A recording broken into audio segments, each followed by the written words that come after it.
Ladies and gentlemen, welcome. Welcome to another daily stream, week daily stream, work stream. I don't really know what we should call these ones, but they are streams where we do some casting and development for Cosmonarchy.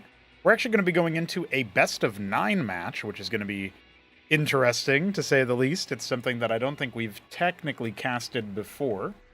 But it's going to be Protoss versus Protoss as well, and it's going to be Nebelheim versus the Shambler. Now, this is the matchup that I think will be the highest skill comparatively, because both of the players have been playing a ton of Protoss most recently.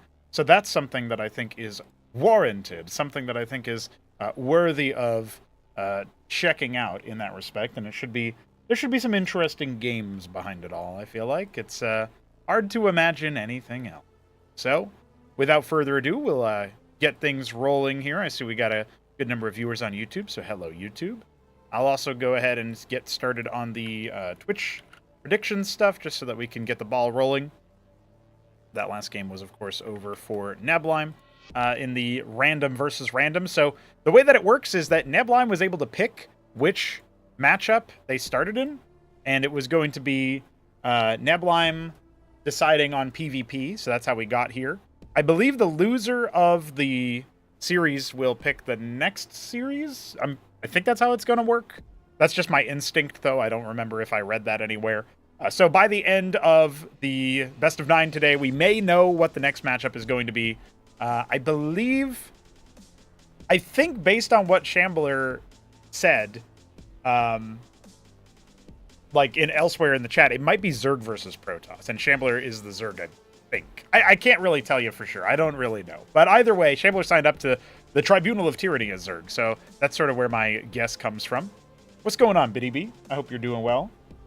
We do, of course, have a couple of announcements that I really should get better at doing at the very top of the stream. If you guys are looking to support these streams, we do have a tip jar that you can go ahead and post your money to via PayPal and such. That is going to be streamlabs.com/pronogo, which I've dropped in the chat. If you want to fund our show matches, we've got one fully funded show match on the 29th of August, but we've got some Starcraft 2 pros playing in the 6th of September, and we also have Boneth versus DeWalt on the 13th of September. So if you want to fund either of those show matches, you just go ahead and drop the money in to this link that I'm about to drop in the chat. It is a PayPal link directly to me, and when I see that money comes in through there, I know it's for the show match. If you donate to the Streamlabs link, it's for the stream. That's the way that it works. And I suppose, lastly, we do have a link for the coffee page if you just want to support the project and you don't really care about where it goes. You just want to put it towards the project specifically. We do have a coffee.com link, which is Pronogo and V7. So I'll try to get better at actually remembering to link all of those things at the top so that they're in the chat for people to check out. But that is where we find ourselves now, and we are just about ready to get started on this. So I will go ahead and drop the prediction for Gamba over on Twitch, and we'll get into our first game. This is a best of 9. I do have 9 replays. I don't know if that means that the best of 9 is going to be going the distance, or if some of the games are fraudulent. But that is the way of things sometimes. Nebelheim in the bottom right is our Alice Blue Protoss. The Shambler in the top left, our black Protoss. My god, Shambler betting 4 hashes. There was apparently one desynced game, which they probably, based on what I know about it, they could have maybe finished, but they decided to move through. So that was it. But he said this whole thing, so maybe he meant 4 in the entire. Oh yeah, they were playing this. They were playing right after the show match, so that's what they're talking about now. It's funny that they have like a little spot bet going on between them. Out of this be a 9, I'd say 2. Yeah, well, that's a very, very over-aggressive estimate. Nebelheim giving a classic little bit of feedback there. It's going to be a gate lattice for him, and Shambler in the top left is, of course, just one gate right now. I assume it's going to be a second gate, though he does have Vespene.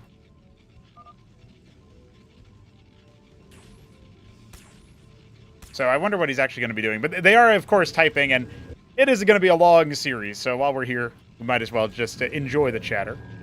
Draken coming out for Shambler as his first unit. It's a Hierophant for Nebelheim, which is a little bit more meta, I would say. workers chasing each other out. By the way, this first map was chosen by Neblime as well, I think. Potadea. And this is, of course, the map by Biddy B. This map is... I'm really thinking about whether to put this in for Tyrant's... for Tribunal of Tyranny. I was about to call it Tyrant's Tale. I think that when you have this kind of map in the pool, it does lend towards more macro-oriented games. So this should actually be a longer one. I think it's really hard to end games super fast on this map. I guess if you do something really aggressive, like trying to do a proxy or something like that. But I don't know. I'm trying to map out exactly how we might work this one through. I love that he attacks his own Hierophant. You know, just getting the old shenanigans out. It's a double rogue gallery for Shambler. He kind of did this in the last game, PvZ. That was when he committed his whole army into the fight and stuff, and it didn't quite work out for him, but the double rogue gallery here is going to mean that we're going to see a lot of Kabbalists, and he doesn't quite have enough Vespene for the first one, but he is starting to harvest a little bit more. So we should be in for a bit of a longer one. The rush distance is very, very heavy, very high on this particular map. Yeah, Biddy B, the map creator, says put it in, of course, of course. No surprises there. He just released a new map called Rusty Slop, so... which I thought maybe would show the new ramps, but instead he's just like, nah, it's a pit, and you're in it. And there's a bunch of stacked mineral fields and stuff like that. Whomsoever watches this replay, you may see some things, but be advised. It's currently 6:40 a.m. I got up at 2. Well, we have been given the... I've been casting for like 5... It was 4 hours, but you know, 5, that's close enough to 5. He gets the exaggeration. Like, he's allowed it. I love that.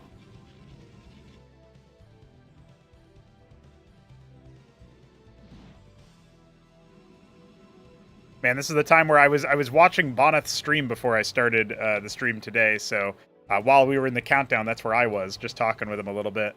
It's funny that he came up in this replay as well. First Kabbalah's going to come in and start sniping away at Scribes. There is no detection here, but Neblime is going for a Stargate, which doesn't give you any detection, but, you know, it's something. Now, what's the reaction here? He's just going to try to drill onto it, get a little bit of damage dealt. But that was some pretty good kills initially, and you can see him trying to, like, box it in and trap it. I guess, actually, I thought there was going to be more kills than that for some reason. I don't know why. I feel like he did more damage. Yeah, he popped enough damage to do, like, maybe a third worker. But it looks like he'll just get out. Kabbalah, secret agent, slips away, slips the net. Oh, he does end up sniping the worker that made the Nexus, and they are making their Nexuses at about the same time, so the expansion timing shouldn't be too bad. Shambler, oh my god, he was one shot away. One Zealot swipe or idle projectile hit away from losing his Kabbalist in a very bit of a wild fashion. A wild fashion. I'm trying to map in my head when that cast would have been done. So he would have finished the cast with me 4 hours after 12 o'clock. So it would have been about 4:30 maybe, because we did hang around a little bit after to talk. So I'm thinking that means that for Shambler, it would have been 3:30 in the afternoon. So there's not really that. It's on a Friday. I don't know. Maybe it's like at the end of the work week. I'm trying to imagine if there could be excuses for Shambler sloppy play as well. Not that we've seen anything too heinous yet. I'm just... You know, Neblime gave his own disclaimer, and now I'm wondering if Shambler needs one. But I suppose if he did, he would have actually said something. So, no worries there. Plenty of Kabbalists for the army. There's actually a 6 Kabbalist strike force here with the rest of the units. Now, there is a Gladius here. So, as the air stack starts to foment, a second Gladius is going to be available for this fight. Neblime clearly needs to prioritize killing the anti-air. But those Kabbalists are going to pack a punch, man. Let's see. Shambler started off successful in the last series, but wasn't able to finish the job. He might start off successful again as his Kabbalists try to close the distance and do a ton of damage in the process. You can see not a lot of whole anti-air here as the Kabbalists start to slip the net and go for the mineral line. I think the infiltration mission is done here. It's successful already as 4 Kabbalists are moving in. There is a bulwark, and they immediately focus it down. That's good choice there for sure. Now, unfortunately, they don't get any worker kills for their trouble. Well, I say that, 2 more immediately going down. You can see the power latent within this more aggressive opener around Kabbalists. And, you know, he's going to come on down here and maybe bop this bulwark. Remember when I said that on Potadea, it's harder to get confirmed kills, it feels like, in the early game? Well, Shambler might be showing a little bit of a different story. The Warden going up. I think that's actually a bait because it's not the Bulwark. And you can see now he's going to just dive over here and try to cancel that one out as well. The other one couldn't quite get there. So both of the Kabbalists that were left over end up getting shellacked, and it does end up getting canceled as well. So it's not really the end of the world. Oh, I say that, but actually it does look like one Kabbalist went over here and the other two came back over there. I was going to say, I was pretty sure there was a third one. Well, we found the hidden number 3 moving in to try to attack the Bulwark. I think it could have gotten a worker killer too, but not really the main focus there. A vassal cleaned up by the reinforcements from the Shambler that have been fomenting this entire time. And we have a Grand Library starting as he's switching into Charlatan, mass Charlatan production, actually. This is not a small number of Charlatans that are being queued up. He's going up to 4. He's going to have a really strong strike force against air. I mean, even if he doesn't have any other splash damage sources, just being able to debuff all of the Gladiuses at once and then focus them down really quickly is pretty nice. As he puts down his second Warden, though, the Gladiuses are coming in, and they're 3 strong, which isn't a huge number, but it can overwhelm the Scribes. And you can see he's going to start to pull away the wounded Gladius. Looks like only 4, no, actually 6 Scribes going down. I was going to say maybe it won't be too bad, but actually the bounce strikes were going to be really significant there, and he won't even cancel that extra Warden, it looks like. Oh, never mind. It stays alive with just a small amount of HP. Now we're seeing the power latent within the Charlatan there. How quickly they burst down the Gladius. 180 effective health with 2 armor. And almost annihilated in a couple swipes. So you can see how fast things can turn when you have the damage multiplication of the Charlatan. A third Rogue Gallery arrives. Clearly Shambler wanting to Vagrant max right about now. Problem is he did lose a lot of workers, and he doesn't actually have a lot of mining going on. There's a lot of lost mining time there. Nebleim, once again, in the driver's seat economically after some harassment from the Shambler. I think maybe Nebleim is just marginally better at making workers in these sort of micro multitasking situations anyway. I would give him the credit more convincingly than that, but actually Shambler's gotten very good at making workers. So that's one of those things. Like right now we don't see him doing it on both of his Nexuses. He's going to have to kick that back into gear and pick that back up, but he obviously is kind of low on money. Adding an engram to the natural. Building a Herald, which is a great choice to add in a little bit of oomph to his army. It's a very good enchantment that unit can do. It's a good support unit. You only need a couple of them. Actually, I think, was it Kasuga Doglived? I think we saw Kasuga make like 4 of them. And it did kind of work out in those bigger battles. So we've been not quite steeped in Protoss versus Protoss, but we have seen a good amount of it more recently. So well, maybe I should say just a little bit. We had 3 games between Doglived and Kasuga. Before that, I can't remember when the last PvP we casted was. But it was at some point on this in the month of August, so there is that. Engram will shoo away the Gladiuses initially. You can see Shambler wondering maybe he should commit his army to attack. This could be really dangerous if the ground army was also loose. As it stands, he might be able to pop one of the Gladiuses with the help of the Charlatan. Yeah, there it goes. So only down to 2 Gladiuses. It's going to be a lot harder for him to make things happen. Nebleim's starting to add engrams, or exemplars rather, and an Assylian out of the Unitary Union. A second one being put down as the third base comes up ahead of schedule compared to Shambler. So the economics of the situation still favoring our Australian Protoss. Our American Texan Protoss is still making things happen for now. Double lattice. We'll see what he wants to add in. I think maybe switching into some golem production is what it seems like, judging by the amount of golems I see. 6 of them. He really wants to just see if he can hold off, weather the storm of all the Charlatans. Now, that is going to force a cancel onto the third base. Good army movement from the Shambler, since his third is nowhere near fruition. He has made a couple of Cantavuses. We know he likes his Psy Storms. One of them is on the front line. He's got plenty of hallucination courtesy of the Charlatan on hit, so no real worries there. And he's been allowed to enter into this base. This choke can be really tricky to defend in these big army sizes. Now the storm comes down onto the Wardens. They do reduce damage to buildings, so it's not really ideal there. Maybe could have been picking a better target now. There it is. Just barely out of energy for a moment. The Herald will end up popping, and that will allow the attack speed increase to apply to the entire army for a period of time. It's already gone, but is it going to be enough to crack Nebleim's forces open? He needs to keep his Assylians alive if he wants to have a chance at winning the long game here. The storm onto it is going to force it to fall back. Exemplars trying their best, but this Nexus is toast, man. There's not going to be enough here, it feels like, even if Nebleim is able to win the army fight. He's not even able to kill the Cantavus in time, and now, with the Exemplars being pushed in, it looks like the army composition just much better here for the Shambler. Getting the Charlatan usage really, really good. As the Nexus crumbles, so too do Nebleim's chances in Game 1, and This one's a lot more, you can put a lot more respect on a game like this than the Maverick Rush over a lazy Neblime Zerg in the random versus random opening that we had on Decapitation yesterday. This one feels a lot more like he just knows the comp a little bit better. And Neblime, a little bit BM for him to stay in at this point. I think he thinks that maybe Shambler's more all-in or something than he really is. But no, the guy's got more workers than you now. The storm onto the workers inside the mineral line.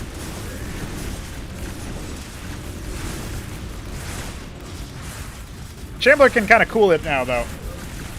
GG is called, and Neblime, he's going to have to sit with that one for a little bit, you know? He's going to have to stew in it as the first game gets posted to the Shamblers better. Now, remember, one of the things that I wanted to point out there was that the Shambler, you know, and Shopkeeper Dog in the chat, welcome. He is the man to remind us that actually there's some stakes to this best of 9 and best of 9s, guys. There's a situation here where we're going to end up with evil Neblime if Shambler wins the best of 9 and best of 9s. And we're going to end up with good manner Shambler if it happens the other way. Now, I'm a little bit confused on the rules because it does look like, unless I am mistaken about the order of games here, but it doesn't feel like that is the case. We'll scroll back up real quick to make sure. Let's see. PvP, 1 hour plus. Yeah, all of the match timings seem to match up. Like, I don't see any replays where he got it from Neblime but didn't change the file name or something. So, with all of that in mind... Hey, what's up, Peace Sense? Yeah, the Charlatan is pretty good, for sure, for sure. With all of that in mind, I think it's worth going after a little bit of a clarification on the rules. Because I mentioned that the... you know, there's the map veto goes on here, and it's not really a conventional map veto. It is just, I guess, winner picks the next map. So Shambler picking his home field advantage here, and he ends up selecting a map called Pagan Imperium that I have not actually seen before, so it'll be an interesting time to take a look at a Shambler map. But I would have thought that the loser would have picked the next map. That's how I always do the format, so that's just my default assumption. But Shambler and Neblime have agreed to different rules. Winner picks the next map. Should be a little bit harder then, because obviously Neblime is not going to be familiar with the map. But maybe his strategy will bear out in a superior fashion. The Gamba is up on Twitch, and we are going to be getting a little bit closer here to the next sequence of events here. Is it going to be a gateway into Lattice for Neblime again? Well, he's in the bottom left as our Periwinkle Protoss, and the Shambler in the top left is our Black Protoss. Going gateway first, of course, and typing a little bit about being twitchy today. Well, how about you be twitch.tv/Bronago today, huh? Huh? Just kidding. You can't be that. That's me. You can't be me. I'm me. And I'm you. I think I'm turning into him.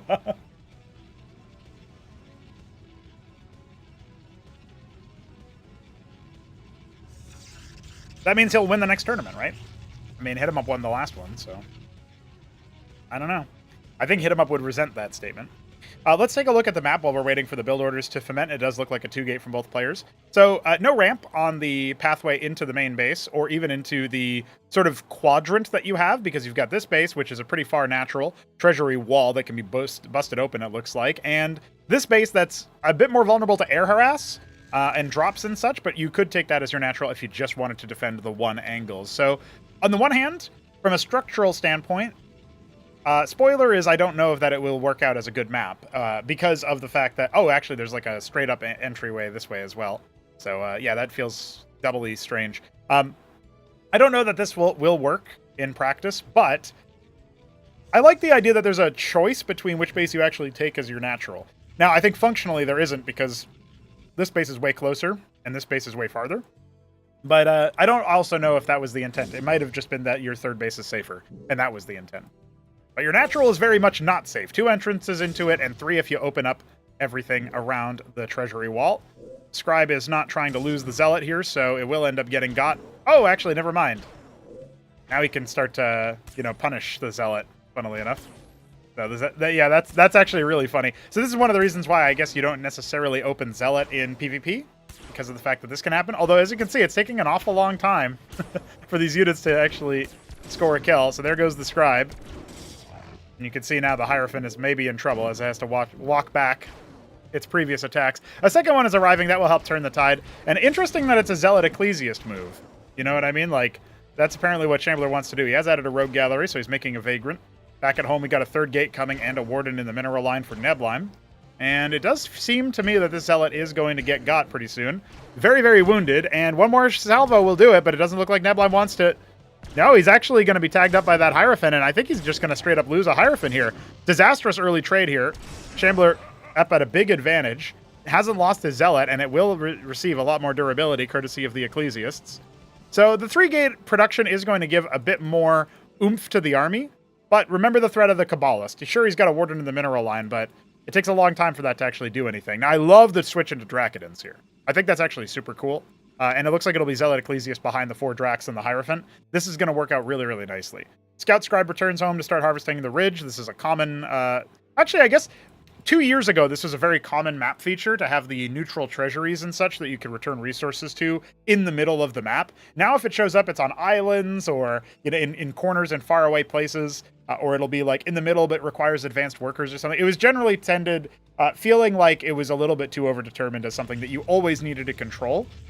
But having more options or more things on the map that you can do is not necessarily a bad thing. Sort of like a lower amount of income that you get than expanding, but you get it a lot with a lot less investment than expanding. So I think this kind of thing is interesting and something that we could see a little bit more value in, a little bit more experimentation with in this sort of early stages of the game. Speaking of, Nebline going to be going after a situation where he's at 5 gateways. That is a pretty big scoop. Now, his Protoss army is not going to find that scribe, but his Hierophant leads the way and reveals the army coming in. Does he just focus down the Kabbalist? If he does, he doesn't need to worry as much about his Zealots getting minced immediately, but instead he starts to fall away. I think in the sustained army fights, that's something where Neblime's army will shine a little bit more, courtesy of the fact that he has those Dracodons that can deal a lot more alpha damage. But, well, we're going to have to wait and see, because we got Zealot Ecclesiast coming in for his transition point now, feeling like he has enough Kabbalists, or rather enough Dracodons to make things happen. And that Hierophant kind of playing with fire here. It's going to get focused down almost immediately to 2 Dracodon shots away from death. Shields will start kicking back in, but oh, wow. Neblime kind of bungling the attacks a little bit here. He could have focused down a couple of units a little bit easier. And as of right now, Kabbalist Ecclesiast is the composition, apparently. But you can see him focusing down those units. A couple of his own Striders are going to start to fall here, which is a little bit dangerous, it feels like. Ecclesiast on both sides, but a much more superior count here for Shambler. And his Hierophants are still alive, enchanting his army. Sure, you got one on Neblime's side, but the 5 gates are going to start switching it in favor of our Australian Protoss. In fact, where has Shambler's money gone into? He's made another rogue gallery, a 3rd rogue gallery coming as well. He really wants to double down on the Kabbalist, but his army size is actually going to be challenged as a result of that. You can see him trying to use the Ecclesiasts and as a punching bag for the Kabbalist there, but eventually they will end up falling, and now we've got a little bit more of a focus here. Neblime waiting for more units to pop out, but he loses his Hierophant, which is a big loss. His Zealot wasn't even in the army fight that time, or maybe it just popped out. I'm not quite sure. You can see him now trying to desperately defend himself. Is he going to go down 0-2 super early? That feels like a possibility here. Pulling the workers. He's got his 2nd Nexus set up, so he can make more of them pretty easily. Though he isn't making any workers right now. He's losing so many. I think this is too much damage. When you start to drop below, 10 workers, 15 workers, less than your opponent, it is over. Shambler up to a 2-0 start. Not what I had on my bingo card. Remember, I put Neblime as the favorite. He did seem to be the superior Protoss player, even in Acropolis number 3. But it's actually happening. Our worst fears are coming true. Darth Neblime might end up being a reality. I know it's super early to call that, but, Because not only is it a best of 9, so we're super early in the series, it's a best of 9 of best of 9s. So you have to win 5 best of 9s in order to actually win the whole bet. And then I don't know if they're going to play every single one anyway, like end of the world style in the series or something. I don't really know how that's going to work. So we're about to find out together. We're going to another map entirely. This one is going to be Battle Spectre, a map by BiddyB. Forced cross spawns. We'll get our Gamba going and get into the game. Over here we have Neblime in the bottom right as our orange Protoss. And the Shambler in the top left is our brown Protoss. Neblime explaining the rules of the map. I don't feel like Shambler would have picked Battle Spectre. So I'm really confused about the map order now. Like, did Neblime just pick a Shambler map as a way to make it like, oh yeah, well you beat me? Here's your reward.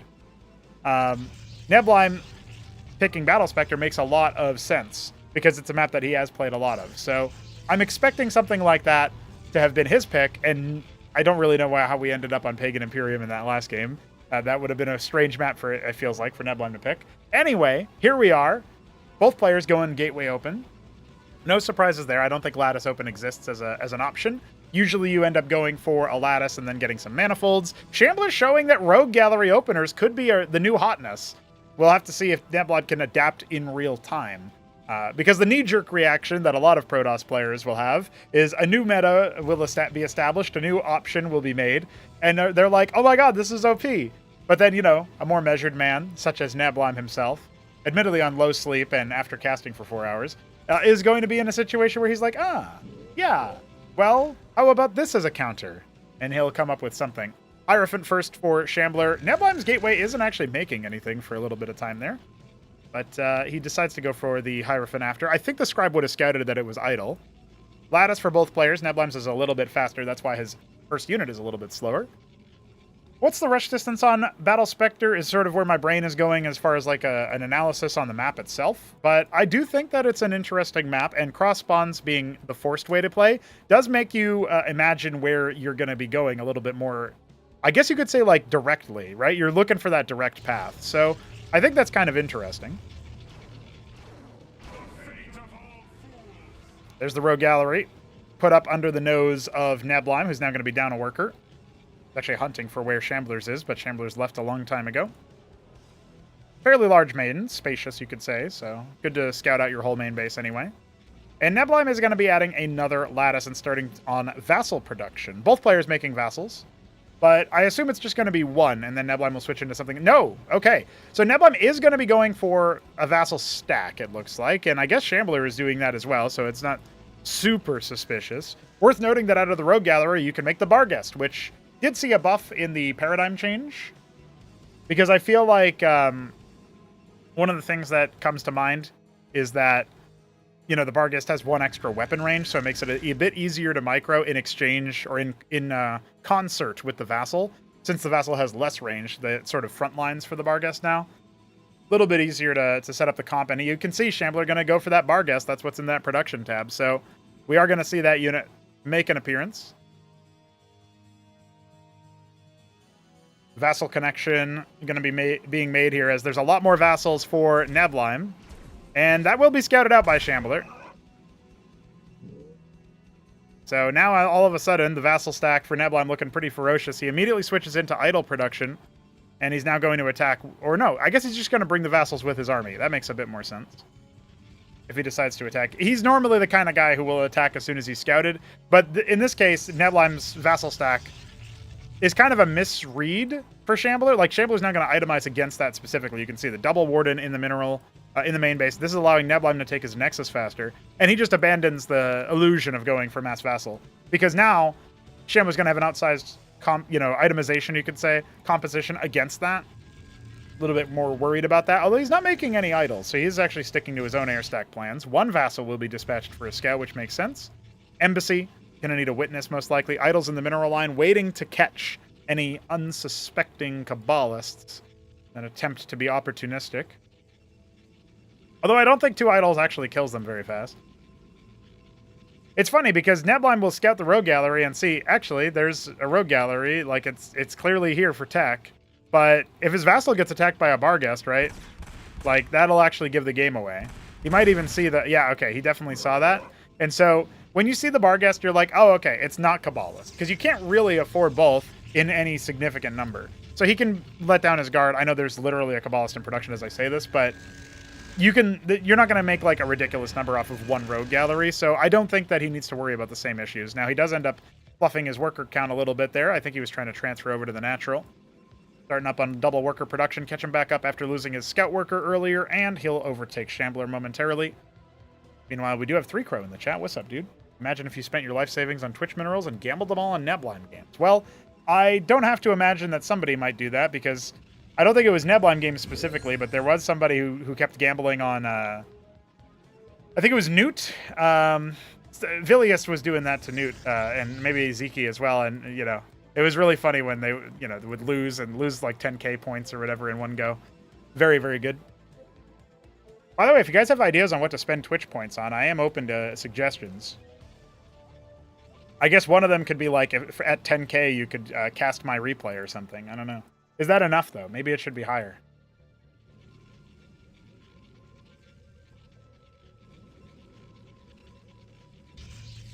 All right, the Vassal and Barghest stack is coming in. Now, there is one idol here for splash damage. So that ends up working out pretty nicely. One Vassal goes down for Nebleim, it looks like. Oh, no, I guess he only had 7. I wonder what he lost there. Maybe he didn't lose anything. Maybe he only lost some HP. The Witness arrives to scout everything out. Now he sees the Kabbalists are coming. He can add himself a Bulwark in the mineral line. Does indeed do so for his natural, it looks like. Oh, no, it's at the front. Going for his own rogue gallery. Does he want charlatans?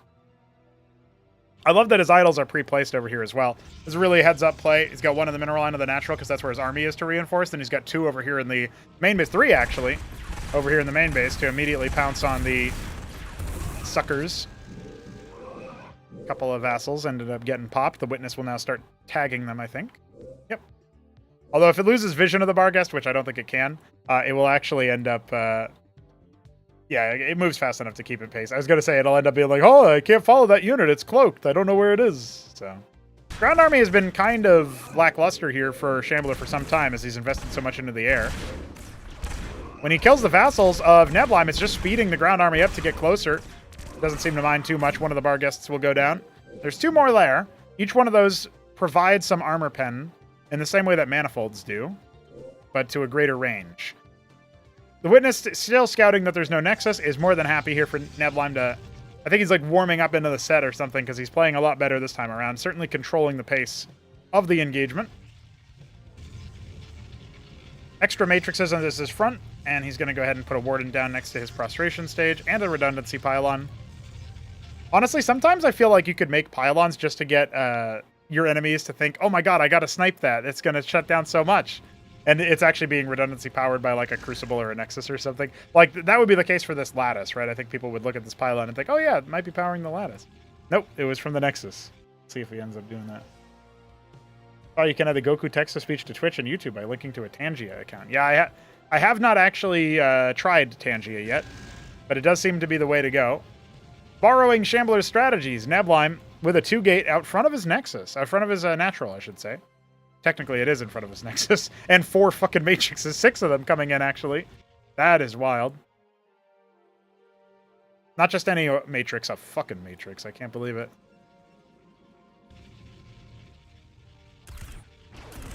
I mean, this Ground Army really can't get in, can it? There's a Bulwark for detection as well, although its sight range is not going to cover everything off to the side. It'll be pretty damn close. Probably can plug that just by putting a unit over here. Now Shambler tries to come in and attack the gateway, using that armor penetration granted by the Barghests, but he's not really going to be too successful. He doesn't even bleed the shields. Now he's going to go after that gateway on the front. The Matrixes will restore the shields to make this gateway last a little bit longer, but it will eventually be brought down. I just can't imagine him actually getting through here. He's got a lot of his own Ecclesiasts, so maybe that's the play, but he is losing a lot of durability on his front line. Now, again, he has made a lot of golems, so it's going to be a while before that ends up cutting out. But there is a pariah slowly navigating through the natural mineral line to come around this left flank. And these matrixes refuse to die. The focus fire not there. Shambler's losing golem after golem. His front line has collapsed. He needs to watch out for that pariah as it sinks its juicy claws right into the back line where everything is so brittle and vulnerable. You can try to slow its attack speed down, but it's neutralizing that. And I've never been good at Vassal Bluffs. GG. Shambler calls it with no expansion. He is down, but not out. Still with a game advantage in the set. We'll have to see if he can make magic happen. Continue the magic, really. It's been an interesting start, I'll say that much. Nebleim takes that game and gets on the board as a result. So we are going to be going into game 4. And this one is on Virgil's Ladder, which is another Shambler map. Once again on the Ash World tile set. Again, this is what makes sense to me, right, guys? It's like Shambler makes the map, picks the map after he loses. So I don't really know where Nebleim got off picking that other map, then. That's what I assume must have happened. Anyway, maybe he's just given Shambler a bone. Nebleim is the Periwinkle Protoss in the top left, and Shambler, the brown Protoss in the bottom right. This is a 2-spawn map. I think I've seen 1 game on this so far, or maybe not. I know I opened the map to take a look at it. Virgil's Ladder is a... Well, it's an interesting one, that's for sure. I feel like this... Oh, yeah, I did see a game on this. It was Shambler versus Newt. Okay. Maybe this isn't the map I'm thinking of then. Shambler did make like 16 maps, so it's hard to keep them all in my head. Could be that they are alternating map picks, as Dog points out in the chat. That would actually check out, because Nabline picks Potadea, Shambler picks, what do you call it? Pagan Imperium. Nabline picks Battle Spectre. Shambler picks, you know, the next round, right? Which is this one, Virgil's Ladder. I guess I could spoil myself on what the next maps are, but I think I'll wait. It does kind of make sense. It does kind of make sense.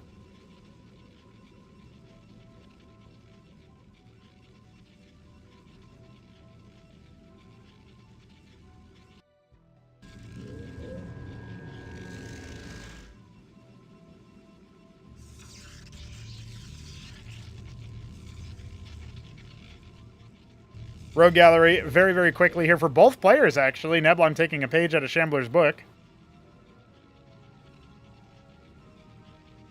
I should give Rainaril a shout-out. I don't think he appears on these streams too often, but he sent me another couple of weapon icons, so we can add those to the game, as well as a passive icon for Saber Siphon.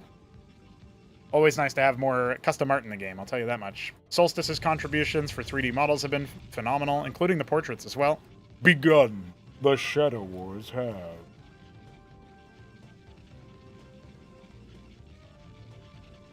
It's very much a not like edgy Shadow War response to go. So that was like Marvel humor for a moment or something when Nebulon just laughs about it. But it is going to be a second Rogue Gallery. Doubling down is the Shambler. An Embassy instead for Nebulon. This map does feel very cramped in the mains, I'm noticing. I actually feel like playing Terran here would be really difficult. I know you can build a lot of your production out here, but then the distance to the ramp is a bit much, and I don't know. You can fit like Atlas down here, I guess, Starpad, Pocket. I guess the pieces are there, but it's not a very comfy environment, and you can tell that because Shambler's going to have to make a pylon pretty soon, and the same is true for Nebulheim, running out of space for sure. Not an easy continuance of your infrastructure. Then again, I do feel like Protoss players in general probably need to work on their SimCity a little bit, you know? You think about how your Crucible increases production speed by 50%. Like, it's pretty wacky to... Like, basically, you put a Crucible down here, it's like you have 3 Rogue Galleries in terms of production speed, so... Hey, Rainaril is in here. Yeah. I appreciate the icons, so thanks.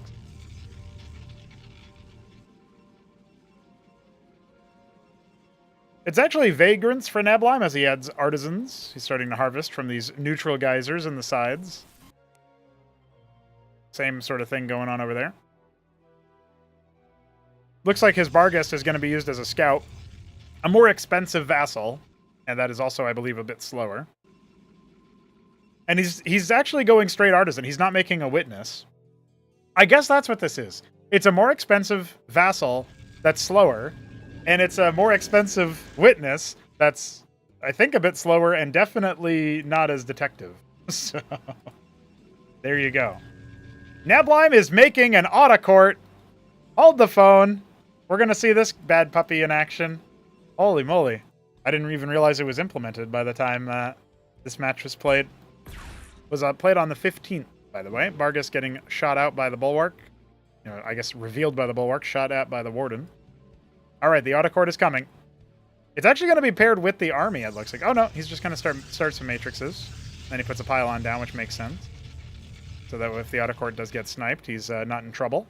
But think about it. I mean, that's like a 10-second, faster warp in on your matrices. That could actually come into consequences. There could be consequences to that choice pretty soon here, actually. Well, Shambler is going to come in and try to focus down the structures. That's a lot of his alpha damage from the Kabbalists, though. And that Matrix will end up finishing, indeed. The Autocourt will get blown up immediately, so unfortunately we won't be seeing too much more of that, but it did its job as the Matrix is about to warp in. Again, it would be 10 seconds slower, and maybe Nebulheim would be in a worse position. Would have, I guess, had less health when the first dive hit as well, so there's like a bunch of things that I'm coping and saying, yeah, dude, it really made a big difference, man. But I don't know if if that actually is the case. But he is making artisans. He can afford to lose that anyway. It doesn't matter. Starting to harvest here. What do we got? Like 6 artisans down there and a 7th over here on the gas. So it looks like we're going to have a good number of them. I think around like 15, 16 on a base is basically a full base. So he's essentially at 1.5 bases already. And his Nexus is coming faster than his opponents. So this does look like it'll be a really good spot for none other than Neblime. Is he going to be able to take a game on Shambler's map? I don't know. Like, Shambler definitely has home field advantage. In fact, this is only the second game that I can remember on this map. As I mentioned, it was Shambler versus Newt last time. But he's technically undefeated on this map, so, you know, that's pretty good. Cancels out the gateway that was there to block, and he's going to go ahead and bop his pylon. Feels like he's in a stronger position now. Now, remember, the Protoss are going to go ahead and build a ton of workers here. So Neblime's economy is being spent on getting more economy. There is a point where you eventually cross a Rubicon that gives you way more value than what your opponent has. But if you're still spending a lot of money, if you're scaling up your economic production, that's when it can get scary. We don't see more embassies, so this is as expensive as it's going to get for Neblime. And so I feel like that's going to give him the edge a little bit as he caps his ridge inside the natural. He's already done so in the main. No such luck for Shambler, as he's only now got his Nexus finished, transferring excess workers, and going ahead and adding a second gateway.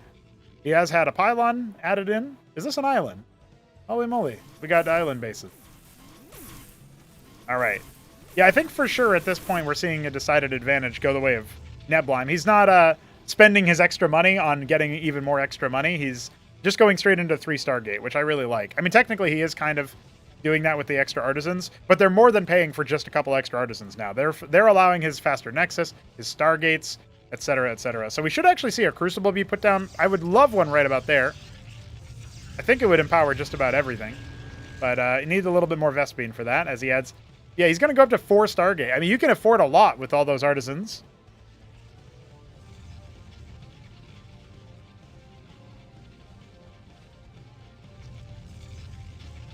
And again, I mean, we have Barghest tech here for Shambler. We could go for Vassals. We could go for Stargate into Land Effect. There's a lot of things he could do to police this, and it is his own map being used against him in this way. So it does feel like Shambler's just kind of forgotten about that. Taking those first 2 games, it looks like Neblime is going to go up to a very steep advantage. Maybe the Witness will spot him out, and he can bop him before he gets too rich, to the point where he can't even afford to power all these Stargates consistently. No, no, no, dog. Do not invest. Do not invest in more embassy for more artisan. That's how you get destroyed as Terran, investing in more treasury for more Talos. And then you have 6 bases but no military. Then you're dead. Then Cannoli beats you on 2 base. And then Newt thinks it's Imba. Like, it's just not good. It's not. Don't do that. I would not recommend that. 4 Exemplar at a pop are being produced right now by Neblime. He's thinking about that Crucible, I think. Yeah, Neblime. You get it. I don't even care that your worker just decollided through 3 structures. You get it. Starting to saturate artisans. He's got a good number down here.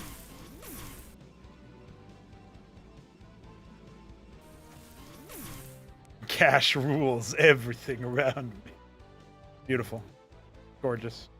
Well, the ground army is starting to move out, and I really don't rate his ability to crack open Neblime's defenses. It looks like he's thinking about taking another base, or at the very least scouting out this 3 o'clock location. Is he going to be able to escape the workers, or the units rather? I guess so. Man, this map looks like it's really hard to figure out how to navigate. Part of it is just readability, right? Like, on the minimap especially, this tile is too similar to this tile, so I can't tell what's happening in the minimap, but like what's unpathable and what isn't. Not a great tile set. What's up, Ramen? Maybe you can get away with 5 base and small army instead of 6 base and no army? This one's mine, he says as the first artisan arrives. Gonna have to go into there. Sure. They're agreeing, you know? They're having a good time. Now, Neblime has the Stargate tech, so he can make land effects, and he is making land effects. He's got 7 exemplars at this time in the game. It's wild. Bit of a no-rush situation here, it seems. Neither player interested in going after each other in this game. But I don't think Shambler is playing SimCity, or whatever you want to call it, the City Builder. He's not playing City Builder. as well as Neblime is. Neblime is definitely the better competitive city builder player. The Dracodon gets annihilated by so many exemplars, and Nexus gets put down at the third base location.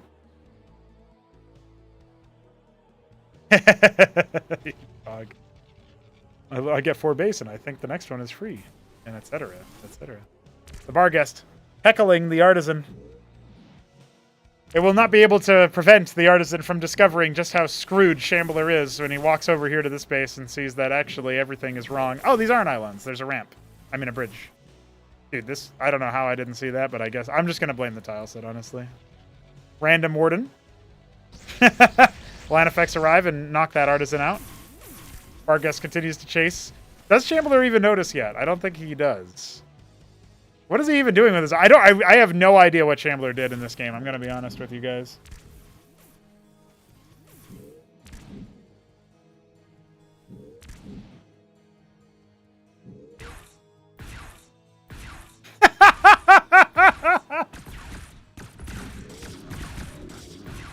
A good idea. He's knocked that... he knocked him all the way in to scout the Ancestral. I don't think that Shambler was paying attention, though. What is... This game has really devolved really quickly. This match of Cosmonarchy is not like other matches I have seen. I saw Neblime's warning in game 1, and I should have heeded it. Man's got a dozen exemplar. And 4 more coming. I mean, this Crucible is money, isn't it? It's actually empowering everything. So effectively, he has 2 free Stargates for empowering it from this Crucible. So just pointing that out there. His Prostration Stage, his Road Gallery, his Gateway, his Embassy, his Ancestral Archives, making an Optecton. Look away, dog! Third base coming up for Shambler. Mind Tyrant coming up for Neblime. Well, we're going to have an entertaining army clash with a lot of Cantavis out of Shambler. He has been making units this entire time. The land effects will scout this out, but they will actually escape. Well, I was going to say they would escape, but... It is a good day to die, said one of them.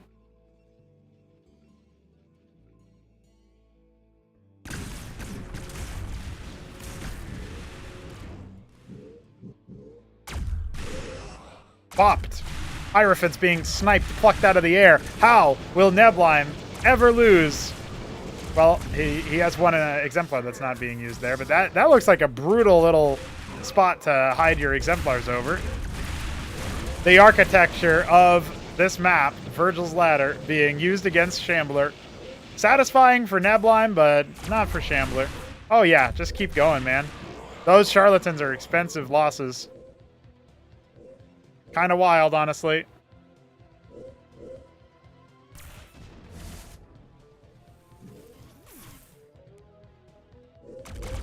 Oh no, not the reinforcements! No!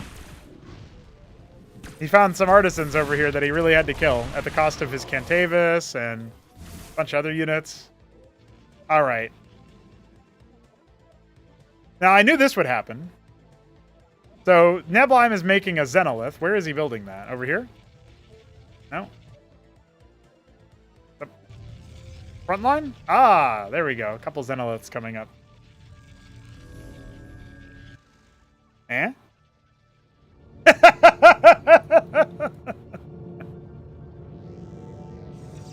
I can't believe it, dude. I can believe it, but I can't believe it. You know what I mean? All right. Random Zealot gets plucked at 6 o'clock. Shambler cannot at all defend his third base from the Exemplar stack. I'm honestly, I have no... do I have words for this? Maybe. Maybe the answer is yes. That's another Tecton coming in. Suddenly it arrives. Yeah, then give me your units, dude. Give me your base and give me your units. There are some pylons here, so the engram won't be destroyed immediately. But yeah, he's losing everything. The army is too consolidated here. I guess without the Exemplars, Shambler thinks he might have a shot at actually breaking the army. I think the Optectons are going to change his mind. We've got a third one coming with the Mind Tyrant as well. Yeah, what a massacre, dude. Every unit just turning over to his opponent. Well,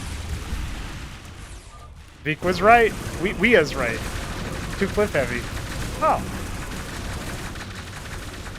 I didn't know V commented on this map. That's news to me.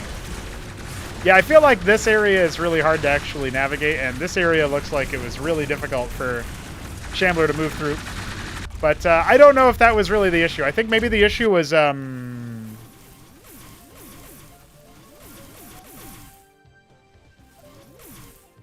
yeah, that.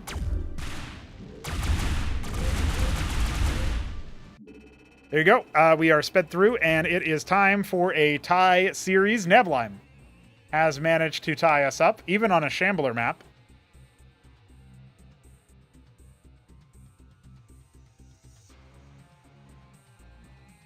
I'm kind of impressed. I'm going to be honest with you guys. I'm a little bit impressed that he survived the Shambler map. But we're going on a Blackwater Bastion. So yeah, I think Dog's theory about them alternating map picks is correct. We get into our next game here. Shambler is under the pump now, having lost 2 games in a row. He got off to a hot start. He is our red Protoss in the bottom left, and Neblime in the bottom right is our glacial. No, electric blue Protoss. That one was a hard one. I knew it wasn't Alice Blue, and that was all I really knew.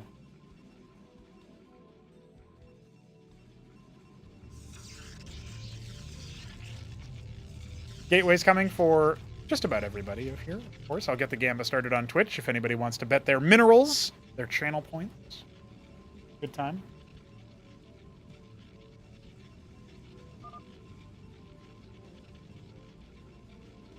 Better scoreline than last PvP. I think that was that 3-0 or 3-1? I can't remember. Anyway, Shambler definitely did not have as much success, so he's feeling a bit better about himself now.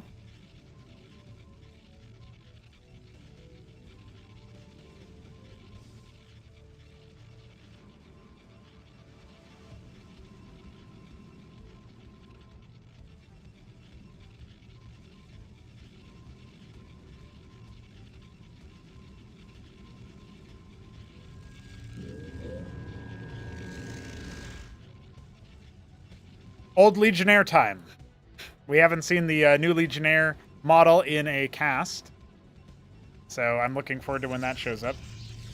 All right, Shambler going for Rogue Gallery shenanigans. He will get scouted, though, just as it pops up. Wait, is Neblime also making Legionnaire spam? Oh my god, they're both opening Legionnaire, but Neblime is doubling down onto it, and I think Neblime knows, by the way, with his 3rd gate here. Like, he can just... it depends on where he puts his other Legionnaires. If he shows extra Legionnaires, Shambler should be able to respond to this. If he hides them and just uses 1, maybe you can get away with showing 2, but I think you show 3 and it's over, you know what I mean? So, let's see. Neblime's going to just offer it. He actually kills it, but, you know, even though the vision update's pretty fast in Cosmonarchy, Shambler should have seen that. So what does he do? Where's the defensive structure? That's what we're waiting for here, because... he will get run over, I think, otherwise. The Warden defensively. He's actually going to cancel that and just afford more Legionnaires. I think that's the right move. Otherwise, he would have been blocked on Legionnaire production for a little bit. And yeah, we've got 3 coming, 2 more on the reinforcement path. And where's the unit? Okay, he's got Legionnaire Ecclesiast. Stop taking my idea. This is looking really deadly here. Can Neblime run him over is the question. He's going after a worker initially. The Ecclesiast will definitely help with that. Suffering a little bit from that initial volley. We've got 5 Legionnaires now loose, and he goes right after the Ecclesiast. I don't know why Shambler thought it would be a good idea to leave that one open. Could go after the worker there, but decides to fall away instead. Our Legionnaire count is starting to fall here for Neblime. He's down to 2. Vagrants do pack a punch, and the Hierophants obviously make it easier to catch the tricky guys. But now he's got 3 per, you know what I mean? And so he's definitely going to be rallying some more out off of those 3 gateways. Oh, attack my own Nexus. No, Shambler, don't attack your Nexus, Shambler. No, Shambler. Do not attack your Nexus, Shambler. You are not supposed to help him. You're supposed to win. Losing some workers. By the way, Neblime did cut workers for this, so he's only now taken the worker lead. It's kind of cheeky. I don't think he's getting the damage he was really hoping for off of the Legionnaire opener. And now we see him switching into Zealot Dracodon. So I think he's recognized... he hasn't really been able to stop the hold there. He does have 5 Legionnaires. He can, of course, make things happen. And a Grand Library on 1 base is what he wants to do. Starting to add in more Ecclesiasts. He's nominally ahead, right? He's got the 1 worker lead. That's basically it. If the game goes long enough, he'll have more infrastructure for producing a lot of units, but he does not have a superior army right now, and I don't know if he ever will. I mean, obviously, in theory, Shambler will spend some time on a Nexus at some point soon. Nebleim, though, not going to be doing just that. The Wounded Legionnaire with 1 HP. That's the guy you volunteer for the scout on the ramp? That's wild.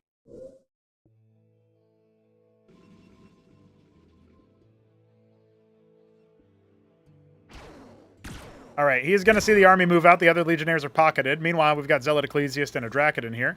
Now, how long until Nebleim decides to go for it? Where is it? When's his Star Sense coming up? Well, it's going to come up at a good time. He does have an Ecclesiast finishing and an Amaranth. The Amaranth is a harder task for these Legionnaires to deal with, I think. I would dive onto the Ecclesiast here, but Nebleim wants to go after workers and, of course, wants to go after maximum pressure, but instead, he is actually allowing the Ecclesiast to get into the back line, and that's one of the reasons why I think you go after the Ecclesiast there earlier, because it does allow you to stop him from enchanting the workers' shields in melee. That basically short-circuits the Legionnaire's ability to do anything. Now, as of right now, it does look like a Kabbalist is going to slip the net as well. There's one in the front line already. Matrix and Warden, going to certainly pack a punch. Nebleim gathering around, using his workers as a meat shield. He hasn't actually lost any yet. The Kabbalist going to try to swipe out at one of the Zealots, but it's going to get focused down here. Oh, there's not really much of an opportunity there for Shambler to strike back. He's not even killed a worker yet. That's going to change, but an Ecclesiast falls. They speed up. Now the workers are battle workers, and they're going for it. A Drakiden arrives. We got the Kabbalist back, and it does help snipe the Herald. That's a good choice. Unfortunately, it will end up getting traded out immediately, though, so that will be a pretty good hold from Nebleim. The Legionnaires on the other side didn't look like they got much done, so it looks like both players are just kind of back to square one. Nobody really has a significant advantage right about now. Kind of funny. We have no worker production coming for Nebleim. You know what sucks? You kill now what sucks?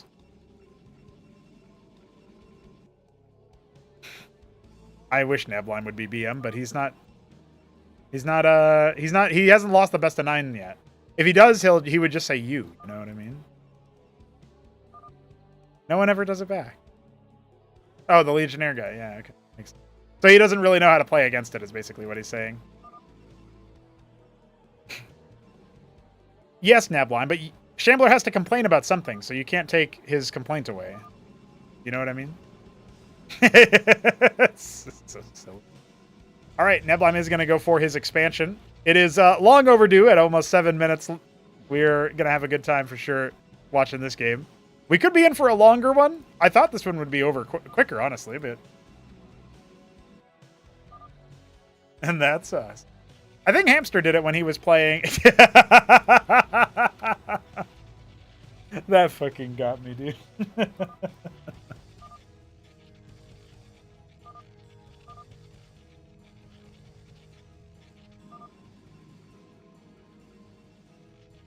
Next is coming for the Shambler. It's a little bit behind. 3-worker lead for Nebleim. Very marginal advantage. You can make that up with Army Comp, as we saw in Game 1, funnily enough, on Potadea.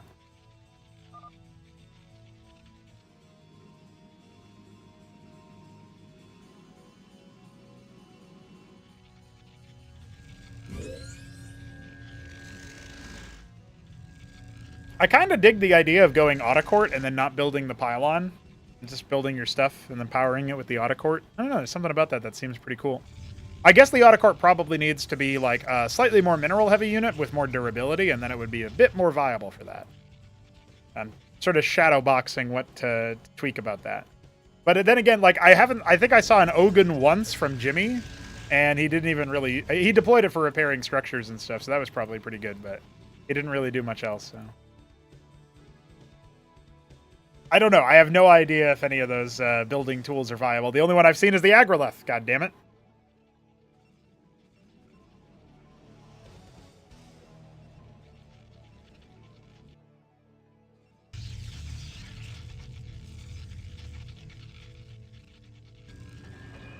Embassy finishes for Nebleim. What's his transition point? He's capping his ridge. He's already done that in the main. He's doing so in the natural.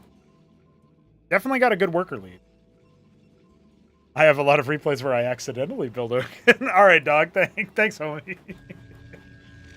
Did you do anything with it, or was it just, oh, I have this?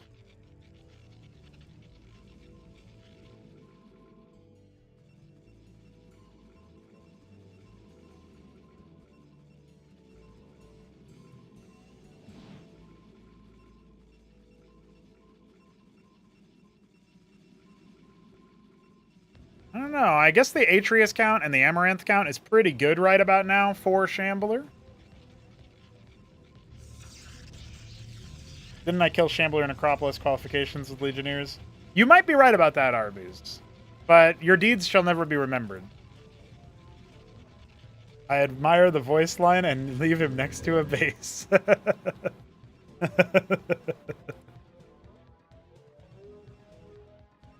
Easton says the Ogun is pretty weak. Well, no, you go... it's a value add to the quarry because you also get access to Talos. You know, makes sense. I wouldn't mind making it a bit cheaper, I guess.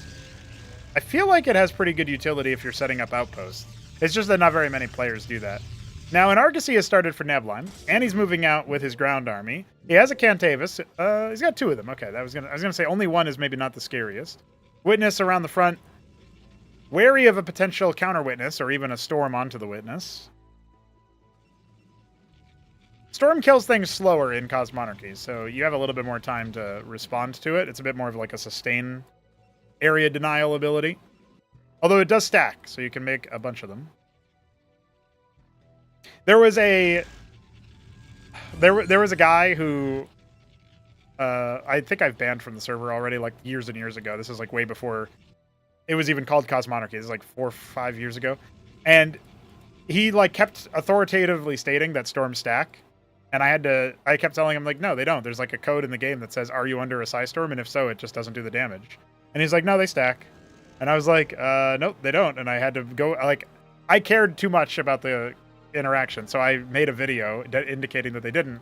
And then somebody was like, dude, if they stacked, that would be busted or something like that. And he's like, yeah, imagine if they did, though. And I was like, all right, you're banned. Like, I'm not dealing with you. Fuck you. So that's sometimes I think about that, because now that guy would be like, yeah, they do stack in Cosmonarchy. You know what I mean? They finally do stack. That guy's finally correct. Incorrect, but correct. You know what I mean? Anyway. We do have the third base coming faster for the Shambler than Nebline, but he does have access to some artisans. It'll be a while before he's in a good spot. Nablime is in search of the good spot. I think he's in an okay position, though. I mean, he has his epigraph coming. The Crucible is empowering his production. He's locked in some Zealots, which is a classic Protoss move. Will they ever understand how to make their SimCity work?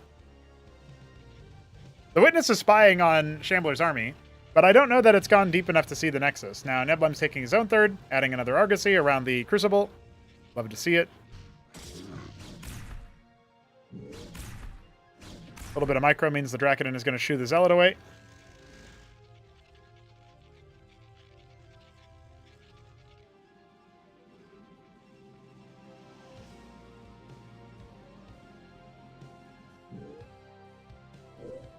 Dracodon really hunting down the Zealot. You will become me in the future.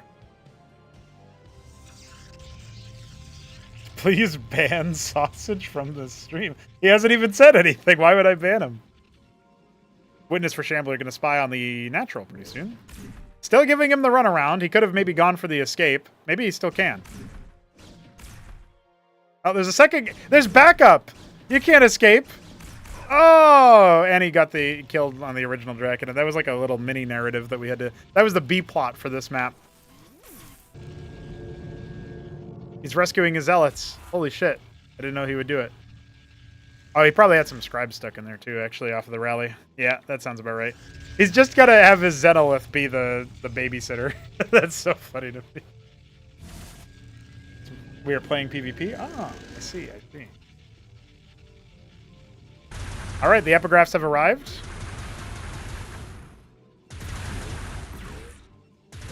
It's pretty phenomenal how fast that they can attack. Now, unfortunately, they will be shown away by the army. The Witness is here to snipe the Kabbalist. Oh, the storm comes out.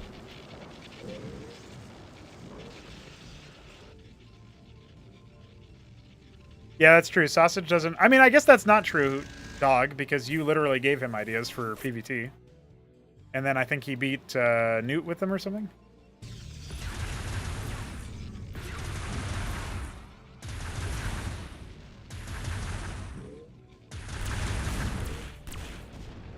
He could actually go after that Draconin if he wanted to. Not quite ready for it. Oh, there you go. He got his prize, just like the Draconin versus the Zealot in the top left. He got his prize. He's got Artisans slowly colonizing the upper parts of the map. A fourth base coming. Blackwater Bastion by Biddy is indeed a map that we've seen a lot of long games on, but I don't know if this one will go super long. Feels like it's coming to a head pretty soon. Pariahs have been added. Would love a couple sycophants with this army just to keep the front line alive a little bit longer, but this is a problem. He has not mounted a successful counterattack against this air. And sure, he's going out in the middle of the map, but like, he's lost all mining on the Vespine here. He doesn't have a fourth base. The ground is controlled instead by Neblime. And even with this Pariah attack, like, you just cycle back to the water, and the Signify is active on the epigraph, so you're good to go there. He's actually going to try to focus it down, which is a bit of a ballsy tactic, but there you go. He's going to take it. Now you just have to abandon the whole position, you know what I mean? And so, once again, it feels like there's so many times this has all happened where Neblime forces the issue with some kind of harassment that goes out of control. The Exemplars in the last game, I believe even the game on Potadea almost had this happen with Gladiuses. So there's things like this that Neblime is pretty good at doing, and then Shambler kind of plays into it by not fixing it in time. And now he's forced to attack in a position where it really doesn't feel like it's good for him to attack in. Looks like the initial attack salvo from the Solarians isn't super efficient. Witness scouting ahead to see what's going on, but the base is still not mining. At best, a Kabbalist will end up getting bopped, it looks like. Going after Amaranths here. I would love to see him focus down, you know, Cantavis or something. Storms come out. You can definitely storm down a lot of the stewards that way. He's actually storming his own units more than anything now. And the epigraphs return. I mean, they've had way more impact and way more damage dealt than they really ought to have. Talking about 1,200 damage for one of them, and 3K damage between the other two. So yeah, it's getting outrageous, and that's not to mention all of their kills.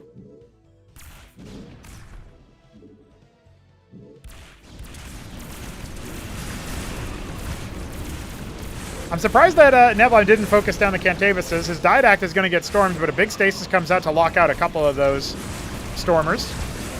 The Heralds are going to be really useful here for Shambler, but the storm on the other side, it's a storm on both sides, and I think Shambler's actually storming his own army right now as well. These are his storms up here in the top. That is a big mistake from him. I think he's lost the plot of where whose storms were whose. Obviously, Neblime walking through his zone at the end there, and now the storms try to go out after the air units, but there's just nothing behind this push. If he still was mining from his natural, or he had set up another base in the meantime, I could maybe see a world where he could do something, but no GG is called. Shambler abandoning the map, and that will be Neblime taking the advantage in the set. 2 more map wins for Neblime, or 3 more for Shambler, and we are done with this series. Kind of wild. Kind of wild to see the game go that way. I really wasn't expecting Shambler to fall down to the same sort of tactic over and over again. We've got another 4-spawn map coming up. Blackwater was Neblime's pick. We're going to Decapitation, which is Shambler's pick, and that feels wrong, guys. That doesn't feel like a map that you should ever pick into Neblime. You know what I mean? Let me just double check those replays real quick. Potadea was Neblime's, Pagan Imperium, Shambler. Battle Spectre, Neblime, Virgil's Ladder, Shambler. Blackwater Bastion, Neblime. Decapitation, Shambler. Must be Shambler. Dyadic Shore is Neblime. Old Scars and Check Stealer are the final 2 maps, so I guess Old Scars was Shambler, and then we go to Check Stealer for our decider if we need it. Alternate Reality, Acropolis 3 set, banger series. Well, yeah, that would have been a best of 5 in Neblime's victory already. There was another series of games that they did end up putting out, which was, I believe I already cast it a while ago, but it was, or maybe, I guess I'll check to see if they're in here. Maybe I didn't cast it. But there was some PvP, it was like the Duel of the Dead, because Shopkeeper Doug in the chat just kind of annihilated multiple Protoss players and almost 3-0'd AU. Fucking wild. No, that would have been his reward. Would have been going up against Krankendow, and who knows who would have won out the day on that. But anyway, we do indeed have our player introductions to get through. Neblime, our glacial. Wait, is this Electric Blue again? electric blue Protoss in the bottom left, and Shambler is our black Protoss in the bottom right. We've got a 2-gate opener for our underdog here, our American Protoss. Our Australian Protoss in the bottom left. Neblime is going gate lattice, so no surprises there. Shambler has already scouted top right and will scout top left, but Neblime's already found him. So advantage Neblime in the scout department. We'll see. He should actually be able to Excar with his worker, funnily enough, and that's not something he can always do.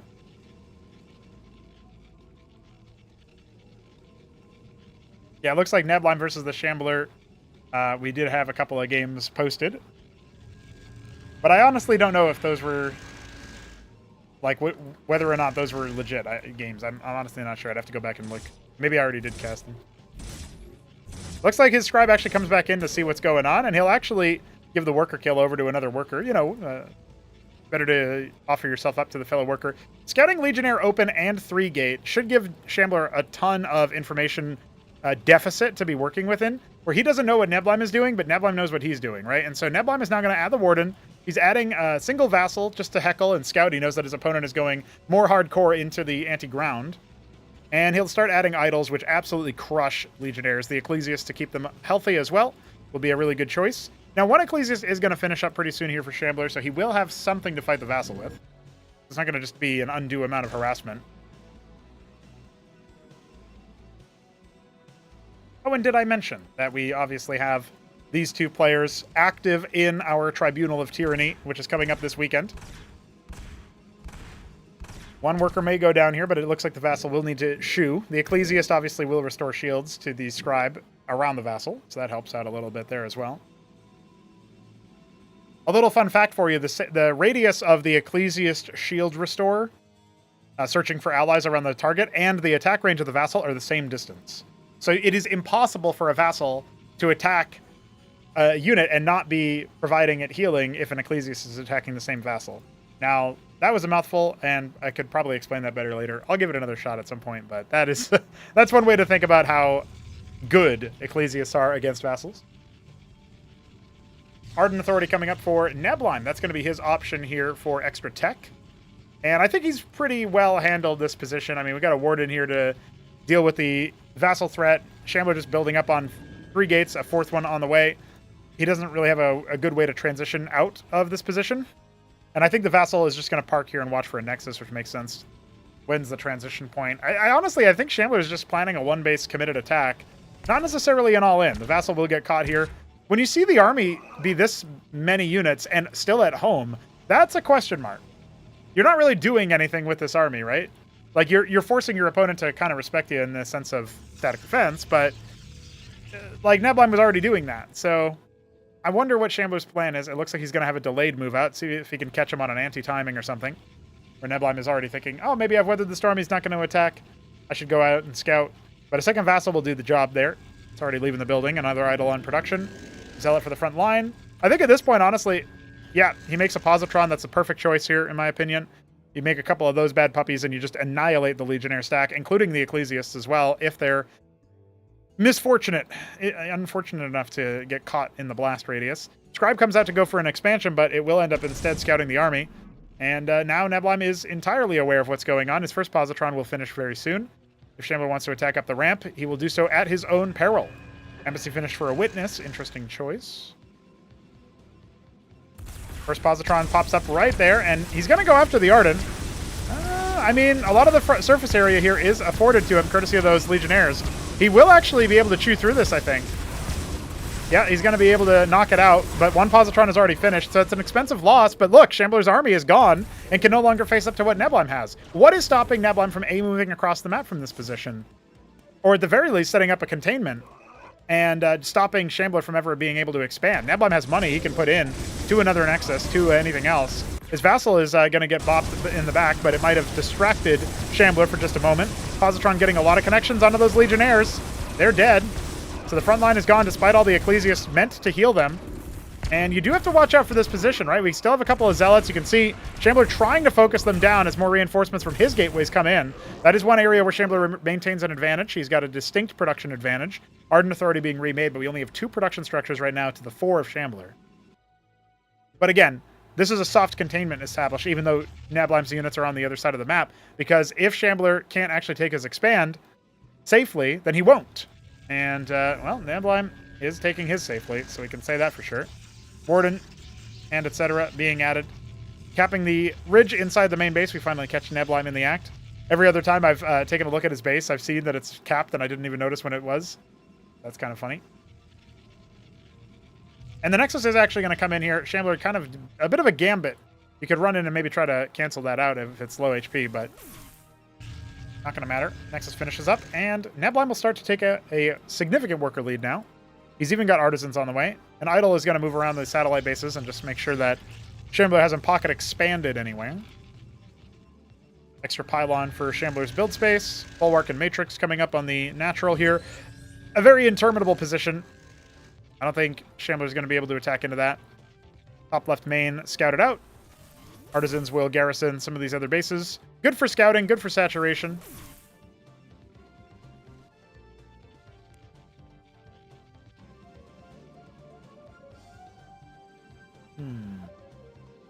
I would love to see a little bit more from Neblime in terms of the unit production here. It does feel like his military is going to be behind the 8-ball, but I guess the idea is that he's just going to tech on the extra economy that he's got, as the Nexus is only now finishing up for Shambler as he adds a rogue gallery.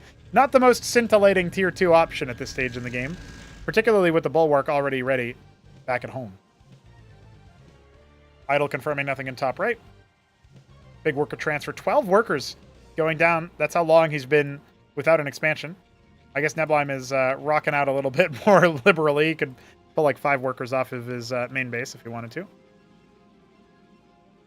Sorry, I can't get through. There's too many units in the way. Neblime using his witness to scout out what's happening. He sees that his enemy is thinking about moving out and that the Nexus is well saturated. In fact, from this position, it actually looks like Shambler is in a better spot economically than Neblime is because of all of the extra workers at that natural. But we know it's not true, and I think Neblime might know it as well if he took a look at the saturation level, or lack thereof, inside the main base. Monuments of Sin on Shambler's side will be popped open. That opens up another route out of his base if he wants it. The Idol continuing to confirm nothing over in any of these positions, as more Artisans are now leaving the... You could call it the 7 o'clock, I think. Or no, I guess that's 8. Yeah, he's excarring the 8 o'clock, going to colonize it with a scribe instead. Artisans are going to be grabbing some resources in the top left main. I like that position. I think that's good. We've got the Idol out here at the 3 o'clock, the next likely base for the Shambler. And now that he's opened up the Monuments of Sin, he's probably in a good spot overall. You can see the attack move to the top right. Shambler thinking the same thing that Neblime was thinking earlier with his Idol, and adding a prostration stage. That's going to be his tier 3 tech of choice. Meanwhile, Neblime just taking another Nexus as previously mentioned, but not really going for any other military units. Second Ardent is the only thing he's added to his military production in quite a while. He does stand to be overwhelmed here. I know he's got a couple Clarions, but you need more of an army, I think, to force multiply to survive all of this. But it does come down to usage. Positrons are going to start adding a lot of splash damage to Neblime's army, so pretty soon I think he'll actually take the army advantage again, despite having way less units. And a large portion of that is due to his extra tech that he's been able to afford. Worker transfer over to the third base. Third Ardent Authority. He really wants to go for this mass positron style. Making Oya happy right about now, as the Artisan is caught in 12 o'clock. Rakuten confirming that very, very likely there are other Artisans elsewhere. Leaving these monuments up is a good move for Neblime, I think. He's going to put a gateway down to buttress this defense at the 8 o'clock location. Witness is going to scout this army movement. We'll see if Neblime wants to take any special attention towards that and make ready to accept. Now, going down double ramp is going to give weapon range advantage to Shambler, so we're going to have to watch out for that. But his melee is rarely where it counts, and honestly, this is not the greatest engages. If Neblime just decides... Oh, look at that. If Shambler decides to move in and just straight down the ramp, that could be really bad. But actually seeing that the Witness had that little... spot there. He knows where the army is. Shambler knows what's up. He's not going to go after that. The gateway will end up finishing here, which isn't terrible. Again, I've been sitting here thinking that Neblime needs more unit production anyway. You can technically fit some units through here without the monument up, but it looks like Neblime is not interested in doing so single file. If he wants to attack up there, he'll do it in style. And Decapitation has this dynamic with all of these ramps up to the main portion of the map in the middle. I think it's a very interesting map design. Shakura's Temple, of course, is the original map. So even though I ported it, I can't take credit for that. The Monuments of Sin are something that I added.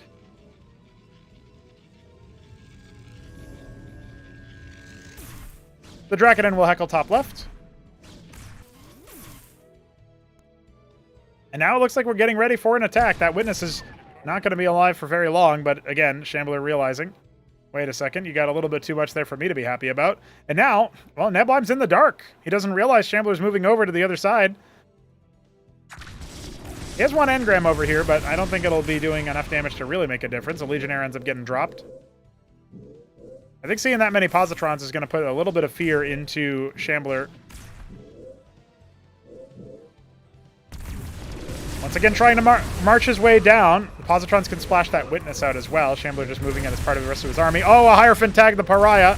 That guy is good as dead. There's Manifolds with this army as well. The Positrons are actually going to ignore a lot of armor and melt the front line completely. You can see on multiple fronts the front line just collapsing before the ocean of Positron shots.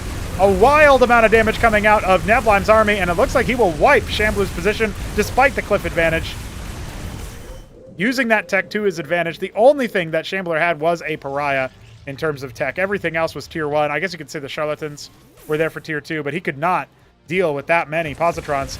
Sigh, he says, as he is going to have to concede another match, and now it's series point for Neblime, if indeed he does. The Sigh is usually a precursor to that. I'm going to say that much for sure. Triple engram as part of the defense, as well as a pylon. His Nexus is no good. And Neblime is on 3 and a bit extra bases, courtesy of his artisans. The Draconin did a good job patrolling, but Shambler just doesn't have the army to survive this. I think Neblime did a good job of just leaving a couple of units to clean up that Nexus slowly. His own Pariah on the front line. Shambler has more, but it's not going to be quite enough. The shield damage is being cloned across all of the army, courtesy of those Clarions. And that's making this army even harder for Shambler to overwhelm. His Charlatans are doing their best. The Positrons are not the most durable, but he just doesn't have enough firepower, doesn't have enough units. You can see, it actually got a lot closer at the end there in terms of this exact army fight than maybe we thought initially. Why do you always find my artisans, but I can never, ever, ever find yours? Probably because you're scouting a little too late. I don't know. Just an idea. Positron's diving back behind the minerals here. We're going to see 29 workers go down in flames very, very soon as the rest of the units push into the main. Neblime will take another game in Shambler. Maybe a little bit in shambles. He's going to have to come back for 3 games straight if he wants to win. 2 games straight if he wants to force a decider. I'm not so sure that we're going to get there, guys. After those first 2 games, the momentum has been entirely on Neblime's side.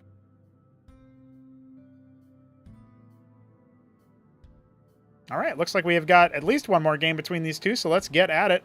Dyadic Shore is going to be up next.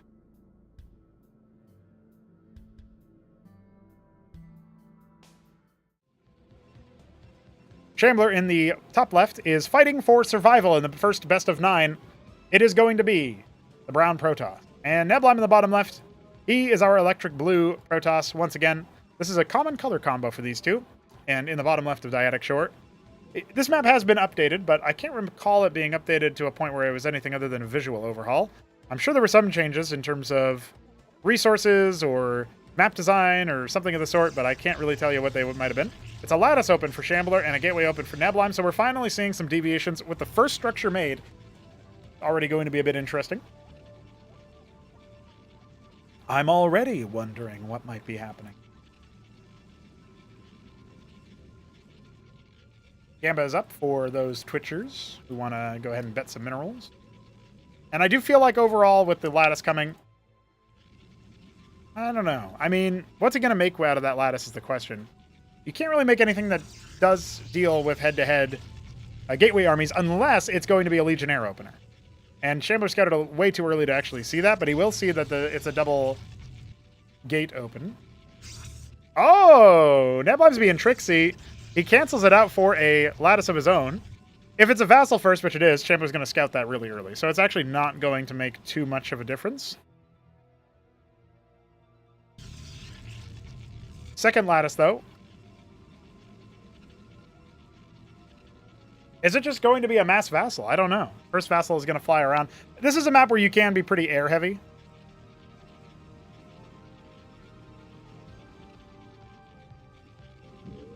Worth noting, the first unit that comes out of Neblim's Gateway is a Hierophant. Once it's out, it will deal with the vassal, but it won't be out for some time. It's only about halfway complete. So at least one worker might end up going down here. You can see Neblim going to try to fall away so he can benefit from some of the shield restore.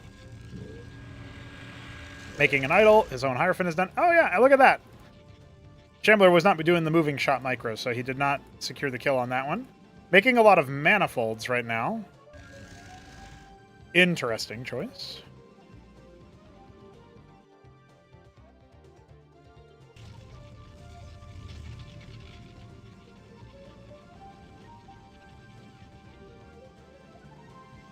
Unsurprising to see Shambler go for the Rogue Gallery.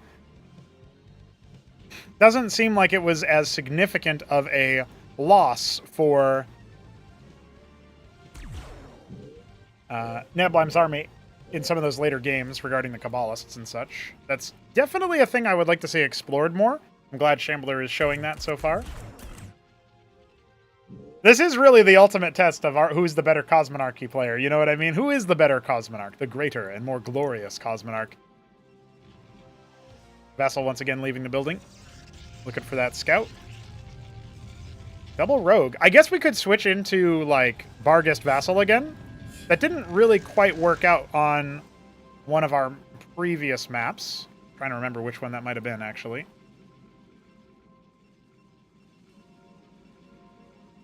Not Blackwater, right? Couldn't have been.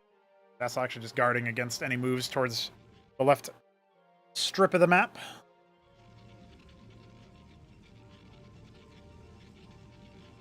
Oh, I think that was Battle Spectre. That was the Vassal. Vassal Barghest opener for Shambler. Got scouted pretty early on, courtesy of a Vassal from Neblim. That was when he made 7 Vassals, then he only sent 1 out for a scout. Mind games are galore sometimes when Neblim plays. Faster expansion for him. That's been the name of the game so far. He's always gotten into these economic advantages. A couple of times where those first 2 wins came in, obviously Shambler was able to offset the fact that his opponent was going for that faster third base by canceling it on Potadea and eventually storming the gates with a better composition of units, charlatans galore in particular. But in the second map, it was just over too early, right? There's too much damage despite the early Nexus. It was way more units out of Shambler. He was able to overwhelm that way. Since then, Neblim has calibrated. And, you know, when he's practicing a new build, especially if it's on the greedy side, he almost always ends up doing stuff like he just plays it. If he dies, he thinks, how can I be slightly less greedy?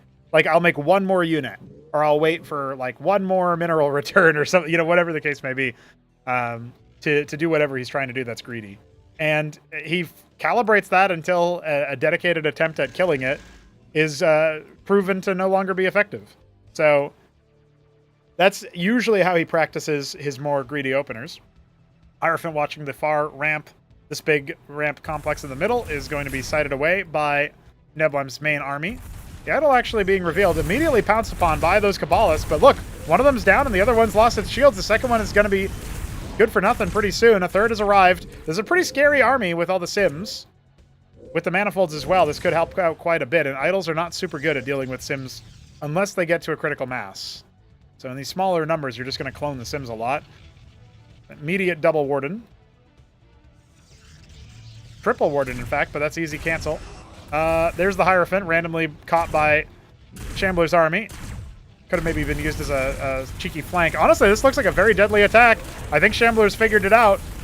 He's found the timing. The Kabbalists do so much damage to individual units, and the Sims overwhelmed from there with so many manifolds. It was not it for Neblim, and he will drop a game for the first time in 4 consecutive matches.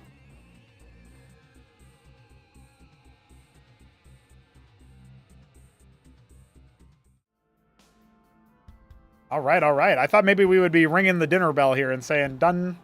We're going to Old Scars, penultimate map. If Shambler is able to take it. If. What's going on, Vilius? Welcome.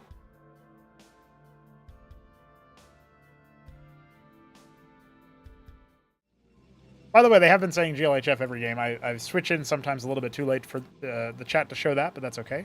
We've got Nebulime in the top right as our Alice Blue Protoss, and Shambler in the bottom left is our Tyrian Purple Protoss. So we are on Old Scars. This is a map by Jujic, and it's Shambler's map pick, I believe. Comeback starts now, says Dog. Do we have any Shambler believers in the chat? I don't know.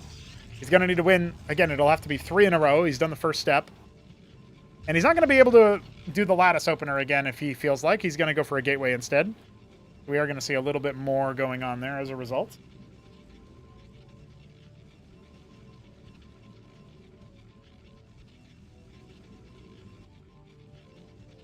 I saw earlier Ultra was playing Protoss. I don't know if Sausage ended up playing PvP with him, but apparently PvP went from, like, I never get to see this matchup to I have a best of 9, and there's a 9-game set between Boneth and DeWalt in the mid-September, and Sausage versus Ultra, and apparently Sausage versus Smarty.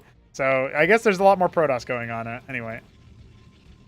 Also kind of cool that in the sign-up for our tournament coming up here pretty soon, Tribunal of Tyranny, we have Protoss's Nebulime, Dog-Lived, Sausage, and Smarty.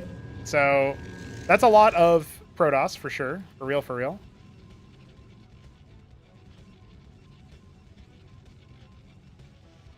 Looks like Nebulime might be thinking about putting down a pylon and some pocket tech over here in the far left. Oh no, he's just scouting to see if there's a proxy. Gate Rogue Gallery, but 3 gate from Nebulime. First combat unit will be the Ecclesiast. Maybe he's going to try... It's time to rotate in Zealot Ecclesiast, he thinks. That's what he's going for. He scouts the Rogue Gallery. I think Zealot Ecclesiast is okay versus the Kabbalist play, as long as you hit before too many Kabbalists are made. If you get to, like, 3 Kabbalists, you can kind of... Well, I guess maybe 4. You can pinch 2 of them off and one-shot an Ecclesiast. You 2-shot an Ecclesiast, so 2 of them would kill it in one swipe. And you can kind of just immediately pick apart the flanks like that. It's a very micro-intensive strategy, but I do think it's a very thematic one. Ecclesiast confirming nothing in the corner. Really thinks that there's something going on. I don't know what it might be, but... Quad Gateway over here. Okay, interesting.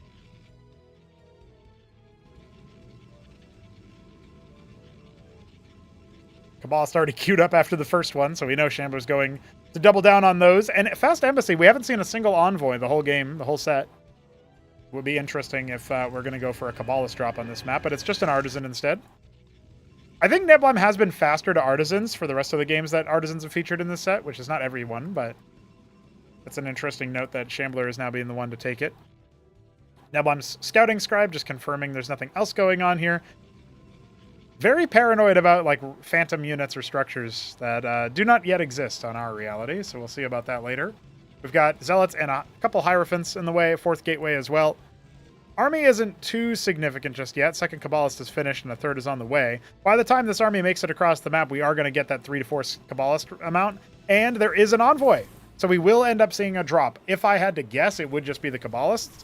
That will leave the counterpunch very, very vulnerable. We'll see if Shambler can hold, if Nebulime even attacks. Well, he is moving out. This could be a little bit of anti-timing, because, yeah, you might kill every worker in here, but if you lose your base super fast, then I don't know what to tell you. Yep, he's already waiting with his Kabbalist, so it's going to be a 3 Kabbalist drop. The 4th one is not going to be finished in time. And that's a lot of the damage that Shambler can do here, so I think he's actually going to need to tuck tail very, very quickly. Got Zealots and Ecclesiasts being made back at home. One of the gateways is idle. Just now starts up a Zealot. And Nebulime is going to start pressuring Shambler here pretty soon. Does this Envoy turn around? Shambler's gambit is that it won't matter. Scribe is here to scout. Yeah, this army crushes what Shambler has back at home.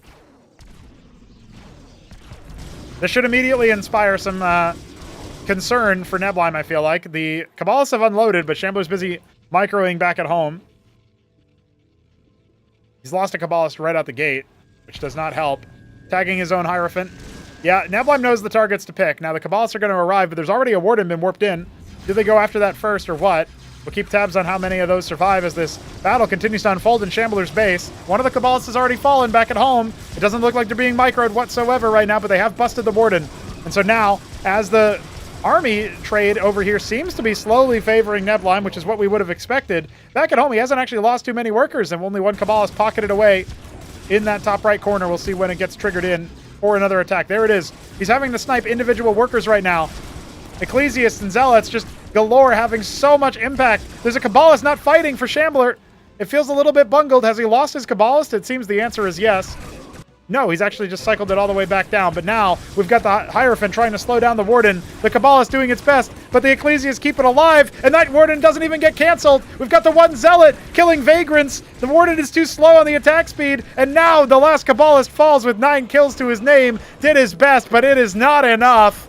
It ends here. Shambler defeated in the best of 9 at almost the final hurdle.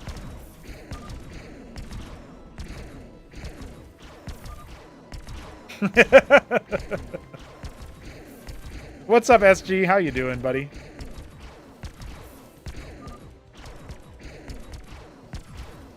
They're asking to I guess Shambler was asking if that was even the right score.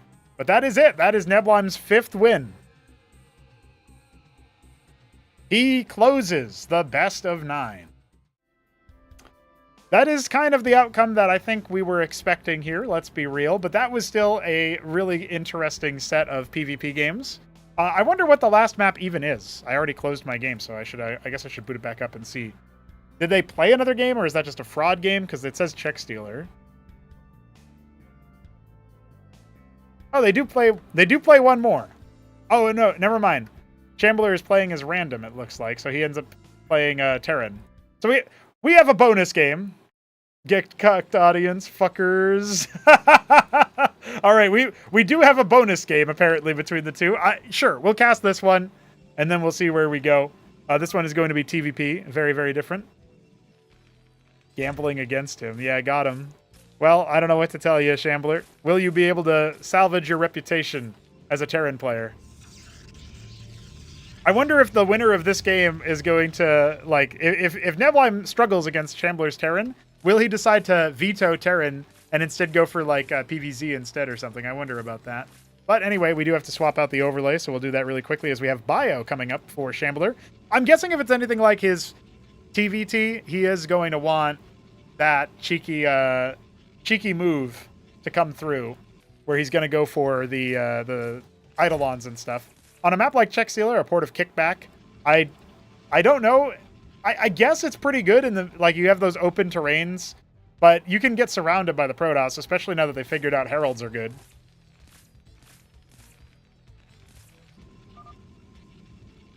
Oh, Shambler picks the next BO9, I guess. He was thinking about it. He wants to play Zerg. So there you go. That's the confirmation of what I thought was the case, is that PVZ is happening for next time. I think they're doing that this week. So, yeah, last week, they did this best of 9 on last Friday. So I guess they're probably going to do it tomorrow, if I had to guess. We aren't going to cast it tomorrow, even if it's ready by the time my stream happens. But I don't think it will. We'll cast it next week. Maybe earlier in the week. We'll see. A couple Mavericks are coming out here for Shambler. I do think that Shambler stands a good chance versus Neblime's Protoss as Zerg.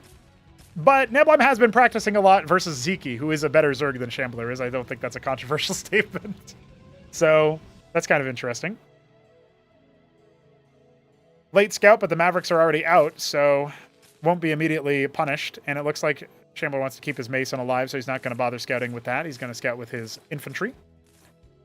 And a couple Mavericks will actually be here to try to pick the Scribe, but no, he's not even going to bother. He wants to commit with the Mavericks, who are going to stem after that Hierophant.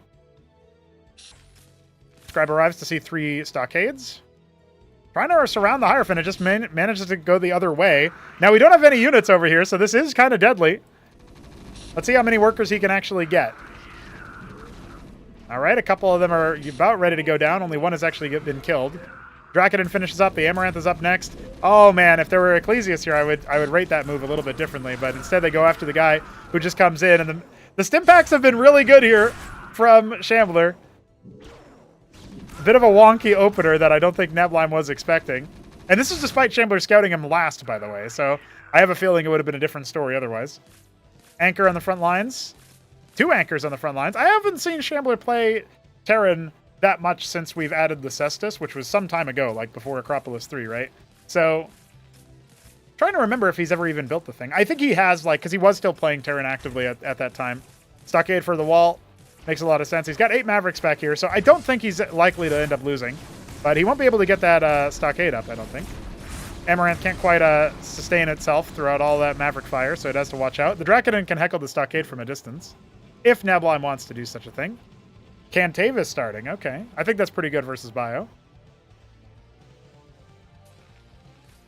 How long until we see the add-ons? That's what I want to know. Hierophant guarding against the 3 o'clock. Any drops that come that way will be scouted out. And Nebline is in the dark about what's inside this base. He scouted 3 stockade, but that was it. And I guess there will be a 4th one pretty soon, as it is going to finish on the front lines. Looking for those other Mavericks that made their way over to the base and then peeled away. The Amaranth doesn't find anything. Cantavis slowly moving its way up there, hovering towards the choke point. A second one in production, and a second gateway also coming up.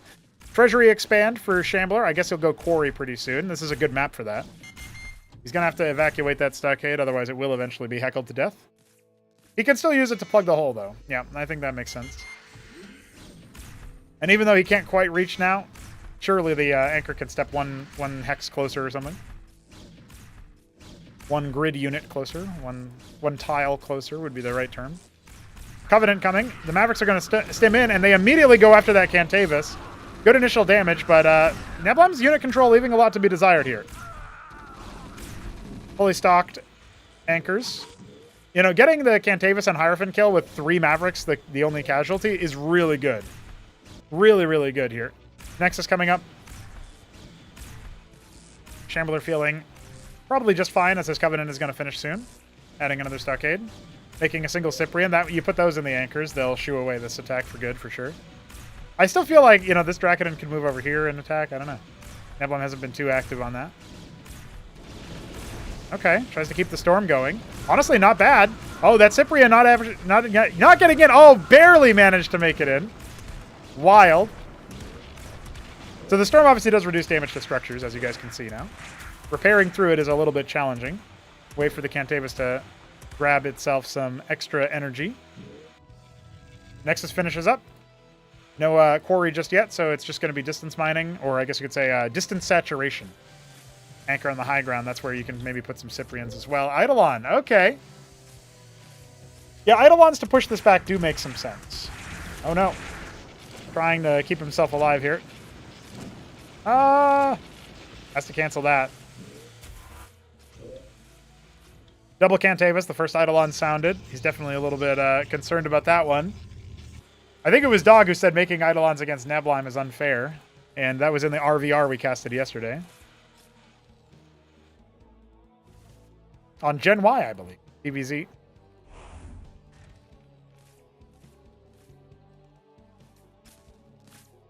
Third treasury on the way. Well, third base expanded to with a treasury. Up to 5 stockades with his Covenant add-on. No healing. So Storm can definitely add a lot of value here. He's got 2 Cantavis and a third one trailing up that Dracodon. Couple of more frontline-oriented units popping out here. Zealot Ecclesiast. I don't rate them too heavily into Bio by themselves, but I guess with the Amaranth here, it does make some sense. The weird thing is he's just been making non-stop Cantavis out of the Grand Library. He's starting to add Atreus. If you have a lot of Atreus production, you can probably do Zealot out of the Gateway.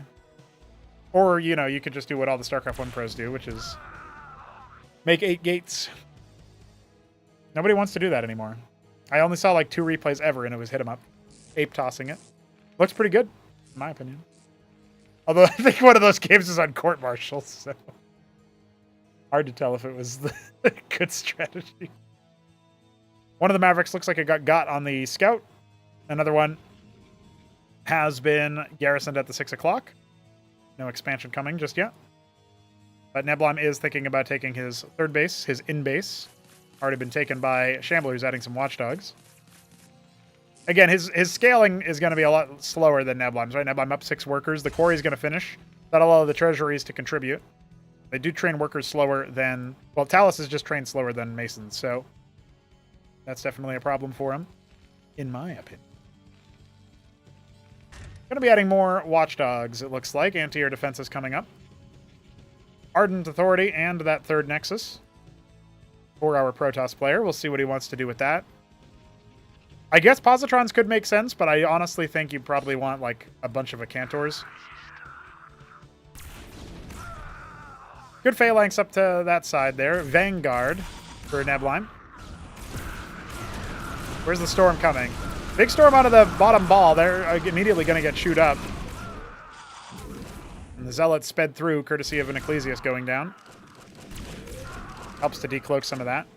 The 3 Eidolons in the Anchor are going to help pepper down those Striders, but that's why all these Watchdogs are here. I think if Neblime were to try to Doom Drop over in this position, it would be really effective. The Watchdogs help prevent that kind of thing from happening.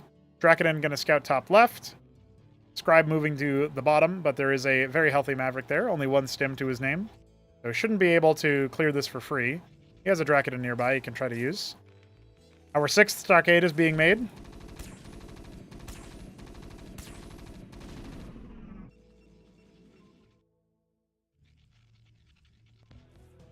Good spot for Shambler's Maverick to be. Didn't want to allow Neblime to expand again, but that's also useful info. Knowing your opponent wants to expand. You can kind of surmise that that's what's happening, just based on the fact that the unit comes in to canvas the area, right? Like even if the Maverick got cleared, you could assume he was trying to expand there, and he just escorted his worker. All right, we're going up to 8 Stockade, it looks like. Palaces have started to saturate the bases. You ever heard the expression, you take 1 red pill, but not the whole bottle? Because the whole bottle makes it go crazy. That's kind of how I feel about Taluses. Make 2 treasuries, not 8. Watchdog Scout feels a little bit more secure. Feels like the drop should have happened by now if they were going to happen. We've got lots of positrons being made. I would love a Herald here. I feel like that would really help engaging onto the Bio Army. You can see Neblime is pulled very far back, and he can use this to collapse upon his opponent from multiple angles.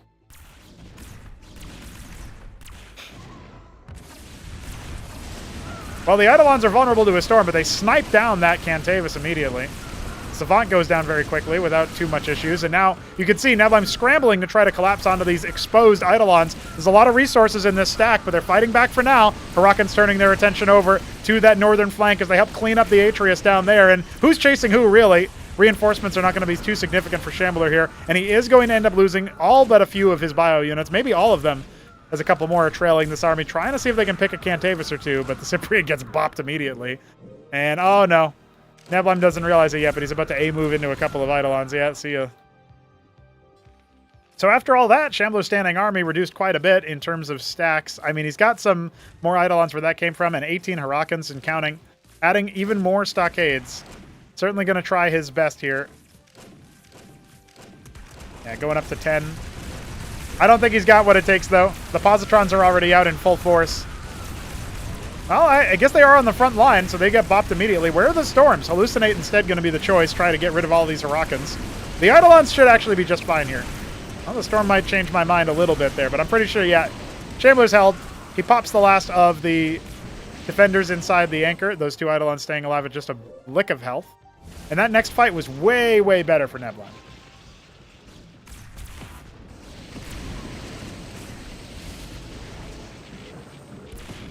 Zealots finally arriving, trying to see if they can keep the Hurakans off the back line, but I don't think it's going to work out.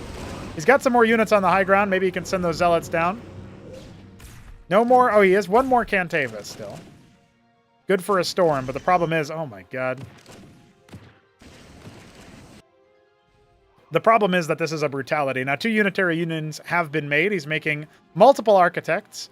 Love that for Neblime. Remember, he still has an economic advantage. He's got that 4th base running. He's going for an extra one. The bio is going to come down, but I don't think it's going to be quite so cost efficient. It's just Hurakan Eidolon.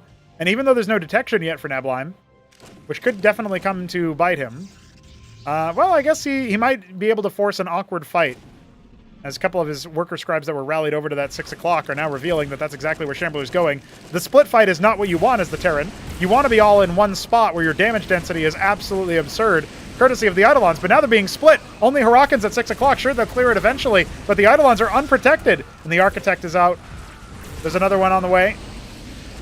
Going after the Nexus now. They will end up clearing this, but it's still not enough to give Shambler the economic edge. A big storm coming up. The Nexus will end up going down, as mentioned. That does depower the Bulwark, but there's no more Eidolons. Doesn't even need it. A couple of units chanced over to the top left where there was a Drakiden. Talos tried to expand there, but wasn't quite able to. And now we've got another bio stack, but again, it's just Hurakan Eidolon. And as the Architects come into full force, this is not going to be a good enough composition. Well, as long as Neblime actually takes the right fights. These Zealots are a little bit late to the party. So the Architects are easy to jump on there. At least one of them is. But now, you know, all the Hurricanes are gone. It's just a little bit too easy for Neblime to power through. The Positron's getting right on top of them and splashing so many of the Eidolons. A bloody pulp. Shambler left in it. A couple of his units getting caught, having to be airlifted out. Not that 2 bio units are going to make a big difference here. Nexus reestablished. This scribe never did anything bottom left. Neblime still has some money he can expand with or do something else with. Rallying more workers, adding more wardens. Bulwark repowered. Added more gateways to his extra base there. Kind of a funny spot for them. Dracodon coming up here just to see what's going on. Natalis did make a treasury, so not the wrong move, for sure. Trade his life for a Huracan. Actually, he gets out. But this base is definitely gone. Yeah, no defenders left there. Looks like evacuating the depleted natural. The main base coming up pretty soon here. That one random high HP or high mineral field count base. That wounded Dracodon can now go back in. Oh, it's replaced with a fresh one, actually. And as this fight happens, I think Shambler's going to have to concede. Can't imagine him getting out of this situation alive. He's got a lot of Hurricanes, but they won't be alive for very long. And the Architects are continuing to salvo down that front line. The Positron's doing so good versus those Hurricanes. And all this with only a marginal economic lead at first really started to snowball in favor of Neblime. He can't quite get up to the anchor because the Architects are all the way back here for some reason. Decides to give away some of his army to give Shambler the illusion of hope. But the treasury is dead. The 2 Taluses that were there are going to have to get out. 12 o'clock will be cleared by the bio army, so Shambler might be able to try to expand there instead, but he is running out. He's very much running out of resources. He never did end up getting it to a higher level of tech. He only has access to 1 ridge, so he could only cap 1 ridge for gas. Very much limited in that respect. Starting to add a stockade and a treasury up to 12 o'clock, and that's where Neblime sets his sights on. Could be a bit of a problem, though. Servitors, when they pop, will speed up allies like Ecclesias and Vassals. I said when they pop, but they didn't, so I guess if they pop, and 12 o'clock is going to have to be canceled out here, I think. Ground Army instead moving down to the bottom right. It's mostly Huracan, though. Oh, don't let your Architect die to Ahmed. Well, I guess he won't, but... And see, 3 o'clock isn't even garrisoned right now, so Shambler just pocketing some of his army over there. He clears a poor Servitor.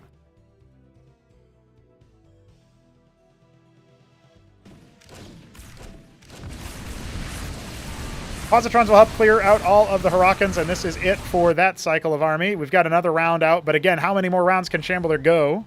He's got a lot of minerals all of a sudden, but his Vespene count very, very limited. He's going to try to affect some change elsewhere on the map, because bottom left main is taken, and bottom left natural 1 is on the way towards 8 o'clock. I feel like Shambler has an army, sure, but Neblime could just attack, move into the main base, and end the game at this point. His reinforcements can clear this. It's not that scary. He wants to put a little bit more respect on Shambler's force than is deserved, as 10 Hurricans are being made per second. I respect the Ahmed. Well, not per second, but per training. A Positron arrives. I don't know what happened there. Small force stabs up towards 12 o'clock, cancels any mining that's going to happen there. Static defense to slow the army, and when Shambler loses this, he really doesn't have that many Eidolons back at home, I don't believe. A lot of Hurricans were in production. He's making 6 more now, so he might have a little bit better of a force than I think. And he can trade somewhat cost-efficiently into this army, but I don't know, man. I can't quite see him working out. He's got a couple of static defenses at 6 o'clock, fending off the Hurricans there. Neblime definitely in control. I mean, there's a lot more Eidolons than maybe he thought there were. But there's a Bulwark here. Like, what can those Eidolons really do?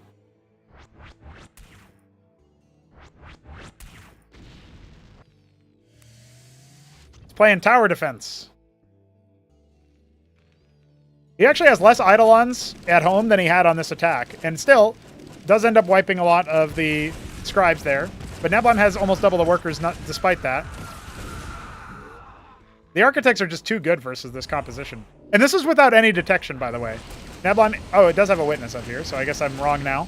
But for a very long time, he didn't have any detection in these fights. Uptecton building.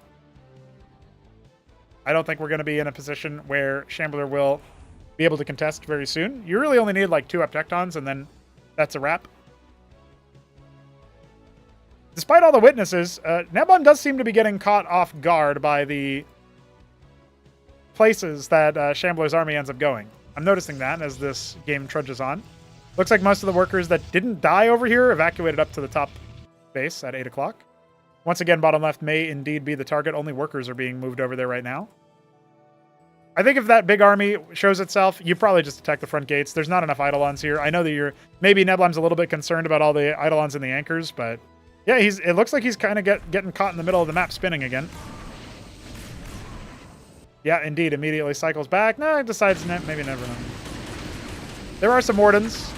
The Harakans are not going to be very cost efficient over here. Oh, okay, he's only going to pinch a couple of Drakodons up here, but there's more army here. He's shutting down the Taluses over in the 12 o'clock, so I guess that's what those Drakodons were for. And he is going to come down and try to save this base. This army would kill this base outright, so I think I can understand the decision to do that, but this does feel like Neblan is floundering a little bit, even though he's scaling up the tech tree. He's not killing Shambler fast enough for me to be satisfied. You know what I mean? Well, you can thank Shambler for giving Neblan access to the positron button.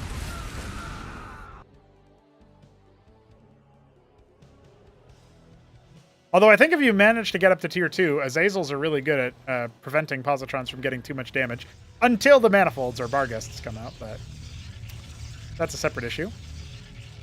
Restocking the workers there. Pretty good saturation in the 8 o'clock base. Now Shambler's stabbing out towards the natural choke point, but there's an Uptecton out. This kills the Terran.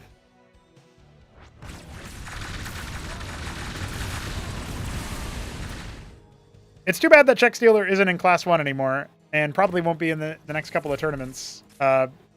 Because, honestly, it always delivers. The games that you either play really weird, fast games, or you play these kinds of games that are just really weird. They're weird no matter what, even if they're long. But I don't see too many middle-length games, like 15-minute games now. It's always 20+, or it's like 6 minutes long. The Rockets are dead. Eidolons are tucking tail and running. More frontline trying to be on the way, but there's 3 Uptectons. There's 4 Architects. And we got more artillery coming in a big way. All the Positrons up here to try to heckle the Talos, and they will indeed take a lot of damage. Treasury will go down. You see the Drakodon continuing to patrol top left. There's nothing here, it feels, for Shambler. He doesn't have any units over in this position for Neblan's bottom left base, right? So defenses there are going to be a bit challenging. I wonder if Shambler's figured out that there's a witness spying on him yet. All the Taluses evacuating. Just Drakodon reinforcements and the 1 Architect should actually be enough to clear this, honestly, but bottom left could be in some danger.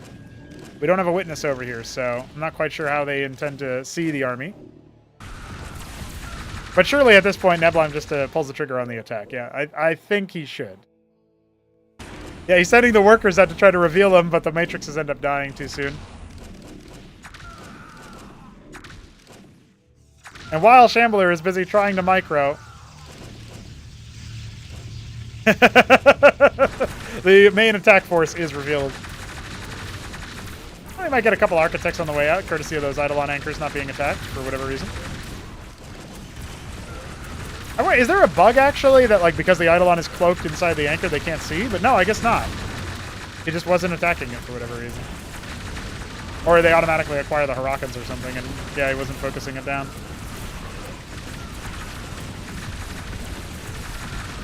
Finally, revealed, regardless of the exact mechanics of it. Shambler is crushed. The battle workers arrive and a single Uptecton, well, actually 2 of them, clean up bottom left. The 1 Eidolon left down here, can't even paint a nuke. All these Eidolons and not a single anvil. Unbelievable. I can't believe this. Neblan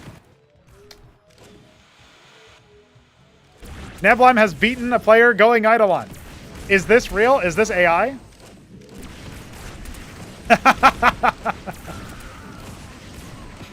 The drill onto him, trying his best. Spiteful, Shambler is. refuses to go down when the enemy has almost the entire rest of the map, and he has no money. Battle workers. I guess this is a for fun game and not an actual match, so I won't be as upset as the last time.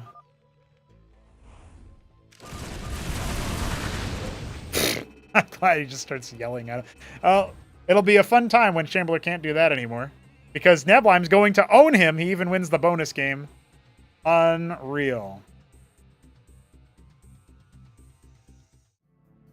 All right. That was a zany time for sure. I think we'll go to a very short break while I go downstairs to get some more water.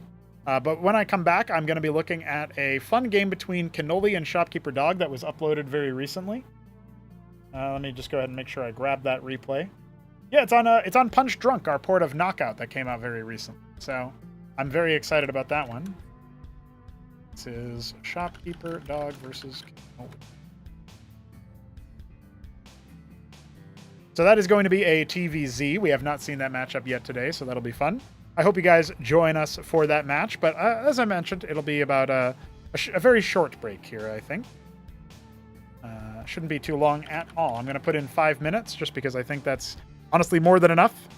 But yeah, that's where we're going now. So thanks for hanging out while I get my stuff in order for that. And we will be very much good to go here in just a moment. Stay tuned for Shopkeeper Dog versus Cannoli. I can't believe it's not butter or something.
What up, homies? We're back a little bit earlier. Like I mentioned, it didn't take me very long at all.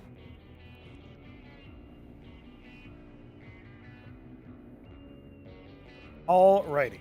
About to get ready for our next game. This one is very recent, as mentioned. It is on a very new map that we have here, a port of Knockout, made possible by Jujic, and I guess some tiles that I made, but I won't take much credit for that one.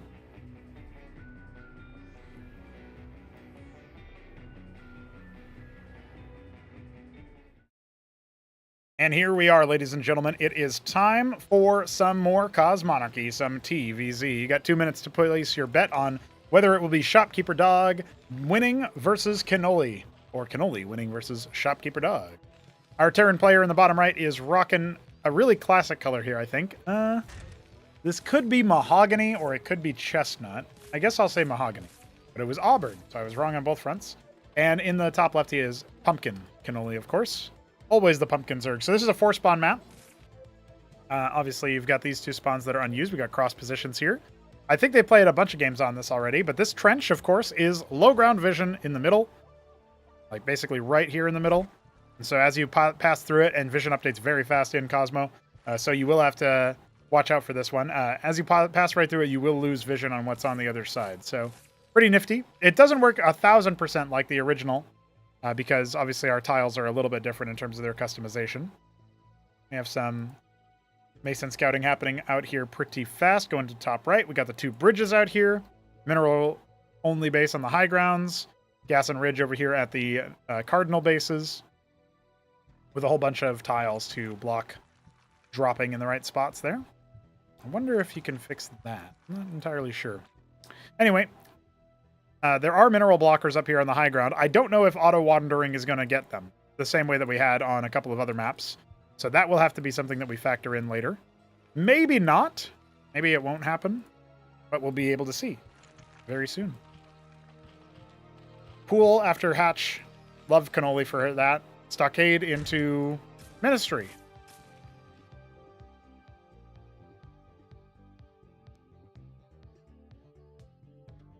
Well, that's an interesting little factoid for you guys. I do like a Stockade Expand as an option to have. I've been talking about this a lot as we cast more games. I think if you can flex into earlier Expand with less military and hold, if that becomes the thing in Cosmonarchy, I will be a happy lad.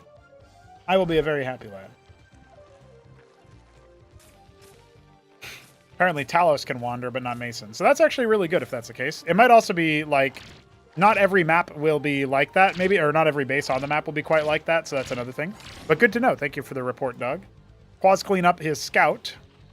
Larvosk in the main base was scouted out, as well as the pool. Circuit at the front. So Cannoli looks like he's pretty safe, and he can start powering up with extra larva.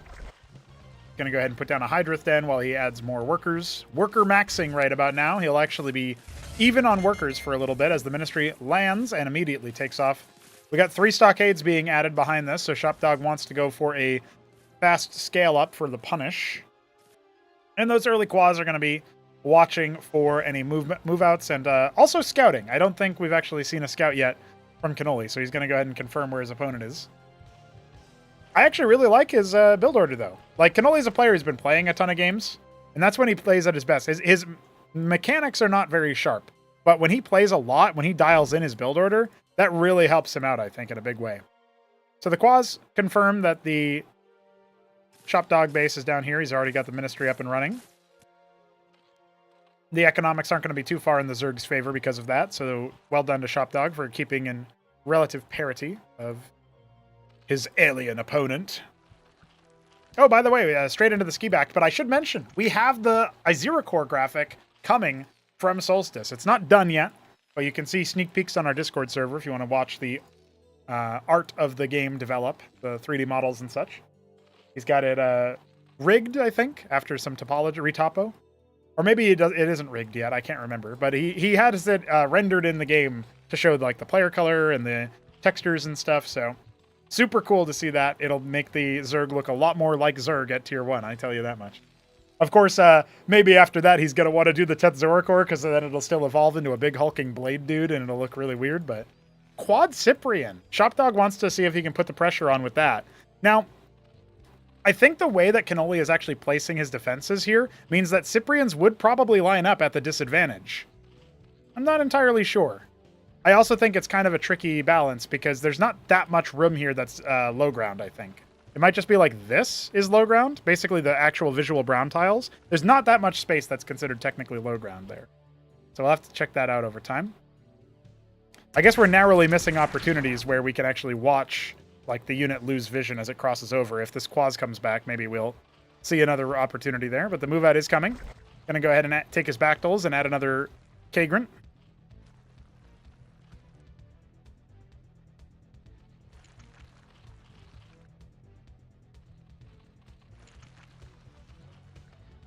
Yeah, right about now with the Vestry out on back at home for Shopdog, he's not quite going to be in a good spot for scaling up, right? But he is going to have his healing soon. I think he might want to attack before then. The Bactyls come out to start bouncing on the other side. I love the anchor. That's beautiful. Trying to set up a containment. From my very limited experience watching this in StarCraft 1, ooh, a little bit of a bad unit control there from Dog. But my limited experience watching this in StarCraft 1 so far, it only just replaced some maps on the ladder, I believe. It does feel like this is a situation where containments are really easy to set up. You got the cliff advantage up here for Cosmonarchy, of course. You got these double bridges. So actually breaking out of your natural is going to be a challenge. But let's see if Cannoli is up to the challenge. Cyprian not quite able to get in. Oh, I guess the anchors were full, and that's why. Oh, though, the retaliation is pretty strong. Kills a Bactyl. Poor trade for Cannoli. He's got 1,900 minerals, by the way. The classic Cannoli move of banking a ridiculous amount of money. But how is he going to spend it? Assess this for armor. That's going to be really good versus the Bactyls. Shaman's on the way as well. If the Shamans get up with the Cestus, the Bactyls will have no chance. And you are going to need to see some like ungodly amount of Bactyls or just go into Lakes, you know what I mean?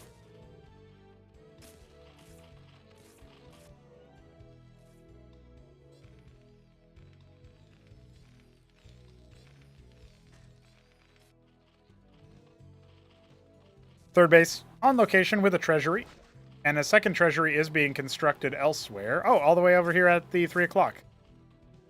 So Dog definitely comfy behind his containment. This actually feels eerily similar to what Newt was doing to AOT, but minus all of the savants, right? So there was that game on Crisis Vector where AOT looked pretty good. And then, of course, the game on Dyadic Shore where AOT bopped Newt last game. Last night, actually. Last morning. Whatever. You guys know what I mean. I streamed it yesterday. Pulling back the Cestus so he can put down another anchor. The Shamans have arrived. Shaman? I don't know. High ground up here for the Bactyls to lay siege to any unsuspecting forces that cross the trench. And the Tetzoricors have arrived, ladies and gentlemen.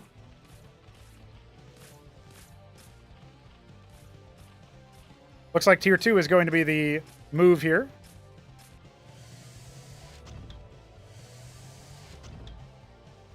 Yeah, I guess that's what he's doing, right? He's saving a lot of gas by not going Covenant and only making a couple of Shamans and, 6 Cyprians or whatever it was. And now, look at him, right? He's got his Tier 2 coming. He's got his extra bases up. He can go for the Quarry, make the Taloses as he is right now.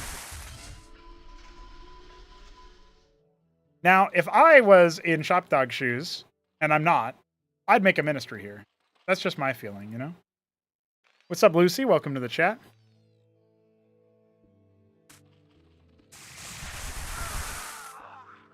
Now, Cannoli did spend down all of his minerals. He is making 9 more Tetzoricors. At some point, he's going to attempt to bust out of this. Not just the Shaman, but the Shawoman.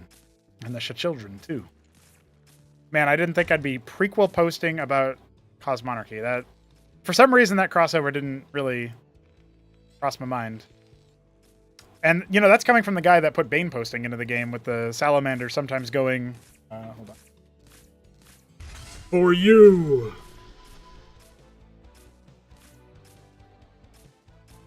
The cup wasn't empty, so it didn't really sound exactly right, but, I had to drink water anyway, so it was a good excuse. Base number 5 coming up. It's going to be slow to saturate, of course. It's mostly Taluses being produced, but hey, this third base is up and running. Loads of minerals. Chopdog can go for like 20 captaincies somewhere. He's going to expand top right. He's also expanding at 9 o'clock, I think. No, he's just putting some static defense down. Yeah, the fact that he hasn't confirmed scouted what Cannoli is doing, I would be scared of, like, mass Gorg or something at this point, dude. I'd be really worried about, like, a ridiculous air switch. Well, instead, it's going to be the frontal path. The Tetzoricors are going to do a lot of damage retaliation. Back to this army stack. The Mavericks were not stimmed for a little bit there, and it looks like this will be a crushing blow to the containment. I can't imagine Shopdog getting out of here with a successful move there. And what's his army? Has he done the unthinkable? Has he done it again, guys? Has he made 30 bases and not made an army? I feel like the answer is yes. And all those Tetzoricors helping out. The Bactylisks are dismounting from their high ground and moving across the map. He's only got Mavericks and Shamans. He doesn't have any tech production coming. Yeah, he's got captaincies, I guess, but dude, what the hell? We're actually going to watch Cannoli move across the map and maybe just win. He puts the hatch down at 9 o'clock right in front of the Watchdog. Why not? Some skits, that's their natural counter. You can't walk into the Watchdog. Can't even walk into the Shopdog. Some Cyprians being added. I don't know. Those are not the heavy hitters.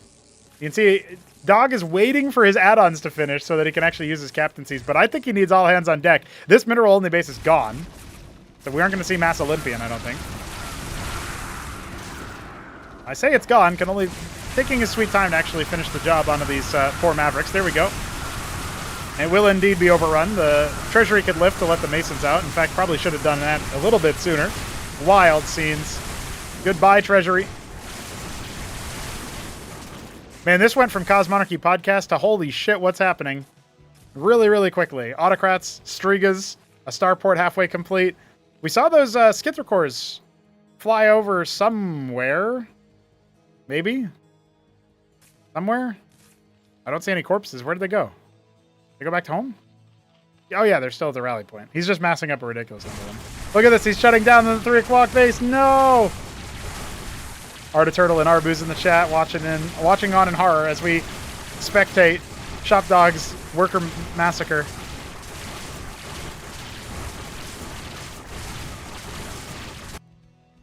Okay, the one thing I will say is that the Autocrats, if they get a hit on some Skithricors, right? Like, let's see here. Autocrat has 2 armor pens. So if the Striga rends 1 armor of the Skith, the Autocrat can just eat them all up and give them over to Dog. Good opportunity right then and there. Not going to happen. And as the front line starts to get attacked, the Skits start to fly in, and they're going to clear out all the Watchdogs and the Masons inside the main base. And look at that, Cannoli just falls away. So there you go. He should just leave now while he still can. I'd be very worried about all those bio units. Oh, I guess he's going to try to heckle the bases. Oh, Dog. Well, hold on. This is where I was talking about earlier. Like, you can end up losing a lot of your Skits and giving them over to the enemy. Not going to happen. Now, this is the time you make an Ogun. You can mass repair those captaincies for the low price of 150 minerals. Oh. Free Autocrat. Tier 2 completes for our Cannoli. Our Kennelisk. There's the Taluses wandering, as mentioned by Mr. Dog.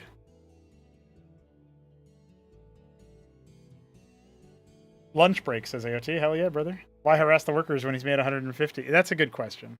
But at this point, he doesn't really have any, right? Like, he's going to lose all these as well. Cannoli has the worker lead. Chase him down. Murder him. Butcher him. Kill him. Devastate him.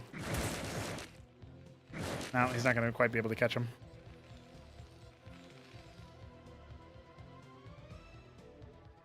I can't. Dog just lackadaisically, like, slapstick humor right here. He's just like, oh yeah, that just happened to my base. I'll start making more Talos over here in mine.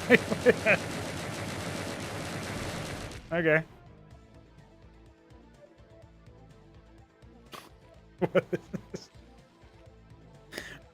What is happening, ladies and gentlemen? Hope you guys are having a good day today. This game sure is delivering. We got a big Vanguard of Zerg in the middle of the map. All the treasuries have been knocked out. Back down to 2 bases, Dog, and he's not even mining from one of them. So back down to 1 base is Dog, and we got some Almacs in the house. A lot of money for Cannoli. He's having fun. 12 o'clock being taken. He's got an okay saturation, I guess. Not really, but whatever. We'll tolerate it for now at the 9 o'clock position. Scouts out the complexion of the army, and it is going to collapse upon his 9 o'clock, and he's not really making room to defend it. I think he's, like, aggroed by all of the watchdogs, so he's like, fuck, I got to kill that watchdog. And then all of a sudden, Terran just rocks up on his army. I don't know how Dog is being allowed to do this. Surely, Cannoli just decides to smash the army and finish the game here. This is our deliverance. No? No, I guess not.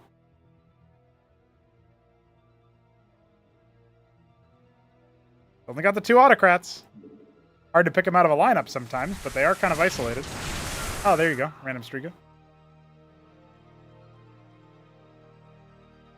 Well, it's alright. He saturates 12 o'clock. It's like he didn't lose the base in the first place. Looks like he's leading the army here. Do we have any more autocrats coming? Just one. Shaman's preemptively deploy. Only giving his enemy's army a lot more respect than I think it's due, but maybe I'm the fool. Strigas will rend armor and allow the autocrats to revive a lot of units, so there is that, I guess. This is probably trauma from a game that Dog talked about, where he, like, armor rended some Zarkavra cores and then got, like, 50 of them turned over to him because of the autocrats. Yeah. We're working on that, by the way. That won't be like that forever. Let's select the whole army again, see if we can figure out. No, it's still just the 3 autos. No more on the way. I guess not much money. Dog has got one more making. Air stack over here fomenting. Could just knock out the worker count and the ministry with the Almax, if you're not careful. Doesn't look like a great armor, like a fight over here for Cannoli, but here comes the attack force. And again, there's only the 1 watchdog here. The Masons are going to get shellacked. We are going down to 20 workers at 16 minutes, as Dog would say. And the Zerg army is looking around for where the Terran army is, but they reveal itself at 12 o'clock. By the way, this was never retaken.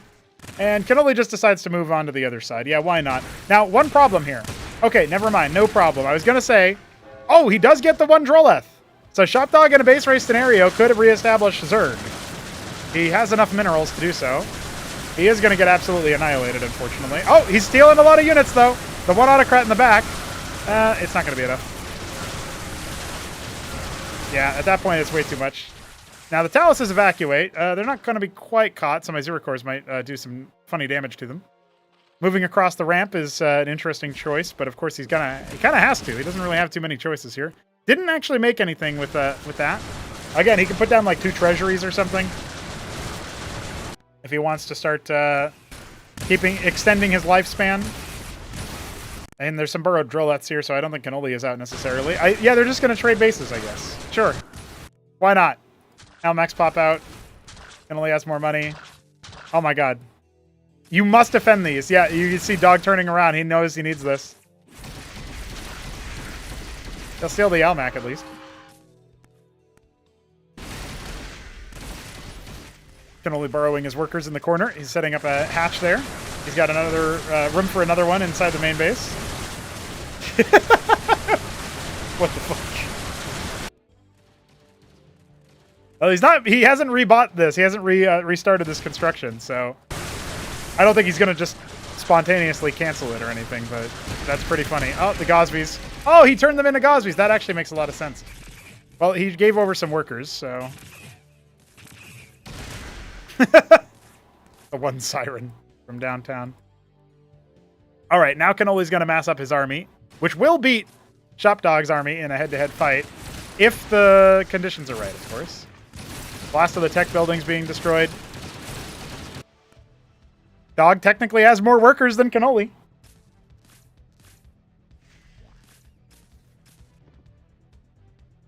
Evacuating those 3 workers, though, that'll be big. Big ups.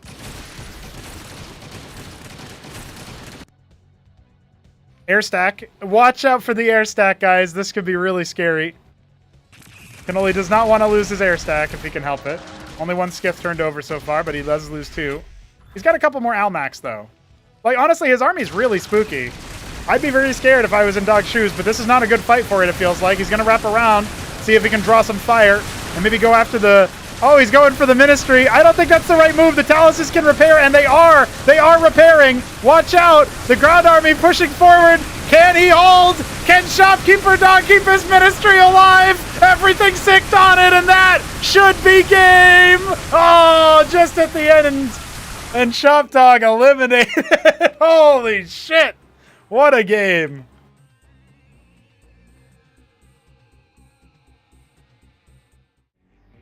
Now that was a good game of Cosmonarchy. I approve of that match. Holy shit. That was some wild stuff.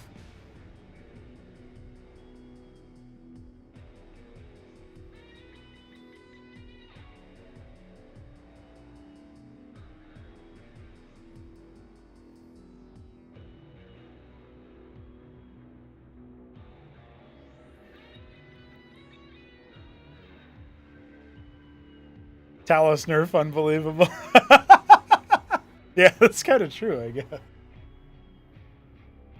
All right. Well, I was not expecting that to be the way that that game ended, but I think that was a good accounting of Punch Drunk. I don't know about you guys. Really good map. Really good map. Class 1 immediately.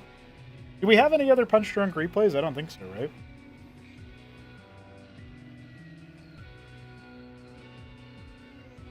Let's see. I casted the AOT versus Newt series, even the Top Ramen game that was surprise thrown in there.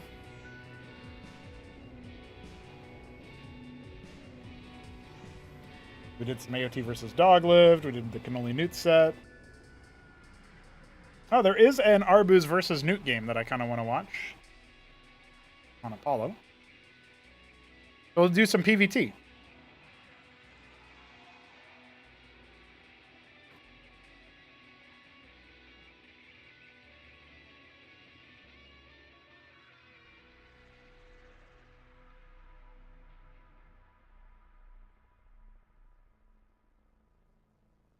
That might be our last game, by the way. The one that we're about to do right now might be the last one that we make happen, because we'll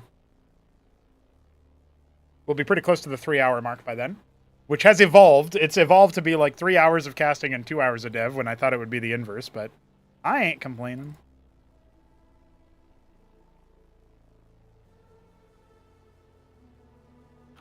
Now, I don't think Arbuz will be going up against Newt, and the same sort of thing that happened between Neblime and Shambler will be happening. Oh, I forgot to also toggle off the best of 9, so that was probably confusing. No, don't worry. Shopdog versus Cannoli was not a best of 9. Although if they were all like that, I would have been like, where the fuck is my best of 9?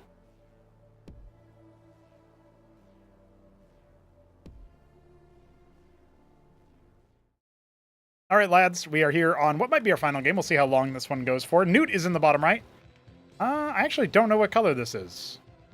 It's not regular blue, so I will say it is royal blue. There it is, royal blue Terran. And Arbuz in the top left is our maroon Protoss. LOL true, says Newt. I don't know what the context was. There were no other chat messages sent that I saw.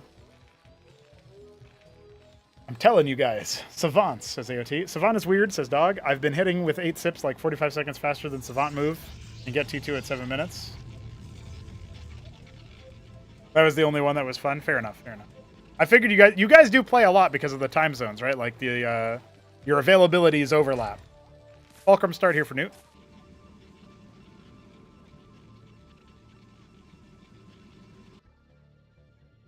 Well, that's interesting. What do you remember what you said, Arby?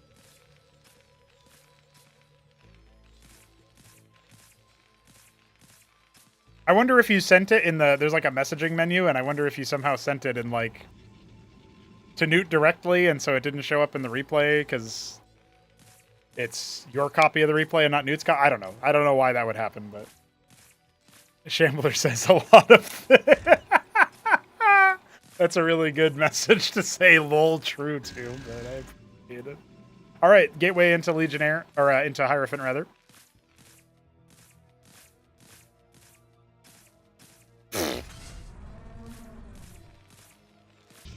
They did not, in fact, get... I should ruin the bid. I just quickly checked the patch notes and see somebody else put 20 HP on Vulture. Somebody else put that in the patch notes. Like, what the fuck? Who did this? There's an imposter, a fraud. Fraud no-go. I bet he doesn't even like peanut butter. The Vulture's going to narrowly miss out on the Scribe heading top right. There'll be a little bit extra income for Arbus, I suppose.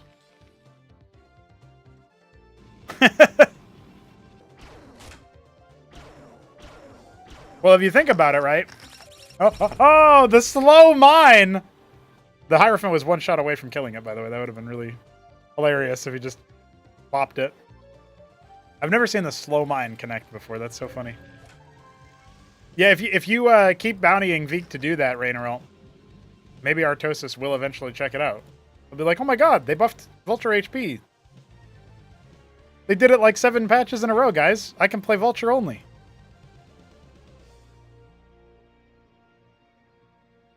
I don't think that would be enough to make him play, but a man can dream. A fraud can dream. You know what I mean? Oh, I guess I should probably set up a prediction for you guys on Twitch. Arbus, Goodish.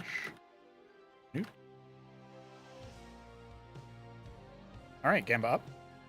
The way that I'm seeing the Vultures set up here for Newt, it's going to be a little bit difficult for Arbus to push out, but it is a heavy investment into Vaults, and we have a Ministry coming and Cyclops on the way afterwards, so this Nexus will definitely be able to offset things if the Vultures don't just walk over the game, right? So mines are being attempted to be laid. Zealot's shields will break, and that'll make the Vultures a little bit more efficacious against it. Still a couple of Striders here. Only one Drakodon so far has gone down, but the Nexus looks like it'll hold. I love the pylon here in this situation. It's another target for the Vultures. Snipes away at the Scribe. Again, Newt is expanding faster behind this, but he's invested a lot more into military. Oh, and he looks like he pulled his workers slightly too early there.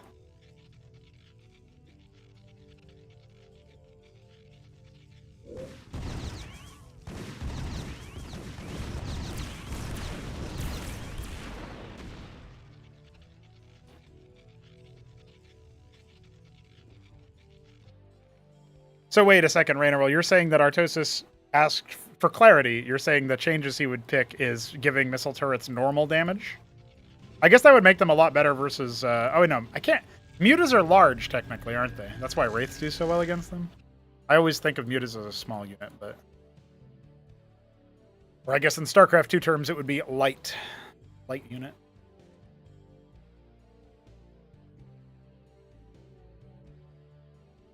12 o'clock will be mined up. Doesn't look like Newt has any idea that top right is being garrisoned by a single Scribe. Yeah.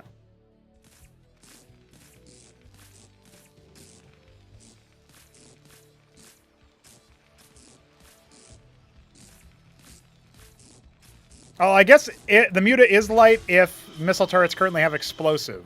So... Maybe there's a... Oh, I guess I was thinking of Wraith feeling like it should be light, but instead it's heavy. Well, it's large instead of small. Sorry. Wasn't using the right terms there.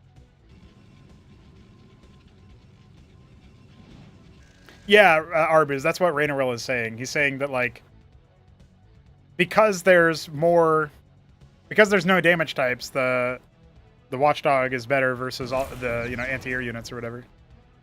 Of all types and all stripes. Hierophant might be able to catch this Vulture here. 2 more shots and it'll be gone. There should be an Easter egg version of that line that's the fate of all frauds. 3 Vultures going to come in, but there's a Warden and an Atreus here, so I don't think we're going to be in too much trouble. Now, 3 Vultures does one-shot a Scribe, so this is going to help out a little bit for the Terran. And another one flying in as well. There's actually good counter damage from Newt, I feel like.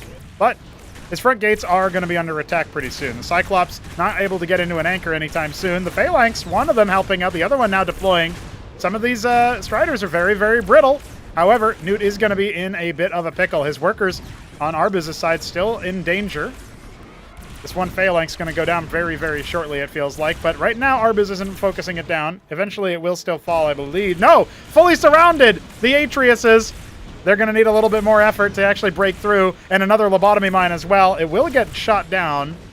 That Phalanx trying its best to stay alive and fight. The good fight.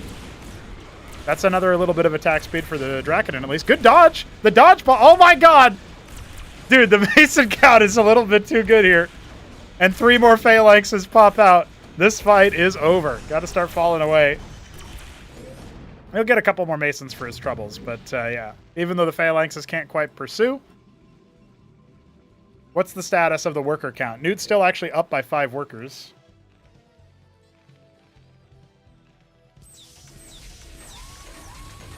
Yeah, Solstice, like I mentioned, I was confusing it with my memory of the Wraith. The Wraith is large and should be small in my head. Well, he held because of interception at first, I think, because the Masons body blocked the Phalanx shots. But then he held just because repair is really good.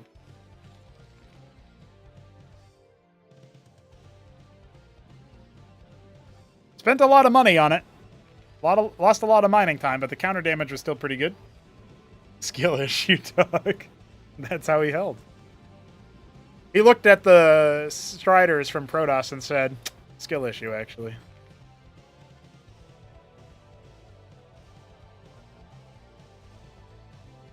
Witness spying on just about everything here. Ooh. Thank you, Boneth, for the big raid. Currently watching some TVP right up Boneth's alley, I'm sure. That Anciel is not going to get very much scouting at all. Welcome, homies. I see Tamaz in the chat. What's up? What's up? Got some Goliaths coming out with their fancy new model. Newt going to try to make sure everything works out here. Appreciate the follow from React Brood War. Witness is spotting out for the mines, but you got to watch out because the Anciel also gives detection. So this guy could get sniped out by the Witness. This is like a, you can think of it as like a more protective science vessel, right? Like mini science vessel. Is that a fucking Any units that take damage underneath this bubble will actually be shielded. It'll deal damage to the energy of the Anciel instead. Striders have to go back across the bridge, and we've got a Nexus warping in for the third base of Arbuz.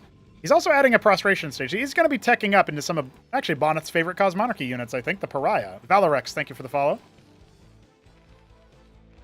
More players in Cosmonarchy than Stormgate. It is true, actually, Ray Rain. Welcome to the chat. Hope you're doing well, my man. For anybody who's missed the announcements, by the way, we do have a couple of pages on Liquipedia and on Team Liquid. But it's worth pointing out we have a couple of epic show matches coming up. We got Zeke, Wolfix, and who's the last fella? Oh, yeah, it's Oya, if you guys remember Oya. One time the third best foreign player, I believe. Witness is going to get sniped out, unfortunately, for Arbuz. That show match is going to be on the 29th of this very month. I'll see you guys Friday at 12 p.m. Eastern, 6 p.m. CET, if you're interested in that sort of thing. It'll be streamed right here on this Twitch channel. You can give it a follow if you like. Zeke's been gaming on Cosmo for a long time now, and Wolfix is about to get bitten by the bug, too. He was getting it set up earlier today. A pleasure having them. And later on in September, the 13th of September, we have Bonneth versus DeWalt in a 9-game End of the World series. Every map is going to be played, and that is a head-to-head that will take place in Cosmonarchy. So I'm looking forward to that as well.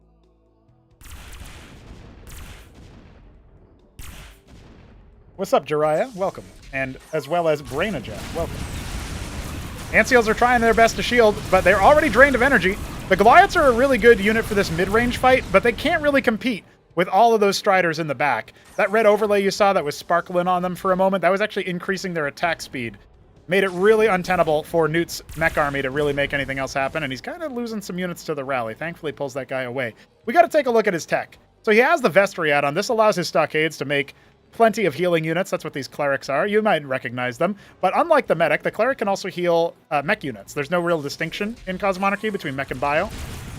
So they give the little nano gun to boost the armor by 1. Doesn't stack. And, of course, get the healing going.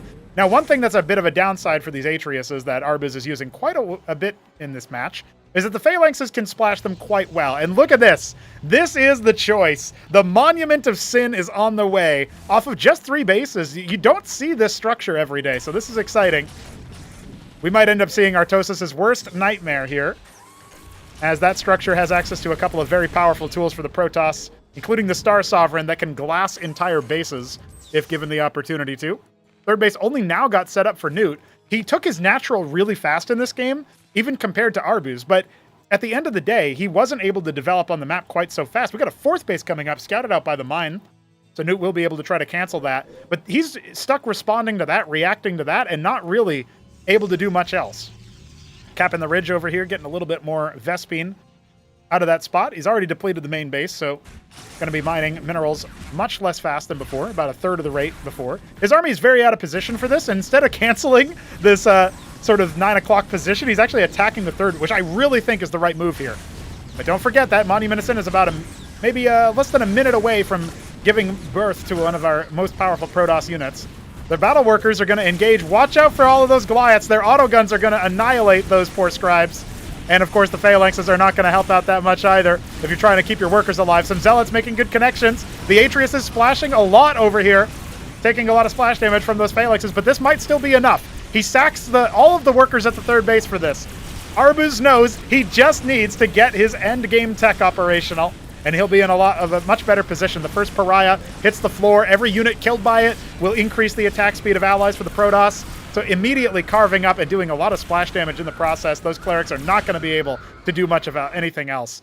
In the process, we did see the Atlas go down. This eBay graphic is actually the tier 2 for Terran. And we have tier 2 bio on the way for our Terran player. That includes units that can raise the dead if given the opportunity. And it's kind of hard to stop them from getting the opportunity in deft hands, and Newt is definitely that. We'll see if he even goes for it in the first place, or what else he might be going for.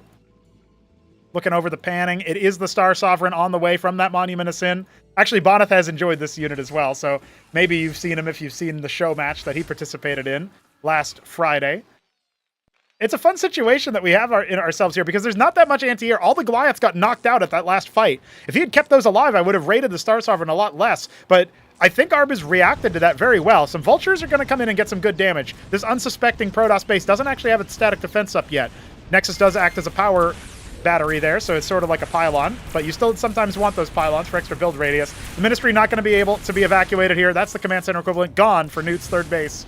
So knocking out his economy and still keeping a lot of the workers over here. The Sycophant restores shields. It drains its own shields to give other allies shields. It keeps the scribes alive forever versus light harass, so that's actually a really funny support unit.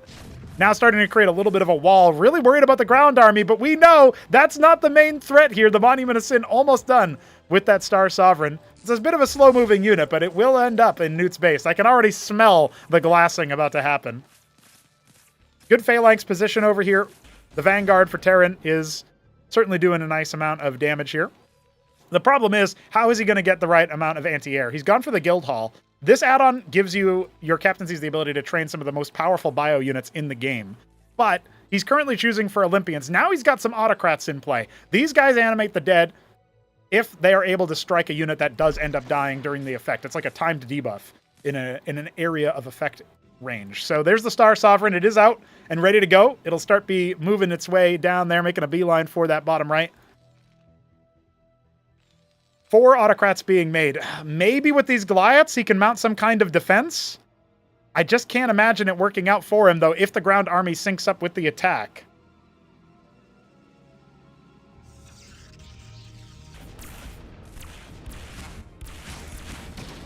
All right. Atreus is getting cleaned up over here. The Olympians, some of the best stat-for-stat units in the game. They've got you can think of them as, if you guys like Space Marines, they are very evocative of that. Not only do they have a pretty kick-ass rifle, they also will punch people in melee range, and it does way more damage. So they're pretty good in the melee as well. They just start punching zealots out, clobbering Zerg units. You try to hit them with our Zergling equivalent, and they two-shot them in melee range. And the attack it's a pretty short cooldown, right? So it's pretty good there.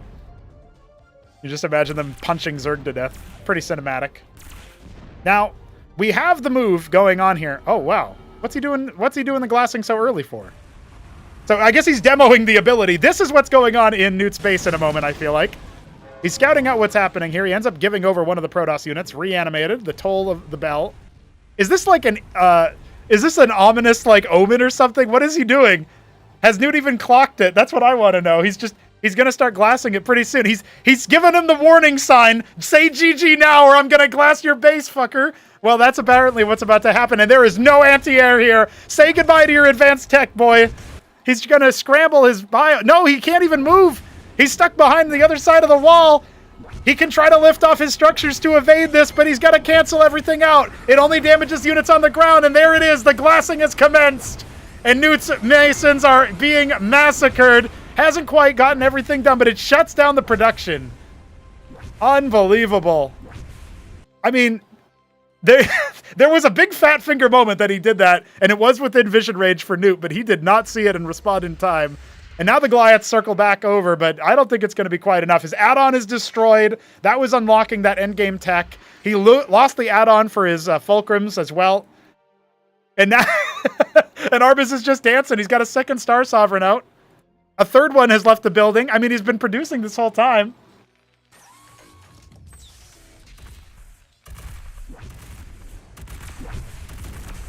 Star Sovereign taking shots at the Goliath. We still have this, like, plenty of Protoss here, but it's dangerous to cross the bridges. We all know that. That's not different in Cosmonarchy. It's still very much the case.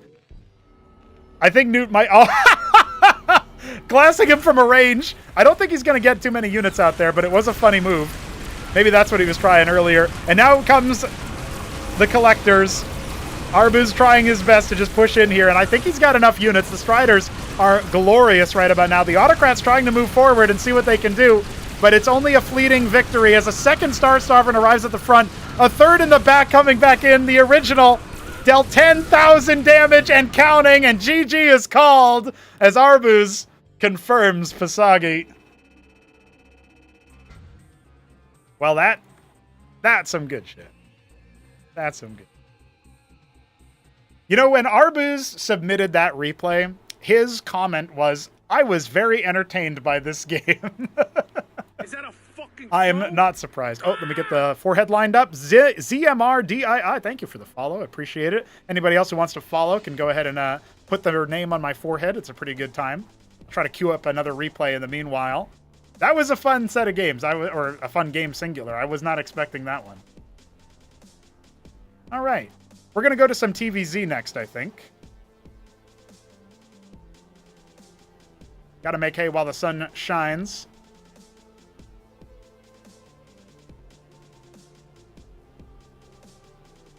Top Ramen versus Newt. We're going to continue with Newt, even though he didn't give himself the best of accounts there in that last set. Now we got to play against one of our best Terrans off races as Zerg and see what we can do there. Top Ramen is one of our best for sure. How good is his Zerg? I guess we're about to find out. I've been meaning to cast this series for a while, so I'll use this as the excuse. We can show off a little bit of the Zerg in the process. After that game, I think we can take a break from Protoss. I mean, we saw what they have to offer, guys. Come on now. All right, here we go. Newt in the top left, our Dark Sapphire Terran player. This is a port of Overwatch. Demaloon is what it's called here. Ramen is our jet black, no, just regular black Zerg player. Oh man, I forgot Ramen likes he likes to set his colors to ones that are really hard for me to color guess. We have over 100 player colors that you can pick from in Cosmonarchy, and so some of them are pretty similar to each other, and I'm just gonna guess like which one it is. There are technically differences you can spot, probably not on Twitch or YouTube because of the compression, but the name here is a little bit brighter if it's jet black, and otherwise it's a little bit darker, and you know, sometimes I roll the dice on that one. Go ahead and get some Twitch Gamba up if you guys feel like gambling. Which race is more OP, do you think? Is it going to be Terran or is it going to be Zerg? I'll let you guys gamble your minerals there, your Twitch channel points if you have any. Stockade coming up. So bio opening makes sense. In Cosmonarchy, you can open straight mech. You don't actually need the stockade equivalent, or the barracks equivalent, the stockade. You don't need this in order to make a factory equivalent. So you can just go straight mech if you want. Some players have been doing that, but versus Zerg in particular, bio still seems to be the way. Larvosk open for Mr. Ramen. These games are played on the 10th of August. I can quickly check how many we actually have to sink our teeth into today. It looks like we have 6 replays, so we'll see how many we feel like getting through.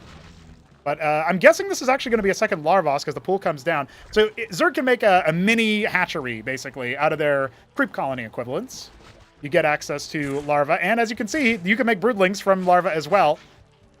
These are free units, but they do cost time and, of course, consume your larva. So not always the best choice, and if they move off of the creep, they will just blow up after a certain amount of time. Their time to life ticks down when they're off of the Kagra, as we call it here, the creep. That's going to be another extended defense network here. And a forward anchor. Okay, so Newt was practicing a lot of TVZ versus Ramen. We're going to see some really zany strategies here, I think, out of Newt. He's a bit of a wild cat, but I like that. We like the wackier styles.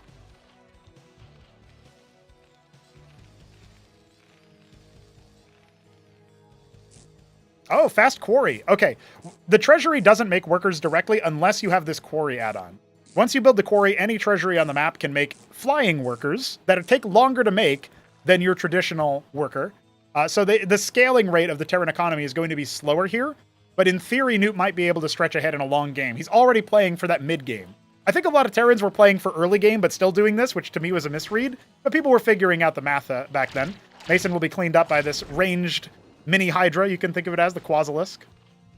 Struggles versus armor, because they technically have 2 attacks, as you can see here. You can also see an estimation of weapon range. I guess that's not estimation, that is actually dead accurate. We can even see down here. One thing to note is that when you're up a ramp, you actually have +1 range shooting down a ramp. We don't have mischance anymore. So that's a big feature that will allow the defenders to hold on from those high ground positions. But it also makes breaking out of a containment a little bit harder if they're on the high ground. So it can be used against you on a map like Knockout, for example, which we do have a map port of. That's an area where, like, straight up towards your mineral-only third base, there's the high ground there. Obviously, the trench itself can be somewhat difficult if the opponent tries to build stuff there.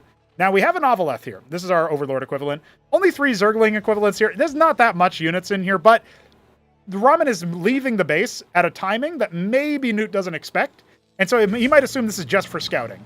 Also, there's no upgrades. That's one of the reasons why you already have transport, and the Ovaleth already moves as fast as it does. Somebody already observed in chat, we don't have supply. These unit counters here are workers over military. So our worker count right now is slightly favoring the Zerg player, but military count also favoring them. It's just that they have a lot of cheaper units. There is a Watchdog, and we have some Cyprians here, which are really good versus, like, splash units, basically. And as Ramen scouts over here, he's actually going to have to unload those units if he wants to make use of them.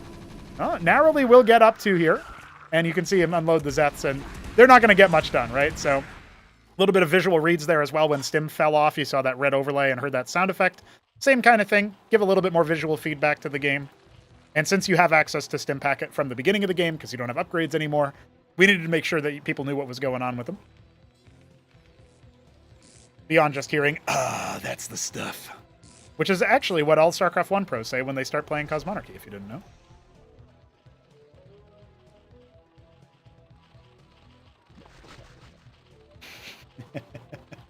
See some people talking shit in the chat. Yeah, Kasuga is here. Shambler is here. What's up, guys? Some of our more experienced players. Kasuga a little bit less so, but he's been grinding. Our Taiwanese terror. Now, Lyrilisks are starting to be made. These are kind of the apex strain that you get at Tier 1 out of the pool. You see, this used to be a pool. Now it's the lake.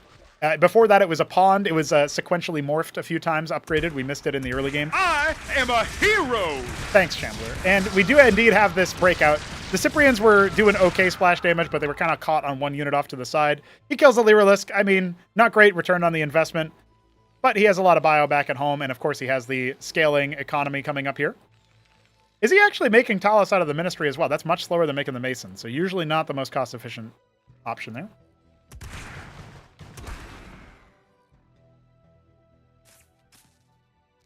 Yeah, Zerg here is Artosis' voice. You gotta have Zerg here. Treasury starting up at 12 o'clock, so I guess we're going to be committing to Talos. When you see the Treasury, you can see it has much less durability than the Command Center equivalent. Like, less than half the health almost, you know what I mean? So we're talking about a significant drop in HP. Also has 1 less armor, and again, doesn't make your base worker, the Mason, the SCV equivalent, doesn't make that directly. So your scaling rate on the economy is much lower, but it's half the cost. And it comes online a bit faster. Now, unfortunately for Newt, he's going to finish it up, and then the Zets are going to start hitting it. So we are going to see that attack coming. Trying to hold across the ramp, the bridge rather. I guess the Cyprians could equalize this a little bit, but the Lyrilisk bounce attack is going to be hard for just the clerics alone to deal with. Like, yeah, they boost armor by 1 to any unit that they're healing, and it doesn't stack, so they boost up to 1 armor, I should say. Stim comes out. Oh, this is a really awkward fight for the Terran, I feel like. The bounces are going to start staggering. The Cyprians are helping out a little bit. Better fight than sometimes we see, but yeah, the Shaman arrived too late. This unit heals in an area of effect, and it deploys to heal even more, but most of the bio is already dead, so even though he's giving Ramen the run for it for now, I think that's just Ramen exercising an abundance of caution. A star pad is being made. You can make some basic air units out of there, including that Anseal shielding unit we saw in the midpoint of our last game. Some Harakans are out. Firebats. They are meta in pretty much all matchups. Any matchup that you go bio in, you usually want them. And now we got the Lurker equivalent, so Yeah, we're going to say this army is toast. The Shaman does detect when it's deployed, but not when it's packed up. Not that it mattered there. They were never going to get it past that. So we got 6 stockades coming up here. 3 more on the way. The Vestriadon is done, so we're going to see a couple more Shamans, of course. We are also going to see some drops. I think. I mean, Newt is kind of at risk of just getting run over here. I'm a little bit worried about him. He's got some Hurricanes that will try to hold up a little bit more, but when those Lakers start launching, you got a couple of... I guess he got a couple of Zeth kills there. I don't know. I don't think he can really do much in here. He's got to evacuate. Ends up falling back, or at least trying to. Mavericks, Hurricanes. Yeah, they're just going to get shredded. Lake is still helping out from across the bridge. And I think this is just too much Zerg. Ramen did all of this on one base, and Newt didn't really recognize the danger he was in from basically what is a one base all-in. You know what I mean? If this had been held more comfortably, Ramen would have had absolutely no economy, right? He's only now getting his expansion up. And this is after, you know, the attempted third base, but it didn't quite work out. He's distance mining with the flying workers. It looks like they're just talking some stuff and seeing what they want to talk about there. So we'll speed through this one. This is definitely a wrap. So that is going to be game in favor of Top Ramen. And we'll have another round of predictions as we get into our second game here. I'll be able to tell you guys a little bit about whether or not we are on the same map. I think they usually change maps. People don't like to play the same map like 10 times sometimes. Sometimes they do. Yep, it's going to be a 4-spawn map up next. This one is a Cosmonarchy original, Blackwater Bastard, a map by Biddy B. And Ramen is in the bottom right as our Jet Black Zerg. Newt in the bottom left as our, Oh, this is a tough one. What color would this be? It's not Dark Sapphire. Cosmic Cobalt? Yimin Blue. I never would have guessed Yimin Blue. Come on now. Forgot that color even existed. Like I said, over 100 selectable colors in the game. Good luck trying to color guess like I can.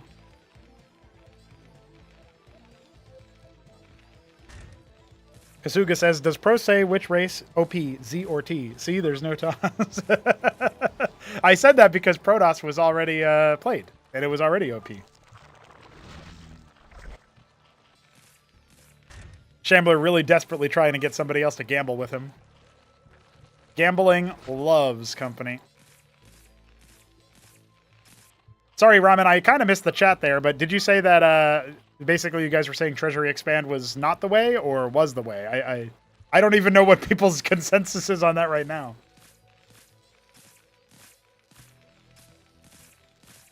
Maybe the underdog here will be able to take a match. We'll have to find out together.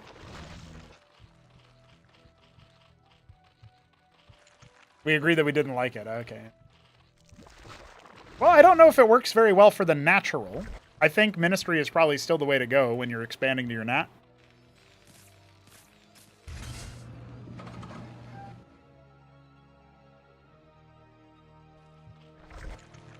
You can see Ramen continuing to extend his K-Grow over. Man, when the Agrolith was released and I saw people like building nothing but these structures all over the place with the Agrolith, it really reminded me of StarCraft 2 Creep Tubers. Like, they can't do the same, they can't self-replicate, but it was definitely wacky. That's a pretty far circuit, but it looks like Ramen just wants to be a little bit on the safe side. He's going to add himself another Larvosk. So this can be a very comfortable build if you... Like, you are going to scale up your eco a lot slower if you're under any pressure, because you have to spend all of your larva on military, but you can do that because you have the extra larva. You can see Ramen going to start shooting ahead in workers here pretty soon. And Newt has got a healthy Maverick count, our Marine equivalent, but he's scouting his opponent last, it looks like. He cross-scouted. Dude, what even would this scout pattern be? I've seen, like, Z-Scout or N-Scout, right? You go bing, bing, bing. I've seen, obviously, Box Scout. We know about that. We know about going to the middle and then scouting. Like, this, and then that, and then back here. That's like a Greek letter or something. I forget what it's called, but...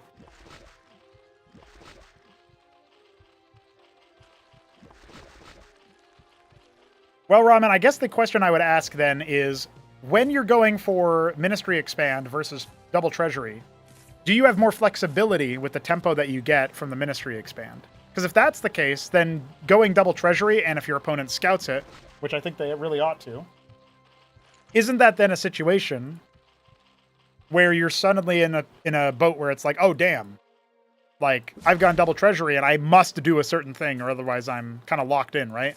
We have the Ministry coming up here for Newt. Again, no real expand coming up. The Hydrathen is on the way, so that's a bit of a different tech path.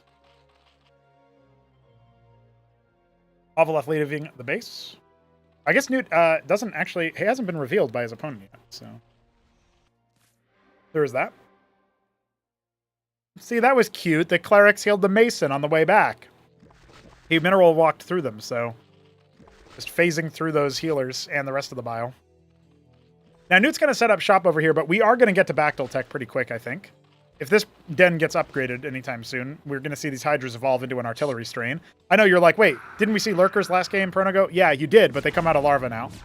Now, this could still be a situation where it's a little bit testy. The stimmed Mavericks, well, he needs to re-stim them again. This could actually be really dicey for Ramen.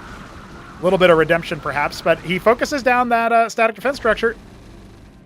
Our Sunken Colony equivalent here. Now he's lost a lot of Mavericks. I think this is a little bit too much.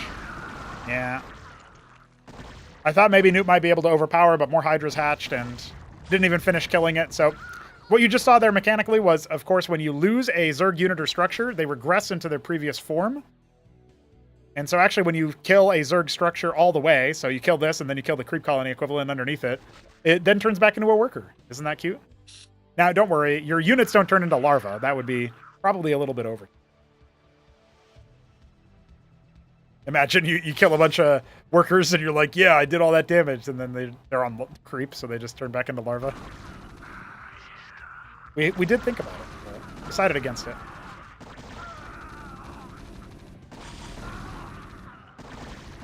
Again, the stim staggering here isn't really the best from Newt. He's running out of stim pack. When you activate it, it's about a second and a half before it actually kicks in. So you need some tempo, you need some muscle memory. And again, this game was played some time ago now, 10 days ago. So Newt has grinded a lot since then and definitely has built that instinct up a little bit more. Now that Mason gets sniped. Ramen is a Terran player, by the way, not a Zerg player. So he knows what's going on. His Avaleth is going to get sniped. But he knows the pain points. Got an Azira core coming. That's pretty good for the front line. Hydras might not need it, though. They might just muscle through on their own. We don't have damage types in Cosmonarchy, so they are dealing full damage to all units. They're still not really the best versus bio, especially when Shamans start coming out, I feel like, but Cyprians also kind of shoo them away. Same way that, like, our Dragoon equivalent, the Drakadon, has a similar experience where it's like, oh yeah, I'll bully Mavericks all day, but put me up against some Cyprians and I'm just mulched. Yeah, it looks like this is another early game victory for Ramen. Again, Newt not respecting... You're going to go for the expand, but Newt's not respecting the fact that Ramen is building a ton of production on one base and not going after that expansion until way later. Take no damage from Maz. Well, he isn't focus firing either, so I guess that's another problem. But, you know. Oh yeah, Newt's wondering if they have like a faster regeneration. We're going to go ahead and speed through this part as well. Let me build it to look at it real quick. Oh yeah, I think this game was, I was told that at the end of Blackwater they try a bunch of tactics. And then Newt's like, oh, I've got an idea now. Well, Ramen's giving him ideas. Ramen's trying to educate him in the matchup as a fellow Terran player. And that will still be a victory for him.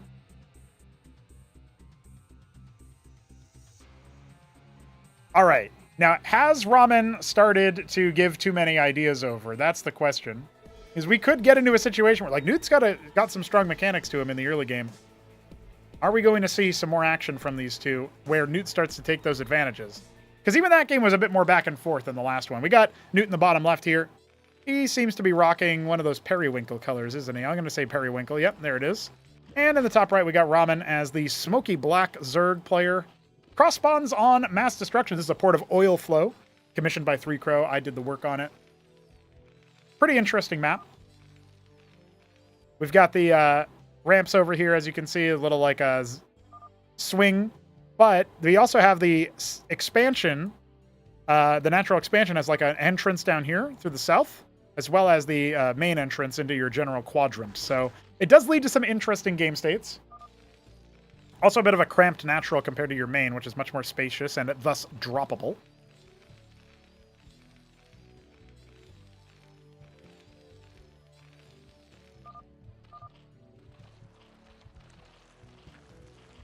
Newt asking a ton of good questions for a beginner, or I guess not really a beginner, right? He is a player who, in my opinion, has been sorely missed in the community. He loves his wraiths. I wouldn't be surprised if we see wraiths actually, but not yet.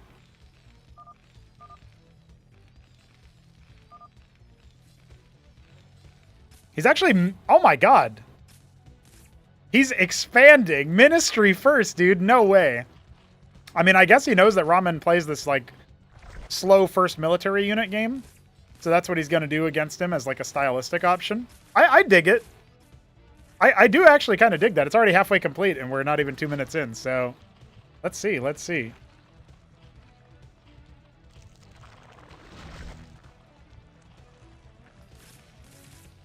Double stockade. Your eco does kind of explode when all you can spend regularly on is a single mason, you know what I mean? Antiquark C137, thank you for the follow. I do appreciate it. Hey, we're pretty close to our follower goal of 420 followers. Can you believe that? You too can make the number become funny if you follow the Twitch channel. Ministry finishing up at the natural for Newt and record time 2:15. Unbelievable. And with the way that Ramen's been expanding well, he just hasn't really. He's expanded super late all these games. It's going to be a pretty funny timing comparatively, because that's like a hatch first timing, a little bit earlier than a hatch first timing. I mean, later, rather. Usually pops around 2 minutes because it takes less time to build. Oh, he's got his Droleth. Oh, he's just going to use it for a scout. Okay. Mason and Droleth will meet in the middle. Obviously, Terran scouted a lot sooner. Look at this. They even see each other across the trench beforehand. Pardon me? Coming through. Mavericks waiting. The Vanguard. They are a little bit... This ministry is a bit misplaced. That's why the town center marker is here. Give you that little info. Avaleth leaving towards top left. We'll get a full scout on the main base later on, even though the... Oh. Apparently Newt wants to just let his worker walk in. He wants to see everything that he can see. This is a very fast Vornath upgrade. So we are going to end up seeing that same thing that we saw in Game 1, where the pool gets double upgraded really fast, and Ramen tries to use the Lyralisk, that bouncing strain that evolves from the mini Hydralisk, the Quaz. So I'll explain all of that again as we get there, step by step, but that's essentially the end game that we're looking at here. Or at least where Ramen wants to go in the early stages of this game. Not quite end game stuff.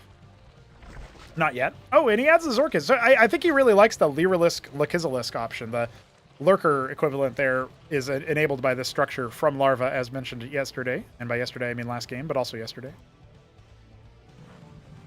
Every weekday we do these kinds of streams where we cast Cosmonarchy matches, so very good to have you guys here today.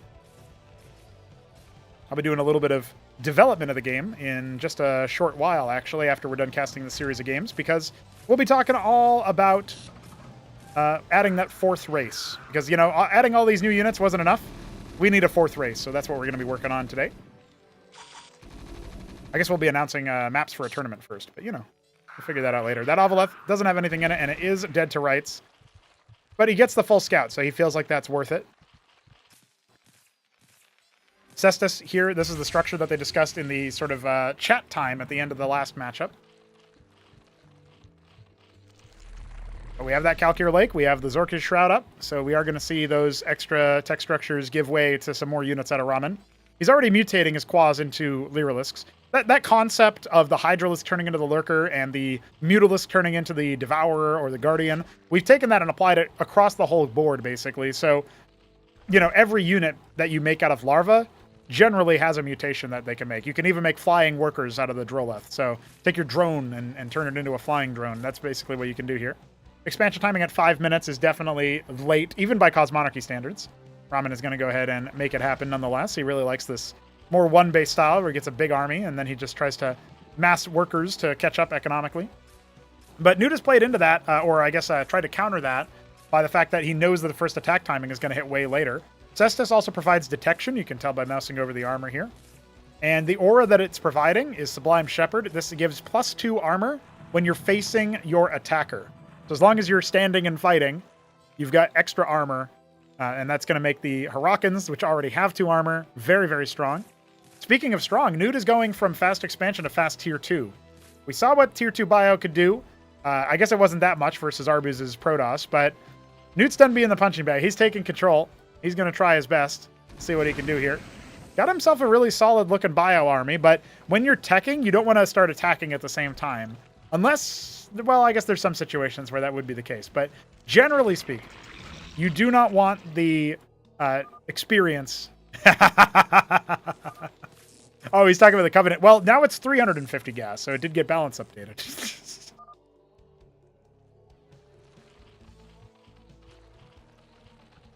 Let's see. What does Ramen want to do now? Adding his way towards extra Lyralisks, slowly saturating his extra base. Obviously, right now, down by 15 workers. That can change over time, and will, if I know Ramen. More stockades on the way, despite the Tier 2 investment.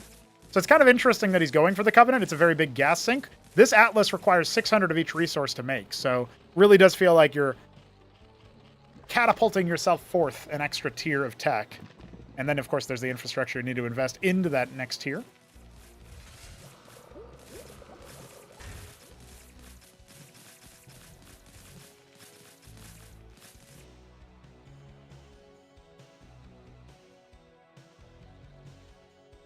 Mason will be caught in the middle of the map, but it's good intel for Newt. As his 4 stockades are coming up, he's adding more savants. Well, he's got the 1 Anseal for detection. The 1 Shaman doesn't feel like it's quite sufficient. You know, the Lyralisks have this bounce attack, right? And so it's pretty good, but, you know, it's going to be ameliorated by having Shamans heal. There's only the 1, though. So it doesn't feel like it's going to be quite enough. Now captaincies are coming online. Really sticking to bio here. On point thematically. Would love a starport as well. Get some support units out. But instead, we just have the star pad for the Tier 1 flyers. And right now, that's really just the 1 Anseal. Clearing a Zeth on the way. That's signals to Ramen that the move out is coming. He's trying to upgrade some of his Zergling equivalents. I think they might just get popped before they finish, or maybe as they pop. Where's those Maverick Stims? We need to control click on those Mavs, or pull open something else. Maybe the Shaman can deploy, because he can't quite see. Oh, never mind. It does deploy, and he's going to snipe out the Lurkers. That's it for the big splash damage option, but focusing down. Not just on the anti-air there, but also on the Shaman, so there's no healing. The Lyralisks, they have a feast. The Lakers did a lot of damage to those army as well. The spines there from those Lurker equivalents just did so much damage to the Bio army. The big move out there, not quite ideal. Now he's got to cycle back as Cestus. If that gets caught before it really has a chance, oh yeah, it's gone. They have a different anti-air attack than anti-ground, so it doesn't quite bounce, but Savants do splash damage. He's going to try to mass repair the Cestus. Oh, actually, he will end up keeping it alive. And Newt's still up by 10 workers, even though he doesn't have his 3rd base operational. He's actually expanded down here to the mineral only. I guess that kind of signals he might be thinking about the Olympians. Maybe Mass Madcap or something. Heracles are also a good option here. We'll explain those units as they pop out, but right now it's just straight up Lyralisk and some Lurker equivalents. There's a bit of a Zeth run by planned. Savants should make short work of that. Okay, the Madcap comes out here. When this unit stands still, it builds up attack speed for every attack it deals, eventually just having a ridiculous amount of attack speed. And now these Masons are actually going to cycle through and reveal to Ramen where the extra base is. This treasury needs to be lifted. Do we have detection? I saw an Anseal being produced, but it's not quite done yet. So no opportunity for Newt to do much here. He's going to lift his treasury. Could cycle back towards the 6 o'clock base, but nothing there just yet. Cestus could move forward as well. And here's the Anseal to provide a little bit more safety. You can see the Cestus is being put forward. Unfortunately for Newt, he ends up taking a lot of damage there from the Lakers. Some of them for Ramen are all the way down towards that satellite base, that mineral-only base. You can see the Anseal being pressured by the Lyralisks. They have good range there, but no! It's not going to be enough. Clerics just enough to keep some of the units alive versus those Lakers. More of them coming up, but 2 of them are dead before they even fire a shot. Again, these front lines are getting really heavily weathered, but it looks like it's going to be enough for Newt to reclaim control of his side of the map. Behind this, Ramen has 12 o'clock waiting to be saturated. He just now did it. He's got some Zoryus. These are very meaty units in the early game, and he's upgrading his Shroud into the Den, a familiar-looking structure. It is going to unlock the Ultralisk equivalent, which you morph from this Zoryus guy. Big Mason Pole going to be moved over towards that mineral only as the treasury is reset. Off-center, yet again. The 1 Quaz may have blocked him there, and he's going to try to take a base. Another base off-center. I feel like Newt does it on purpose sometimes, but I swear he doesn't. Not quite fully saturated over here, but he's going to cap the gas. When you cap the small geyser, it basically gives it the same yield as the main geyser, the big one. And you don't need to cap either to harvest, but capping them does improve their yield. So 6 Ultra Cores are finishing up here. Well, actually, they just started. Maybe a window for something to happen, but with 9 Lakes, I don't think that Newt can actually force the issue. If he tries, this will end very badly. Mark my words. You might not have any Lyrilisks to worry about, but even though some of those Lakes are actually stacked up there, the splash damage is out of this world. And now the Ultra Cores are loose. This is Newt's best attempt just yet, but he has floated a lot of money compared to what Ramen has done, and he's definitely a little bit behind economically. Ramen taking the worker lead, also saturating this base, which has gas. And we don't have any Vespene coming from this extra base of Newt. So his tech is going to be dwindling, and his army is not going to be able to keep things going. When the Ultra Cores step over corpses, they eat them, and they gain more movement speed and attack speed. Adding to that, they have lifesteal for every point of damage dealt. So they are very potent units. Drain tanks on the front line. Without any armor rend here, I don't see how Newt can possibly deal with this. Maybe he can deploy his savants, but I don't even know if he knows about that yet. You can deploy them to start stealing attack speed from your opponent, and that will stop the Ultra Cores from getting their lifesteal off, of course. He's trying to cycle back and see what he can do. The Lakers are pushing forward. Oh, those spines are going to be deadly. Even more deadlier than those Ultra Cores, which are actually... They are suffering a little bit. The madcap damage is really good, and that's a bit of a flub to burrow from Ramen.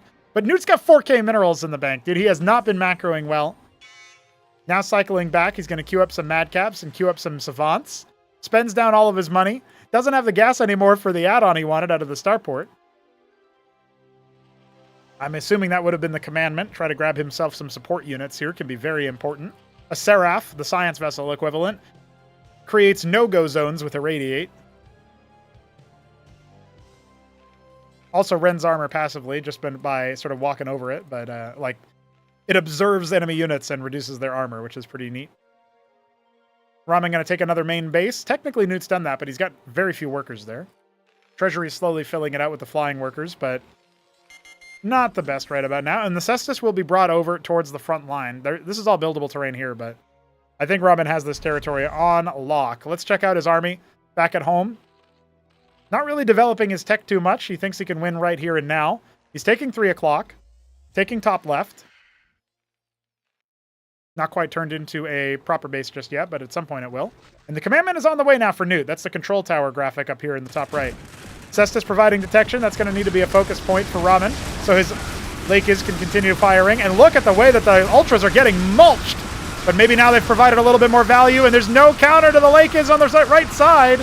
And the Lyrilisks are still at large, reinforcements pouring in. For a second, that fight looked really good for Newt, but the Lake is just absolutely massacred him, and they can even peel away from the army and start picking all those ground workers. I don't think that mineral only is going to be long for this world, and despite a 3k bank, his units are being rallied out, and Newt's asking about how many bases.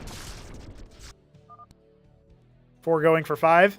A little bit of a lie there, considering his workers aren't actually mining here, but GG is called by Newt. That's it. Just muscles his way through. Shambler saying Ogre Zerg. That's when you do like Muta Scourge only, I think, from the perspective of Protoss. I believe that's how that worked. Well, Top Ramen up to a 3-0 start, but we got 3 more replays. Is Newt going to tie us up with a reverse sweep attempt? I know you might think I'm coping after the way that those games have gone, but at some point, all of this practice is going to click, and I think you're going to start to see a different Newt. Maybe it's now. We're going to a very aggressive-oriented map called Serenity, another Cosmonarchy original. Newt is our red Terran in the bottom left. He was very red last game, all of the blood everywhere. And Ramen in the top right is our snow Zerg. Cosmonarchy Ogre Zerg is Lakes, man. Okay, that's apparently the conclusion that Shambler has come to.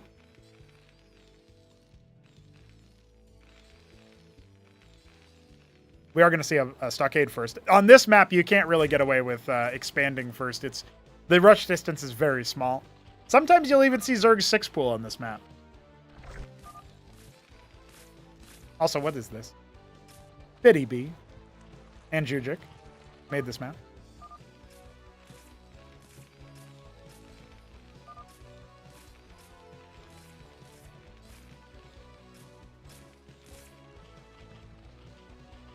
I think Ramen is probably going to open in the same way that he has been this whole time. We're going to go ahead and start the prediction as well for you guys. You fine people on Twitch.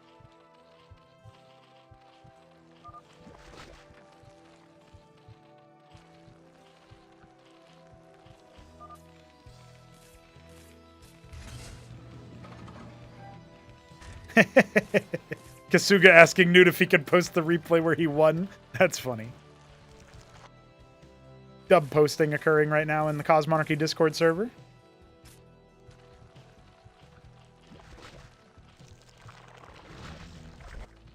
Part of me wonders if we'll ever rebrand the No Frauds Club Discord server as just Cosmonarchy. Maybe. Newt observing the trend of Zergs wanting to turtle instead of going for those faster paced attacks.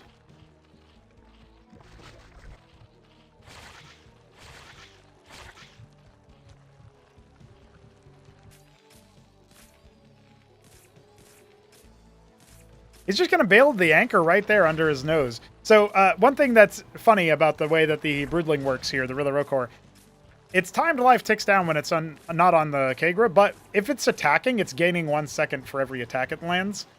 So they are really good at stopping like rushes and stuff, or you know, proxy warden, you know, like photon cannon equivalent stuff. Oh, fast vestry for Newt. So I guess he'll have like 10 Mavs and 2 Clerics or something like that, and that's what he wants to move out with. He's actually canceled Stockade production entirely, so no more bio units coming. Ah, baited. Your guy was off the cliff. That's a bug. I don't know how we're going to fix that, to be honest. That's like really weird tiles in this game. He actually just leaves this anchor here as a block. That's what that is, and it's also scouting out what's happening. So that's actually pretty clever. I like that. We don't see too many expansions, you know, like eBay blocks in StarCraft 2, or even in, technically in Brood War. There was a time where eBay blocks were a thing. Fast Vornath for Ramen. Is he going to go for Lyrilisks again? If he goes for the Shroud one more time, after, in the middle of this Vornath coming up, that would be a sign that he's going to try to repeat what he's been doing this whole game. Whole series, rather. With the exception of Game 2. He hasn't yet found this anchor. I'm sure his hungry Zethrakors will be happy to start mulching on it. Or munching on it, rather. Mulching is what the Terran Bio Army is going to do when it moves across. And we do have 2 Hurakans, the Firebat equivalent. They rend armor for structures, which allow the Mavericks to get way more damage dealt. Versus these guys, it's not going to be too significant, but going to be a 6 Zeth drop. Behind this, we have 12 more coming. This number up here, you double it for some of the units that make 2 per egg, so you can think of that as 6 pairs. And the army is sighted. I didn't catch if that was canceled or not. We do have a custom read for when structures are canceled. Newt is going to get collapsed upon here, I think, somewhat soon. He's adding way more stockades and a star pad, slowly scaling up his economy. He's got a couple of Mavs at home. He can try to respond to the impending drop that we've got in. And now I think the Zets have realized, wait, you're down there. And Newton realizes he cannot attack up the ramp. When you have a burrowed unit, you can stand on top of it to reveal it, and these guys are on attack moves, so this is actually going to work out pretty well. Obviously, that's because you don't need to research burrow, you just have it, so works out pretty well. Now, the Mavericks haven't left the base, so again, Newt's reaction to this can be pretty quick, but his star pad will go down. He does cancel it. At the same time, he's kind of losing a couple of units over here haphazardly at the ramp. The Zethrakors are going to get a couple of unit kills here, but only one Mason goes down. I think he's fine.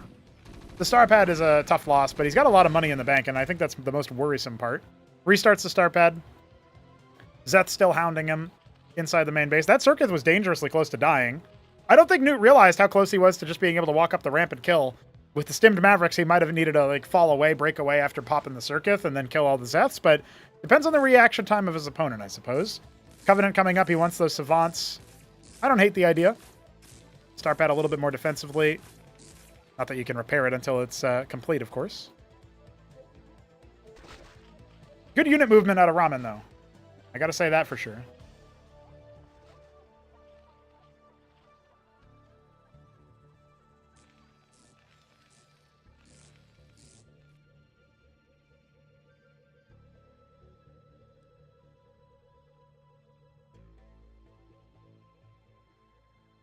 While the army is starting to move across, we have maybe a dozen Lyrilisks.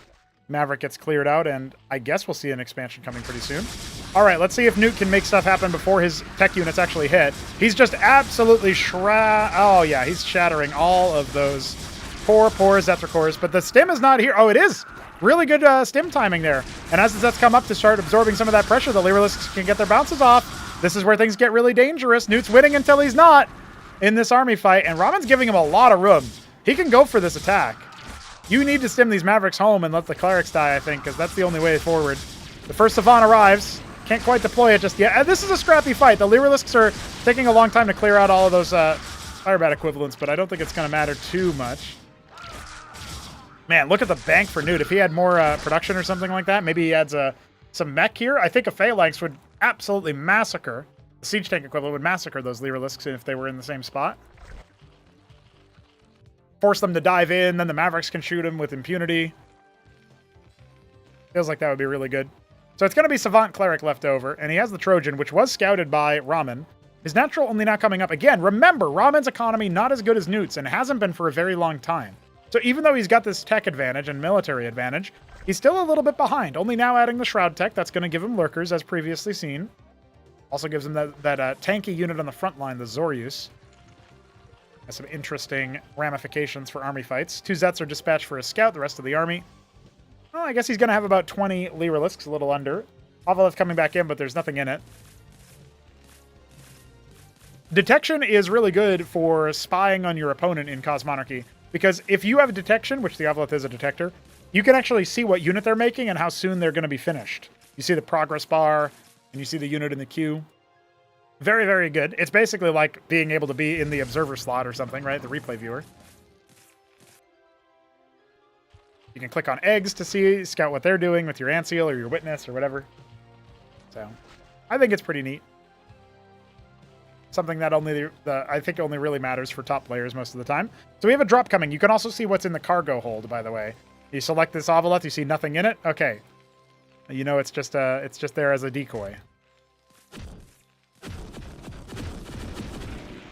Now, Raman doesn't know if that's the whole army or not, but he should be feeling pretty confident versus what he sees. This drop could get some good damage dealt. We got 3 Mavericks, which can stim, the 1 Hurakan for armor rend, and the 2 Savants. If they deploy, that could be a really big deal, but their penetrating shot will also penetrate further if the armor is rended. Does he want to go after workers here? I think the answer is probably yes. Stims forward. Tries to light as many on fire as he can. Good little decollision there, preventing the Hurakan from getting too much done.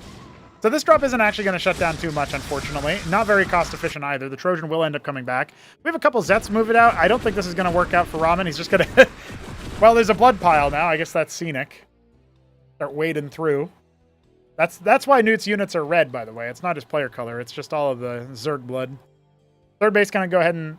Well, you can only land that in the right spot on this map, so he can't land it off-center. I guess he could go up 1. He doesn't even land it. He's like, yeah, whatever. And now he's going to see what he can do. The Ant Seal's front-loading. I don't like that. Lyrilisks can try to break him down, but hey, this army does look a lot more strong. Is Raman going to cave and lose his Lyrilisks before his Lakes are done? Well, he's actually doing a really good job giving him the runaround, and Newt should not be chasing this army. But back at home, we got the Khaz'trith. This allows your projectiles to target up to 2 more units. 2 more projectiles, shall we say. Oh, but the Lakes are actually out in the middle of nowhere. The Ant Seals are going to come in. You can see, like, this is getting really awkward right now, but a lot of the Lyrilisks were stuck on that treasury. Newt not landing that treasury was actually a sleeper hit, I think. The Ant Seals coming back. They will be, again, attempted to be focused down. The army's going to reunite. Newt looking very strong. Is he ever going to land this treasury? That's what I want to know. Don't lose the Ant Seals. Oh, they're so close to both dying. They do, yeah, the Lyrilisк anti-air attack does deal splash damage, but it's not nearly as powerful as their anti-ground. Those Zets are going to rally around towards 9 o'clock. They're going to reveal the Trojan. Finally gets landed by Newt. Couple Lakas on the high ground.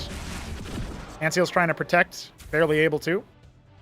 Those units could use a heal, a top-up. We got 4 Lakas over here as the third base is coming up online. And again, the goalkeeper, I don't know what that was, but that was like a hockey player, Mason, right there, just blocking him in. Defensive tackle. Savant's coming down this ramp. Could be big here. Ant Seals are immediately drained trying to protect their bio units. A couple Lakas have already fallen. There's only 2 more, but they can have an outsized impact right here. And 4 more are coming on the way, but the Hurakans rend the armor. That fire just immediately allows all those Savant bullets to penetrate, and there's not that much left now. Newt, sure, he's getting flanked by the Lakas. His reinforcements aren't going to be so hot, but there's plenty more where that came from. 27 savants, dude. It is a ridiculous amount of bio. He's still able to find some value as a rally to Anseal provides detection, and you got a lot of extra shots, but the Khazithrith is down, and even though you've bled them dry, they're still bleeding, they're still kicking. Ramen has no more units being made. Well, actually, he's got 7th Lake is about to pop, so maybe not. But his 3rd base never got started. He's getting spawn camp down here in the natural. And he's just running into death. Newt has found a victory when he needed it most after being down 3 games in a row. GG is called, and Ramen has been bested.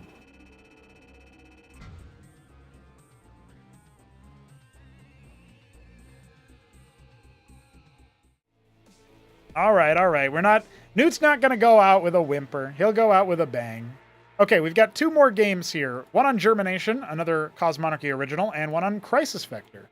Another Cosmonarchy original. Germination by Biddy is going to be the site of our next battle. We've got Newt in the top left. He is our either Vivid Red or Vermilion. I want to say Vivid Red, but it was Vermilion. There you go. Lesson learned. Ramen in the bottom right is our Silver. No, Platinum Terran. There you go. Or Zerg, rather. He's normally Terran, so whatever. Close enough.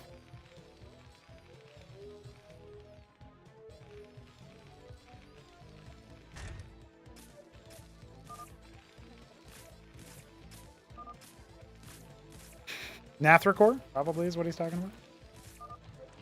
No idea the names, LOL. A lot of people have no idea the names. Let's be real. Get the Twitch Gamba up. Ah, 3 crores in the chat. There you go.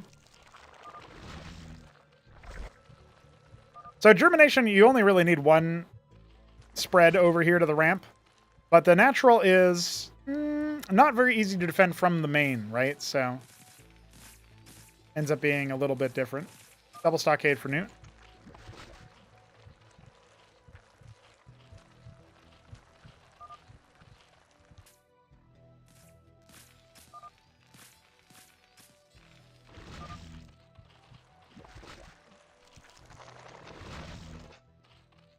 All right, we are going to have our secondary Larvosk here in just a moment.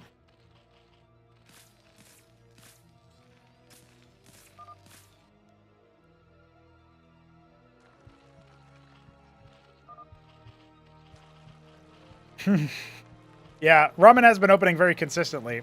The timing of the scout does matter sometimes, though.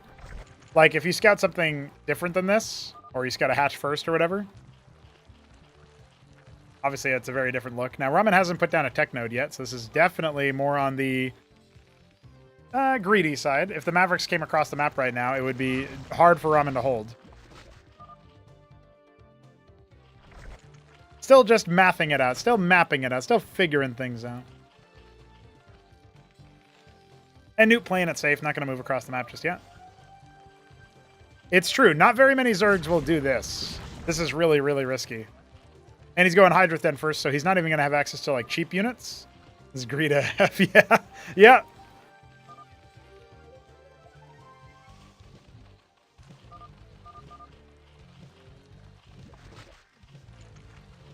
I think if he proxy racks, yeah, that would be... Oh, yeah. Ramen has tried it versus hit him up. So, that's a... The Leviathan just refuses. Yeah, it was against hit him up. I think any other Zerg does that, and you're probably boned. As the Zerg, of course. He's actually making the anchor off to the side, and the Rilla Rokers can't really go off the Kegra that far, so... Yeah, working out so far for our Terran player. He'll have his proxy anchor up, and he can use it as an elevator. That's where he's moving all of his Mavs, actually. This could be a really cheesy game. I like the look of this. Now, we're making 5 I0 cores and a Hydra. I think Ramen is going to want to move out with this.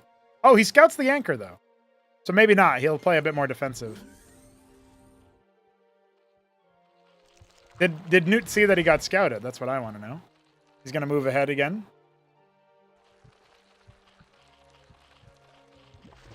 I love that Ramen was like, I'm pretty sure you didn't leave my base. Yeah, I0 cores don't die to units and anchors, really, so. Yeah, right back in. See ya. When Boneth saw this strat, versus Zeke. I'm pretty sure he said, we've got to play against these flying garbages, but I think he was talking, maybe he was talking about Talos, honestly. I don't know. He might not have been paying attention to the anchor. I just really thought that was that's a good line. Flying garbages. Man, fuck Tyrion. Bunch of flying garbages. Not even wrong. So this Zerg army is going to get some good value, but coming up the ramp is a little bit scary. Now these four Mavericks are not going to get home. I still think 13 is enough to hold off this attack. You just need to stim and right-click the Izira-cores. See if he does it. Where's the focus fire? Yeah, he's actually doing a really good job. Newt focusing down the tanky units, and the Hydras shouldn't be able to keep this going, but the stim isn't great on the retiming. His also, once again, lack of focus fire. He did really well versus the big units. The smaller ones may be harder for him to click on. Who knows? That's going to be a fourth Larvosk, so we're at 5 larvae per 14 seconds for Ramen. Armed with some Harakans, the Hydras are going to be pushed away as the Bio Army pushes them out. Shoves them away, says no. And the expansion is coming down as the Terran 1 is already done. Covenant is on the way. We're going to get up to Savant Tech again, and the Starpad is holding for now. Anchor, a little bit of a fire, but nothing too bad. Can come back in for a scout at some point. This Hydra should be caught. Yep, there you go. Good moves. I don't like necessarily overextending with the Mavs there, but you can come on back. They're only 50 minerals after all, and the Hydralisk itself is 75-25, I believe. So. There's a brief period of time where I entertained the idea of them being even more expensive. The Hydra, that is.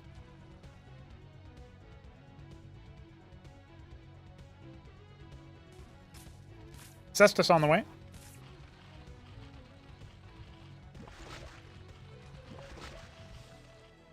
So upgrading the den right now into the ski back, which is what we're seeing happen right now, is going to allow those Hydras to turn into an artillery unit that's very effective versus Bio because of the fact that they have a bounce attack, as long as their projectile travels a certain amount of range. Conversely, the Cestus adding more armor is going to allow the Bio to survive a little bit more. Savants also have 2 armor. Harakans have 2 armor. There is counterplay here from the Bio player, but they are going to need to kind of catch the enemy slipping, or they're going to need to hold until they start switching into some mech units, mostly as support. You still want Bio as your chaff at this point.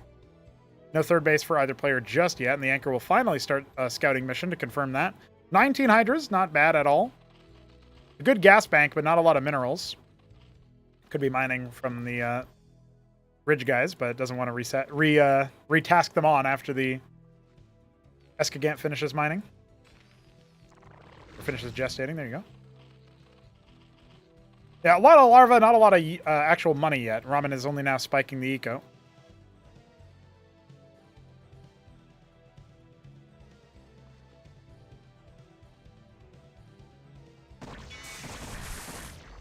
I think he was trying to land that for the purpose of blocking the hatch, but the army was right there, so...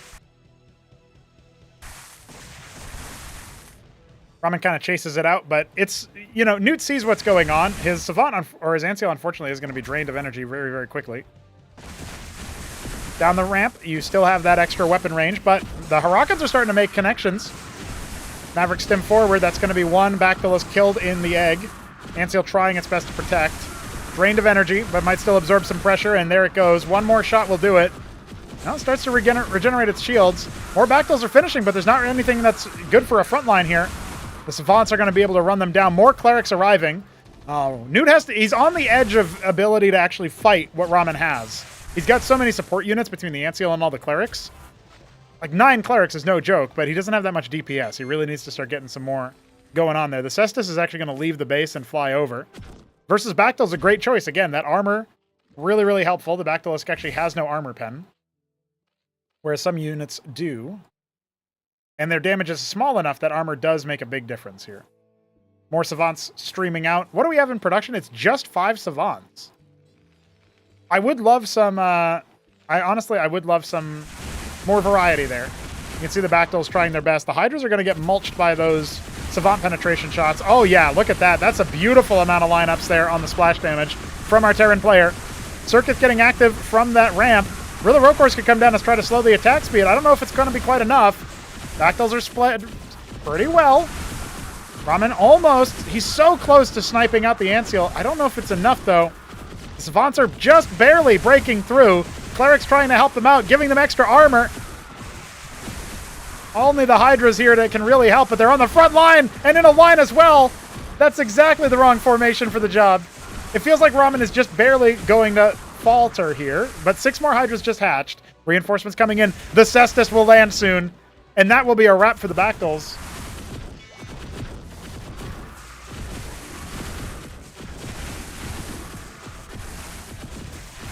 Yeah, I can't really imagine the Zerg player coming back from this position. He spends down the last of his bank, but soon the Savants will be loose in the mineral line. Bactylists are being made. The Cestus is done. I guess it's not really providing too much of an overlay all the way over there. The aura not quite reaching. Has to cycle back. Yeah. He's definitely doing some good damage here, but I don't know if Newt recognizes the penetrating shot can't breach the Hatcherosk, so he's not actually able to shoot the workers behind there. Maybe Ramen can actually bust out of this position. Newt is macroing back at home. Still hasn't found the deploy Savant button. And so even though he's actually going to be able to penetrate some of these Ysera cores, they are still tanky enough that it looks like Newt is in an okay spot after this, but Ramen is not out of the woods just yet. These 2 Savants get popping off over the workers. That's like when you just leave a couple Zealots in the Zerg's mineral line and they're busy fighting your rest of your Gateway army or something. They look back, all their army is dead. All their workers are dead, rather.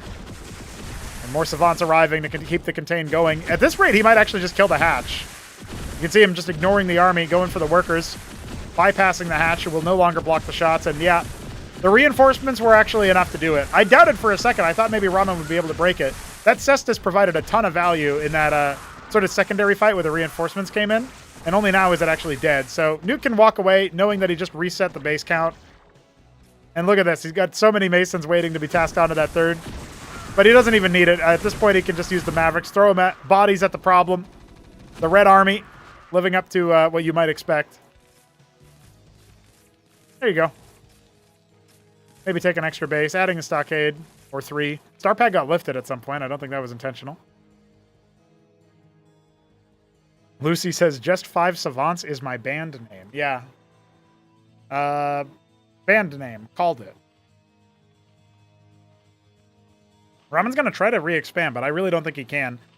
Main already depleted pretty much on both sides. Newt's swimming in cash. Avaleth with nothing in it, moving to the bottom left.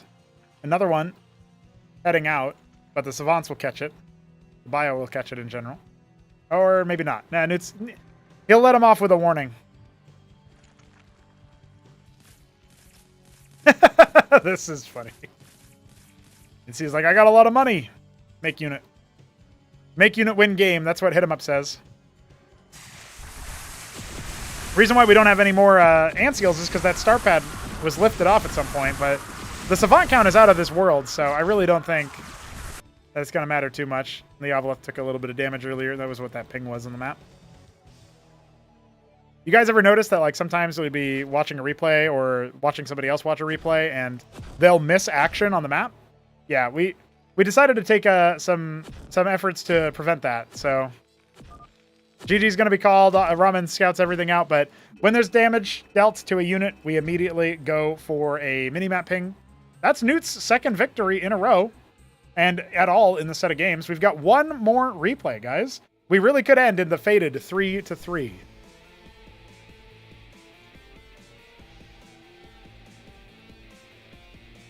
Which I am all for, honestly. They can settle it in one more game later.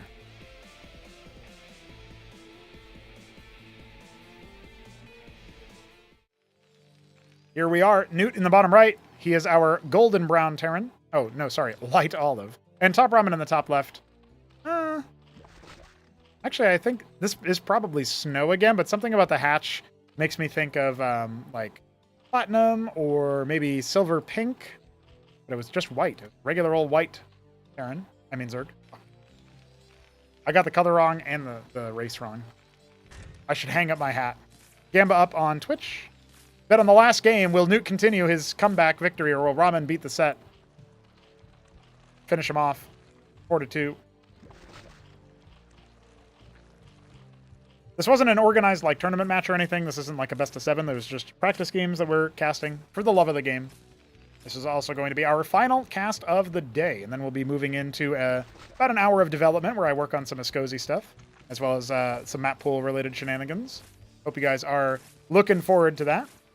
I certainly am. Again, shout out to Boneth for the raid. He's actually featuring in his second Cosmonarchy show match in the middle of September, September 13th, against none other than DeWalt.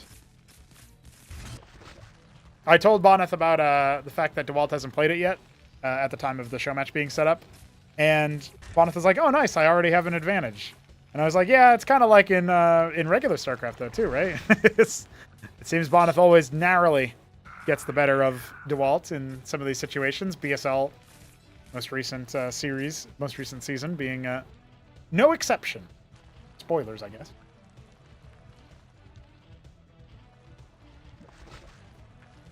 Crisis Vector is a map by Jujic. Or I think it was supposed to be pronounced Juji-K, but we've called him Jujic so much that now he's just accepted that that is his name. Classic move. Kind of like it was... Like, I think it was supposed to be B-Tib, but we call him Biddy B. And now that's his name too. So we've really done that a lot for some of our Cosmonarchy homies.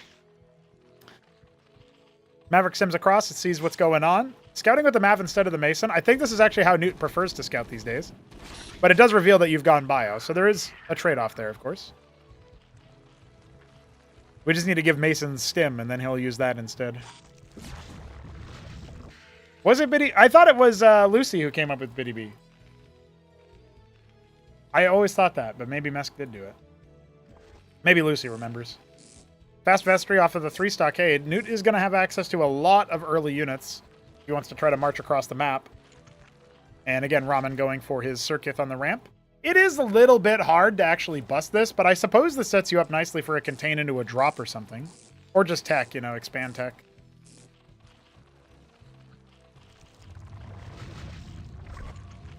Yeah, I swear Lucy said Biddy B in the server, like just typed it. Like BITTY-BEEE. And I thought that was amazing, and so and I guess Mesk agreed, and so we were both doing it. I thought that was that. But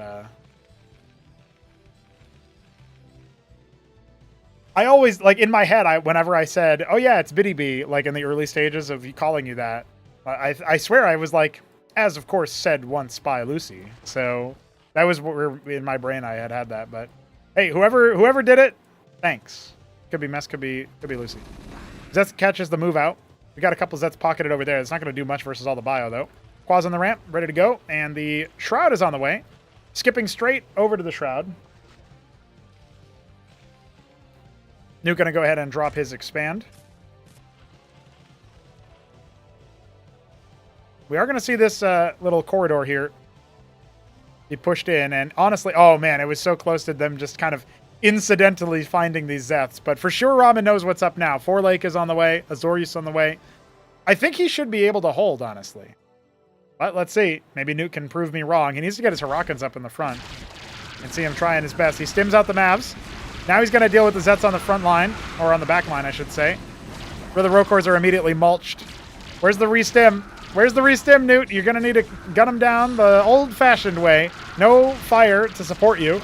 And he will clear out all the Quas just in time for the Lakers. One of them to be popped, and the other one, ooh, so narrow. Almost could have gotten the Circuit. He just doesn't have any armor, and how is he ever going to get through the Zorius? That's my question.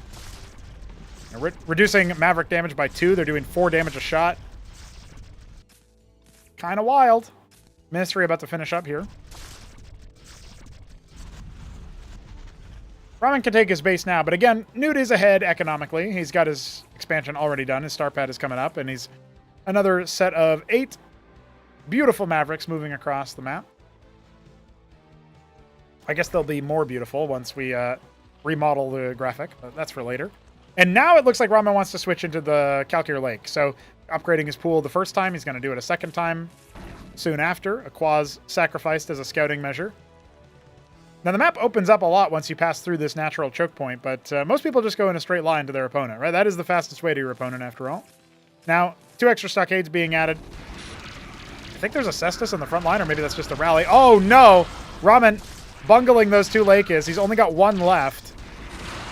And there's no detection here for Newt. He's adding the Cestus on the front line, so he's safe from an attack, but like killing 2 Lakis without any detection as a bio player, that feels so free.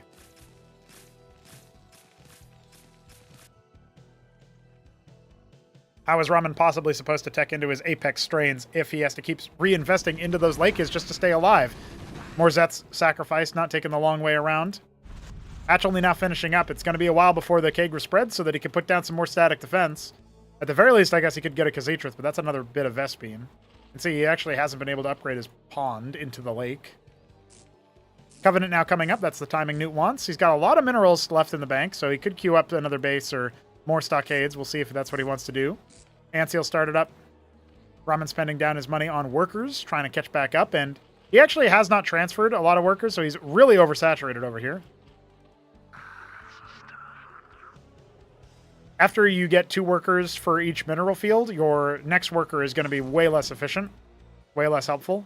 Diminishing returns kick in at that point.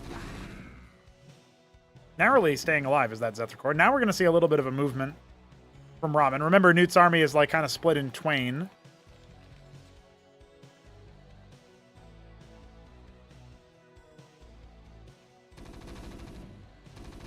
Only 4 Lakis. That's not the scariest thing for the bio player. Anseal about to finish, and then he can maybe try to go for a contest, but not when that happens. He's got to cycle back. Yeah, good movement. Good juking back and forth. We even have the Anseal out down here in the bottom. These power generators are likely to be blown open if the game goes long, because they do frustrate unit pathing. Catches him on the Zeth Scout. Ramen not going to get very much intel at all, other than the fact that his enemy's army is very large. I guess that's pretty much it. Now we got that Calcure Lake going. So Ramen's actually not in the worst of positions. Maverick stims to get away. I like that we're splitting up the army a little bit here for Newt, because he's kind of cycling over to the other side. In doing so, though, Ramen taking a funny path is actually going to reveal that this is happening, and Newt's going to have to abandon the idea of pushing in with the a roundabout attack. Or if he is going to go for it, he's going to have to do it a little bit differently. Now, the Savants reveal themselves. The Rockets are going to keep the rest of the front line a bit healthy, and the Anseal's shielding them in turn. Yeah, the Terran is controlling the map right about now. This kind of style of moving your army in two different pieces, something we don't see too often in Cosmonarchy for unit movement. You can see it's falling apart a little bit up here, but all right. Cycles it over. He's going to check 12 o'clock and then probably come on down this way. And Ramen is preempting that army movement, right? So I think we're in an okay spot for the Zerg, but as the army gets spotted by Newt's strike force up here, his side force, stims his way up the ramp, keeps himself safe there. He can go after the other third base with the rest of his army, or he can just protect it, the ministry that he's got over here. There's a random lake. That is such a weird spot for that to be in. You can hold pause lurker in the same way, you have to do it with an Ovaleth selected Overlord equivalent. Yeah, look at this. When does one lake just rock up to your third base and start attacking it, dude? That's so weird. So Masons are down here to deal with that. He can go ahead and step on the unit or just wait for his Anseals to show up. So no big deal there. It just slightly slows it. Does pull the army back, though. And all of a sudden, Ramen is trying to make sure he respects the small squad up here. See Newt responding to that. The surround is in. This army won't be able to get out. Let's see how much damage they can do on the other side. Newt trying to move his way up. See what he can make happen. Stim comes up. He's focusing down Zoryus. I guess that's not a bad choice. I mean, obviously you would have loved to kill the Lakis, but if there's no Zoryus, the rest of the ground army can't actually fight you. Whenever the Zoryus makes contact with an enemy, they attack something. They're a melee unit. They tag it, and then all other allies of the Zoryus move faster when they're moving towards the Zoryus' victim. So that ends up helping out quite a bit. Now, even though we have some Lyra here, it's not nearly enough to break the Anseal shield stacked up here. Mavericks are stimming now, a little bit late, it feels like, but they still end up carving through a lot. Oh, man, look at all those spines, though. I feel like Newt is a little bit wild for going for that fight. Rendered his army very much incomplete. Third base slowly being saturated. One Zeth harassing it. We got a dozen Lakis frontlining versus the bio. Newt doesn't realize it yet, but he could just turn over and shoot. And he will start doing so now, forcing the burrow. Trying his best to keep the Anseals over the targets. He actually thins the herd a lot. This is kind of like PvT killing siege tanks. very similar in Cosmonarchy when you're fighting the Zerg. You run down that Lakeism out, and it's a lot harder for the Zerg to siege any one position.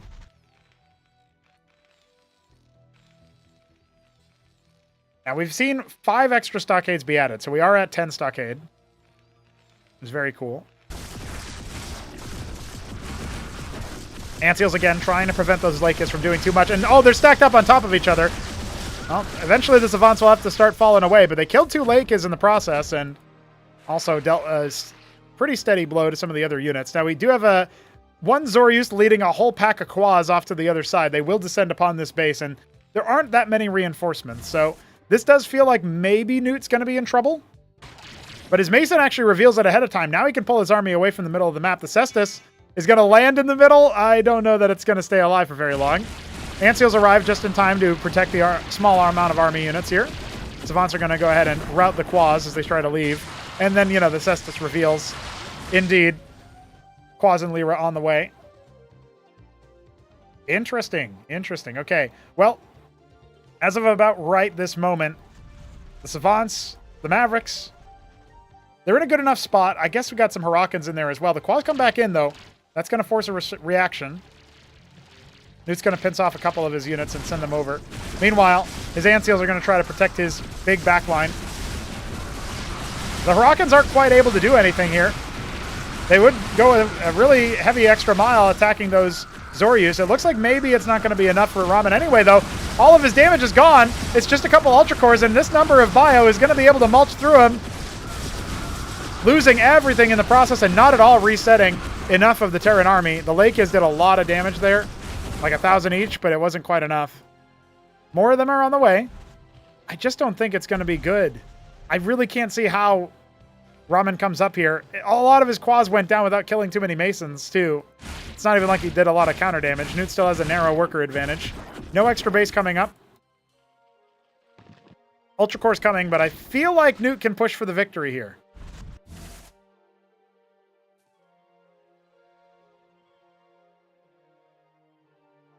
Three o'clock going to be taken. It is a treasury on location. Ministry everywhere else. 12 o'clock not even on the board here for Ramen. Ooh. That's a lot of Lakis going down. Juicy from the Savants. Man mode Savant, by the way, not even bothering to deploy into the turret. Newt hasn't discovered that button yet in this timeline. We've got triple Ultra Core, but I don't think that's going to be enough, man. It's just not enough at all. There's plenty of corpses for them to eat, but the pressure, well, maybe they can try to start running away with this up in the top right. All the clerics over here try to heal the one Savant standing tall. Yeah, reinforcements are actually going to be required. The Ultra Cores did end up getting to a point where it was mostly just clerics healing and not really enough units shooting. But the Remax is here. 2 more stockades being added. Just a glorious amount of buyout. Bruising the Ultra Cores. They'll come over to 3 o'clock and maybe get a little bit of eco damage dealt. See, an anchor's been made. Can only fit 2 Savants in there, but could still be good. What's up, Godwheat? Welcome to the chat. The Antseals shielding the Ultra Cores.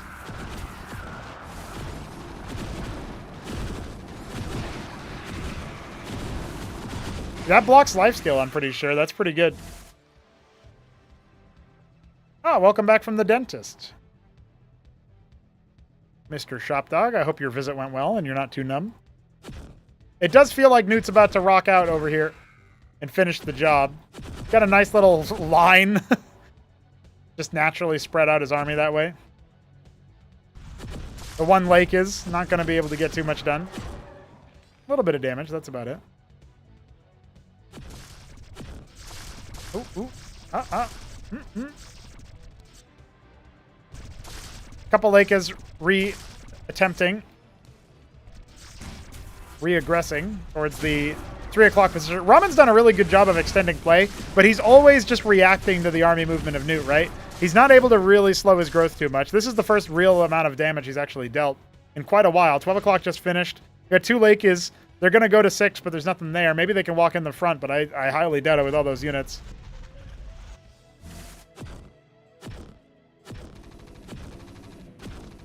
Yeah, as it turns out, when you make the ministry, you can win the game. I don't know if you knew that, Doug.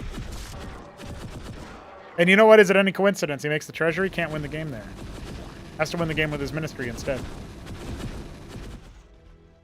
All right, there's no doubting that Ramen knows how to make the Lakers unit, but I don't know if it's going to be quite enough. Ant Seals, 7 strong.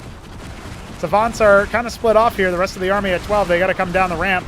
He could cycle this squad back and will do so away from the Lakers. They get the speed boost from the Zoryus, but it's not enough, man. It's just not enough. There's Hurricanes everywhere. We got more Ultra Cores trying to descend on it. Can they lifesteal enough? Oh, one of them's already popped. The others are so low without even any focus fire, they're falling. And now with the Zoryus finally collapsing, the Lakers cannot hold. Anseal stack galore. Too many shieldings. Despite the weakness to splash damage, it just wasn't enough, man. Newt led the game economically pretty much the whole time.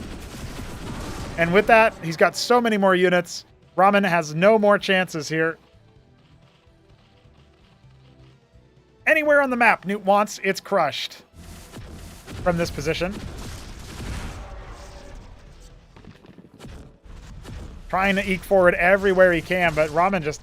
There's not enough here, man. There's just not enough.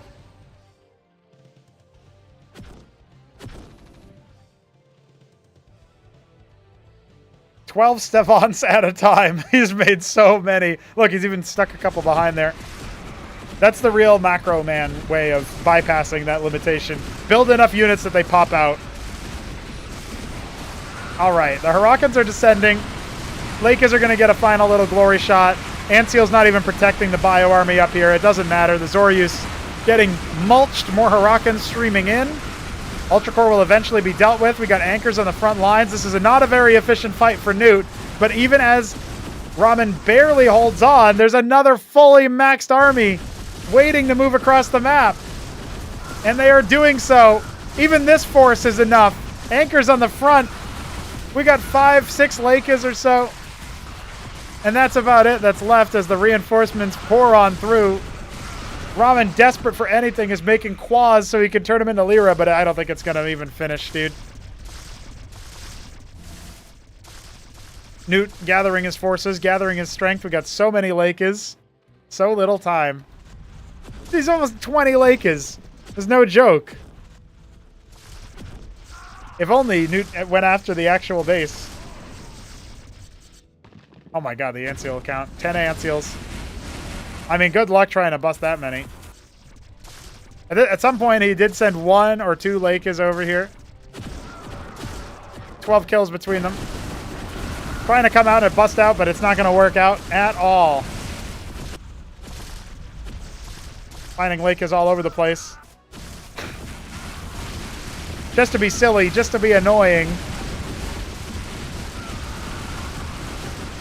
More of them coming in. Oh, man. You're going to get used to the Lakers death sound, I'll tell you that much. Anseal's trying their best to keep things going. Another cycle of bio, moving up to uppercut that third base. While again, Ramen barely holds on over here. The Anseals can cycle over.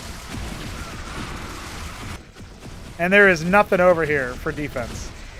It's almost a mono comp. 11 more Lakers in production. But he's losing his third base, and this is it. A 20-minute ridiculous game where both players just stuck to tier 1 forever and ever.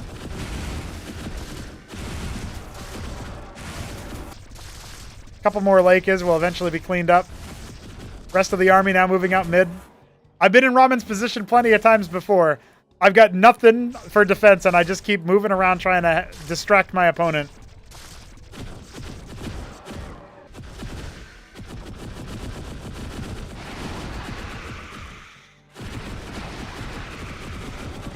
Oh my god. Can't reclaim the third base. Can't crack open the Anseal stack. It's pure Savant Cleric now on the ground. Last-ditch effort, but the Zets won't last very long. And that is going to be a wrap here. Ramen is down and out.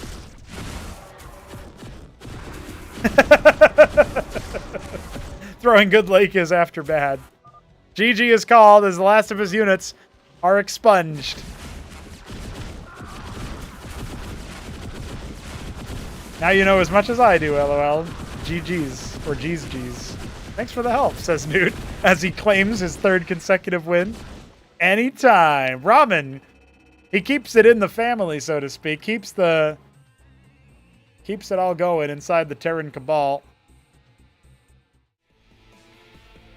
Very nice. A cheers over to Mr. Ramen as he makes his way, makes his Terran Cabal brethren just a little bit stronger. What's up, Tyler? Welcome to the chat. That will also go the way of Nude. All right.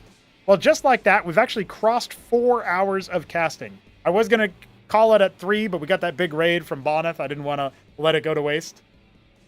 And I think it's about time that we get ready for our next phase of our operation. We are going to be going on about like a 7-minute break while I head downstairs, or 8-minute break, I guess, because that's what it decided to go to. And we're going to head back into things with some Ascozi development. So if you want to watch a little bit of that, you want to see what the 4th race is all about, I'll be plugging in some models and some unit graphics and all that, some behaviors even, doing some actual programming for the Ascozi. Before we get to that, I will be doing some map pool stuff, so if you're interested in map pools, definitely stick around for that as well. But either way, I'll see you in like 8 minutes. We're going to get into the swing of things. If you want to support the stream, streamlabs.com/Pronago. If you want to support the game, coffee.com/Pronago and Veek7. And if you want to donate to the show matches, paypal.me/TTgames. I'll see you guys pretty soon.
What is up, homies? We are getting back into it over here, having ourselves a good time on the stream. A lot of casting, good prep. I have to get back into Counter-Strike casting in September anyway, so really good for the old voice box. Get some good reps in there. I'm gonna quickly pop into some music real quick on my end.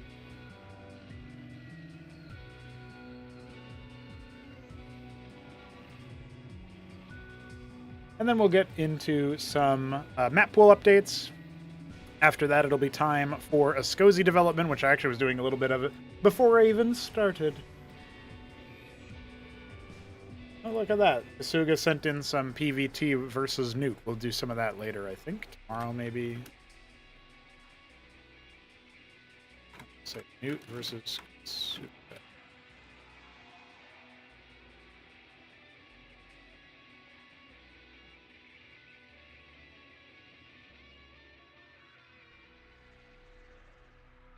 We also have a bug fix to make based on a report from Kasuga and Shambler.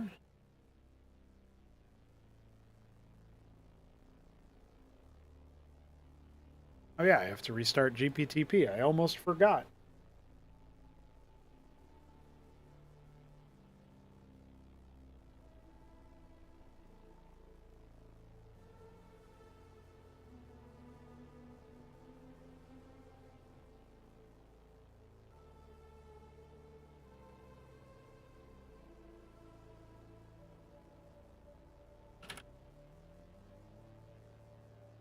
Special State 1. I don't know why that would be called for the Izura Core.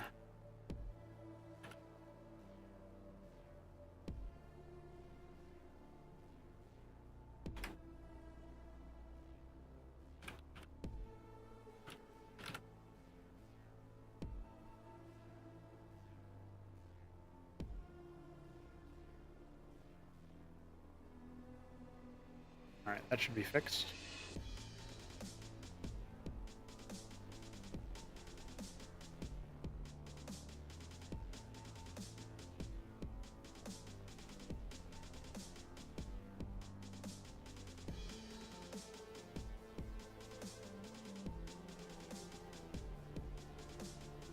Okay.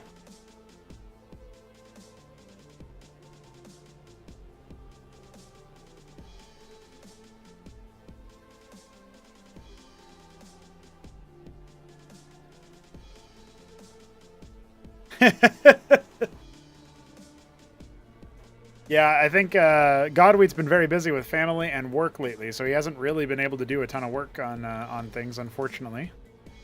We'll keep his seat warm, like Kasuga said. Okay, guys, let's talk a little bit about the map pool here.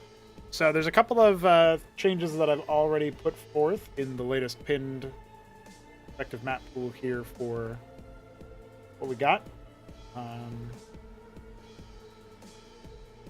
Okay, so this is our Class 0 migration. We're saying Quasar Quartet to Class 1. The only reason why we're allowing that is because Decapitation's being moved out. I do think these are two different maps. Like, they don't really occupy the same space in my head, but they are both Twilight, they are both Forspawn. And Decapitation has been very well played at this point. Technically, Check Stealer is still in the map pool. So we don't have it be... We're not having it being removed just yet. I think Potadea, we've seen enough. We know that it's a long rush distance macro map. It's very much the opposite of like a Serenity, for example. Oh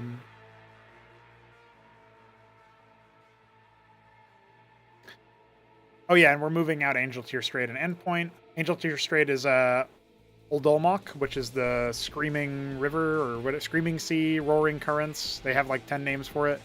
That's the port there. I actually want to revisit this map at some point and tweak it a little bit. I can show you guys the map that I'm talking about. That'll probably help with the visuals. The visual aid, you know how it goes. Hey, what's up? Yeah, Tyler. You know how it is. You know how we do. So yeah, this is the map that I'm talking about here. This one's just going to go to Class 2. You can have functional games on it. It's very different, but it's not quite... I feel like there's something missing from it for it to be particularly fun. And the main thing that I'm noticing is that when armies come out here to try to fight, Like, if you have this third base, right? Like, you can't really bisect the base and attack up here. But if your army gets to this position, say before you get this third, you're being attacked, you're the top right player, you're attacked here, how are you going to do anything on the ground? You know what I mean? It's very wonky for actual army fights. I think one way to maybe change some of that would be to make another land-based connection. Maybe fill this in so that it's not an island, and instead is like... Well, it could still be an island, actually. But maybe you could do something like connect this land passageway to here, so you can bypass the bridge, giving another land route, basically. I think that would be an interesting change. Like, you wouldn't bother with, like, connecting these positions. So the 6 or the 12 and the 9 would still be pretty defensible on the high ground, but you just have another passageway about here that you could wrap around. I think something like that might help. Maybe it still wouldn't help that much. Maybe you'd actually have to move this bridge a little bit further to the bottom and the right, which would slightly reduce the rush distance, but not enough to really matter, because, again, you've got a very well-defended high ground over here. I don't think that's not going to be very easy to bust. So that might be a change that I make later on, but we're not going to bother testing that right this second. We've got bigger fish to fry. We got a SCSI dev to do. All right, so Endpoint, it's an interesting map, but I don't think it's going to work out. It's got very wide open naturals, right? Like, if this was moved up by quite a bit, and like, I don't know what you would do there. I don't know. I like a lot of aspects of this map, but I really don't like the open nat. Also, the whole map is buildable, which I think is a bit weird. So anyway, not going to bother with that one right now. So the only thing we've confirmed is Quasar Quartet to replace Decapitation. So we can make that change now.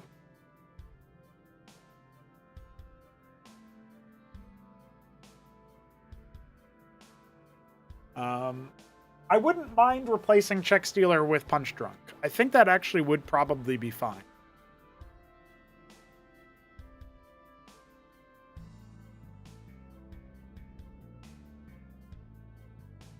I know it's been super early for Punch Drunk to come in. It's barely been tested. But I just kind of want to throw it in there and see what people do with it. More than anything. I can't look at another 4-spawn map here and think, yeah, it's like really likely to work out super well, right? I mean, we've got Starshore and Sepulcher, which is by Shambler. It seems like a functional map. I like the middle in general. It's interesting little corridors here. But I think we need a little bit more games on it. I would put this in a priority testing next round. It's hard to do Shambler maps because he's done so many of them. So, like, what do you even do priority testing for? But I would say that right about now, you know, we've had about a week, right, to do priority testing on Gen Y, on Old Scars, Potadea. Frozen Sylphid hasn't gotten any games posted, I've noticed. Rhomboid is whatever.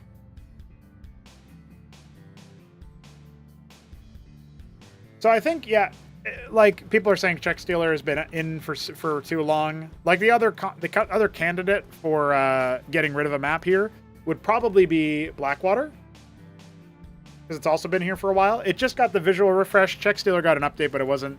Like, there's some visual refresh to it, but it's just like 12 and 6 being more dynamic, which I think actually is a positive for the map. I think it did improve it. But it's well played, right? I think we can say that for sure. Oops. So we can move Check Stealer to Class 2. I think that's fine.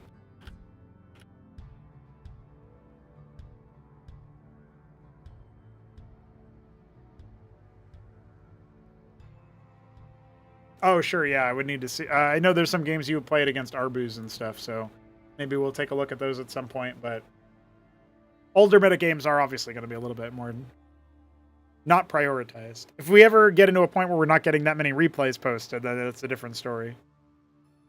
But we did just get the 3 games, Newt versus Kasuga. We still have a bunch of games to go back over. Like, I need to clear out all the August games before I can start going further back, I think. Unless it's a special case like the FFAs or whatever, but we already did all those. All right. Punch Drunk moving into Empire class, I think, is appropriate, considering it seems to be... It's been played enough already, and it seems to be a pretty good one. I really like the dynamics on it. I've only seen one game on it so far, but I really like the dynamics on it from a structural standpoint. So I think that's a fine choice, even though it's very early. I think like Atacama, I didn't see any games on. So to be honest with you guys, like this one is all structure, and based on the testimonies I've heard from people playing on it, that they enjoyed it. But it might not make the turning pool for Tribunal of Tyranny because it's a little bit on the untested side. But I think it's a fine map. It's like a newfangled not Demolition. I was gonna say Derelict, but that's not really true, is it? Because you had high ground mains in Derelict. But it feels like a 4-spawn Derelict in some. Can only hate the bridges on Punch Drunk. Yeah, but you can play around that though. You bypass the bridges, you go up the ramp. I think it definitely benefits smaller armies, but that's an interesting dynamic we don't see too often.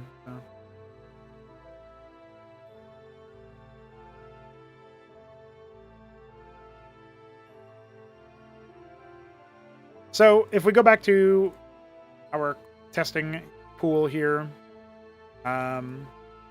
if we put Potadea in, what map do we take out? Like,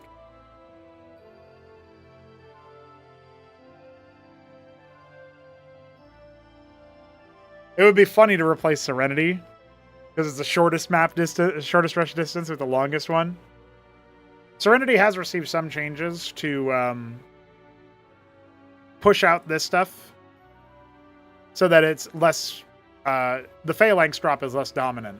That's kind of the only argument I can imagine, other than maybe the map is getting stale or something because people are playing it too much. But I don't know. Maybe we take Radium out. Radium was also played a lot. But it feels less. It has less of a core identity than Serenity does to me.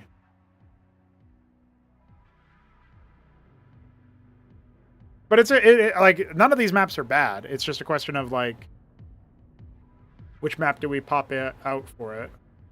I could see an argument for moving Apollo, because Apollo is a map where you also have a pretty far rush distance. I never really thought that the expansion layout worked on it super well personally, but I know that that's like, I don't think I've heard anybody else discuss that, so that might just be me.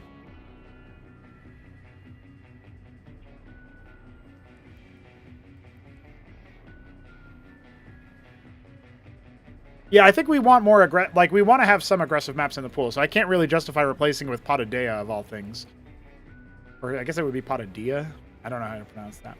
Anyway, bottom line is I think Apollo is going to go out if we're going to put Potadea in. They do operate as a similar sort of anti-rush map with their cross distance, their rush distance, but I think Potadea is a stronger map overall. So I think it's probably fine for Apollo to make way.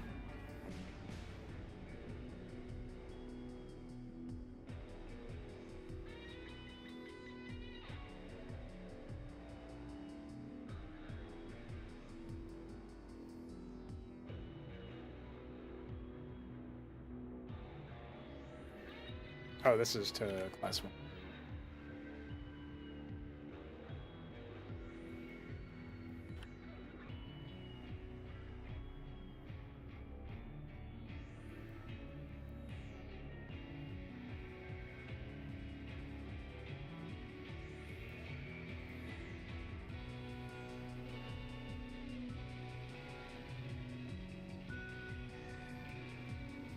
Oh, is Tyler Newt? Is that who you are, Tyler?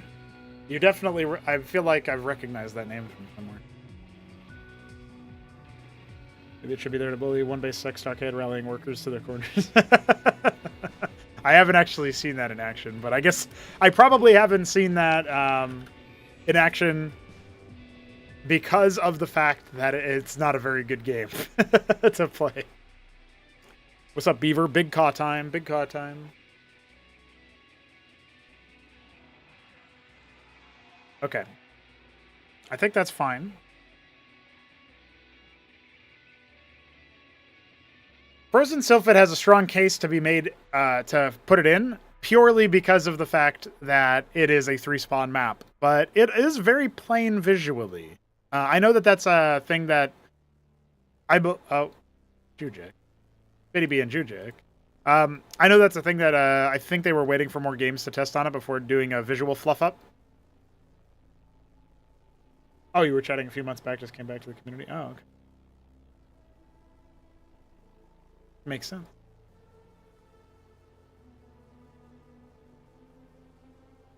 Okay.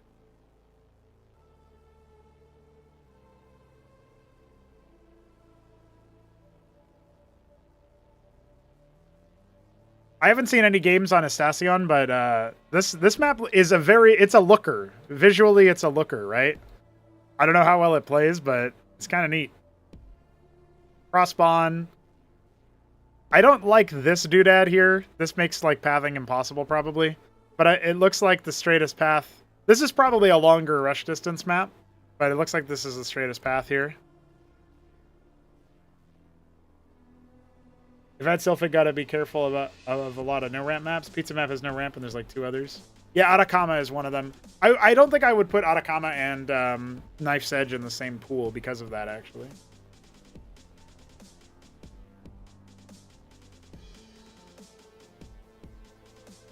This third base right here. Yeah, I like the map's construction overall, but the center feels like a real big, not necessarily a whiff, but like you could probably delete these bridges and just turn this into like decor in the middle or something. Maybe an island base if you wanted to be really fancy with it. And I feel like then you'd have an interesting map to play on, right?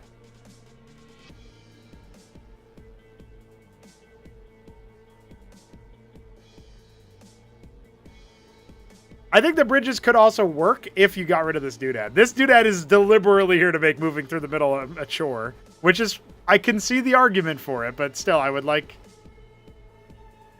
a little bit. It's actually, the low grounds here kind of remind me of Germination almost, in a funny way. Like, this is it's kind of like the bottom left and top right areas of Germination, but like super bottom left and super top right, not,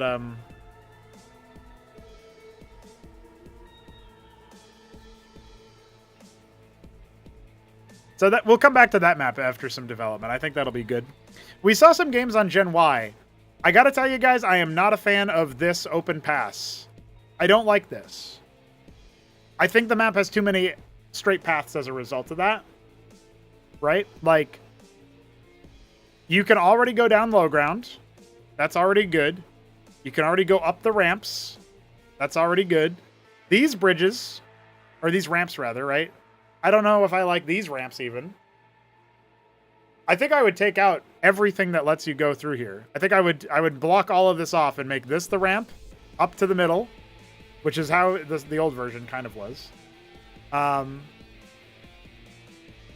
This lane and this lane are fine. You can have interplay here. Maybe I would take out the middle. I don't know. I don't like this, though. This leading up to... Even if you seal this up, right? Even if we do this. Oh, right? We do this real quick. Like, you still get destroyed by units up top here, coming up here. So this still feels awkward. You know what I mean? So I don't think you need this passageway, and I don't think you need these ramps. Or if you do, you need to move them a little bit closer over here and kind of make them an omni-ramp or something and take out this high ground. But the high ground is an interesting choice. I don't think that's a big deal. The bridge to the third was a questionable choice at first, but I think if you seal this up, it's actually pretty neat. It's a low ground attack path. I still think this high ground position makes it a little too safe. I think if you shortened these high ground ramps a little bit, you moved it over here or something like that, that's a little bit better. I don't know. There's something about that. I don't know. You don't want to make it too campy. It feels like it's too campy now. And this is just kind of a weird part of the map that makes it really, like, as soon as a defense is broken, it's over, because you can just stream units through infinitely. I don't know. There's something about this that feels a little bit too weird. So I think, for now, I think I'm probably I'll leave it in testing for now, but it's no longer priority testing for me.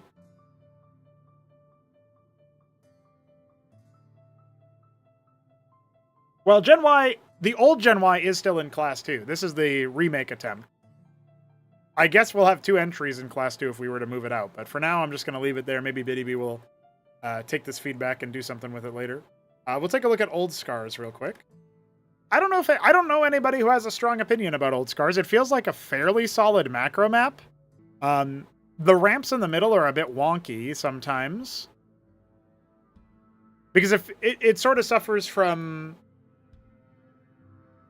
maybe a similar issue to how the how I was just talking about Gen Y with the multiple angles. It feels like coming in here, this is an angle of attack on the third, this is an angle of attack on the third, this is an angle of attack on the third, and it's hard to like maintain control of all this. Yeah, it'll be Gen X, obviously, or Gen Z. Generation instead of Gen... I don't know. Yeah, it could be called Generation Y. That would be...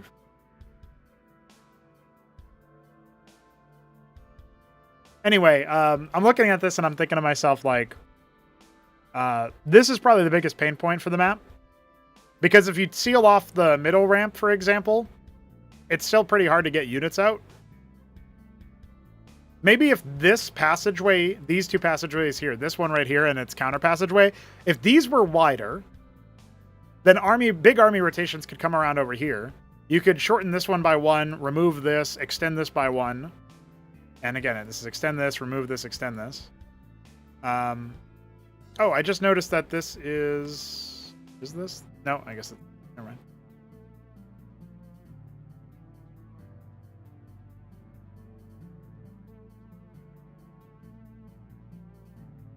Well, it's also still Y mirror or whatever, so that makes sense. Y symmetry. I don't hate Old Scars, but I don't know that it's Class 1 worthy.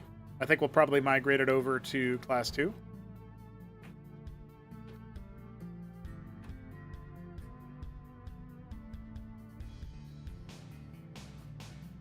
I do think that there's something you could do to make it a Class 1 map, though.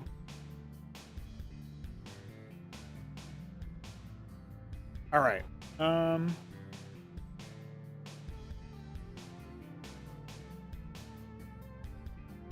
The new version of Watchpoint I haven't seen any games on, but just to give everybody a heads up, these ramps are now wider down from the NAT. And I've added a pathway into the main, a small pathway. Into the middle of the map, I should say, not the main. And what else did I do? Did I do anything else? I guess that was it. I changed out the mineral fields for vestries, so you don't get a wandering bug. But yeah, I think that's everything.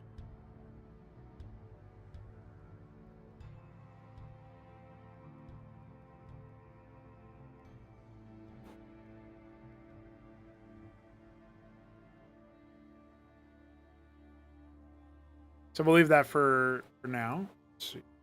Any other maps I've actually seen games on? I did see one game on Rhomboid, courtesy of the show match, Ultra versus Bonneth. This one just feels wacky and weird, and it's not very visually pleasing either. I guess I'll leave it in there, but I wouldn't hate moving it out. And yeah, we gotta watch some Starshorn games. That's Geometry. That's a port of a StarCraft 1 map. And this is Stillwater. This is a port of Highwater, or not a port, an update, visual refresh.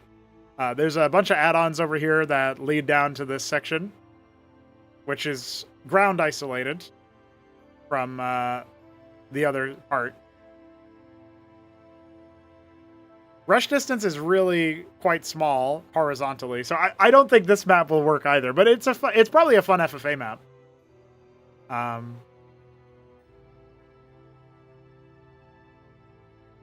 Swamp in the middle. You got the Nexus in the middle as well.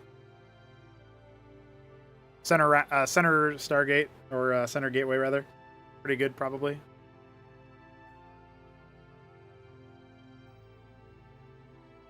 I think I'll just preemptively shove this into Class 2. I haven't seen any games on it, but I don't think it necessarily needs. But that's probably a fun FFA map. That can be for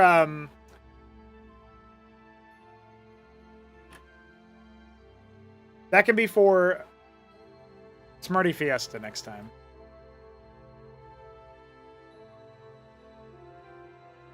Okay, so far we've confirmed Apollo, Decapitation, and Check Stealer out. Otadea, Quasar Quartet, and Punch Drunk in. I'm going to take another look at Class 1.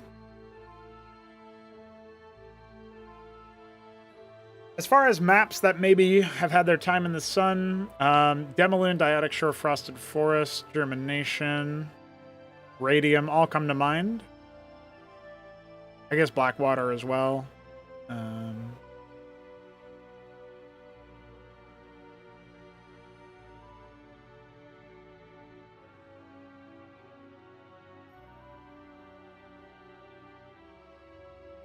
Yeah, Radium has been out for a very long time. I don't remember.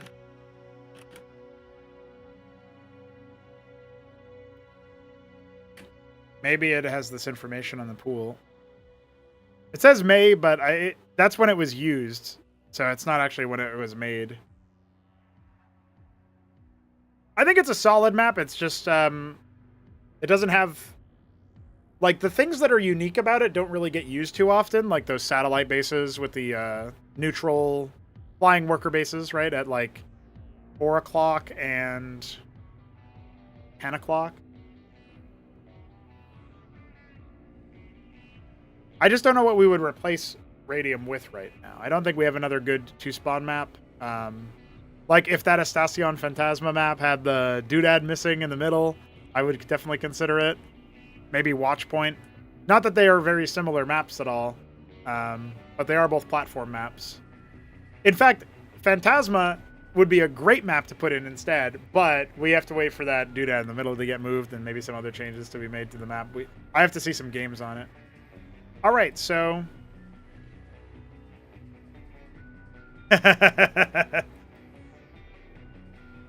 So we still have Frozen Sylphid I'd like some testing on. I could move Rhomboid out of here, honestly. I think I'll put Starshort on this list for priority testing. Let's see. What else do we...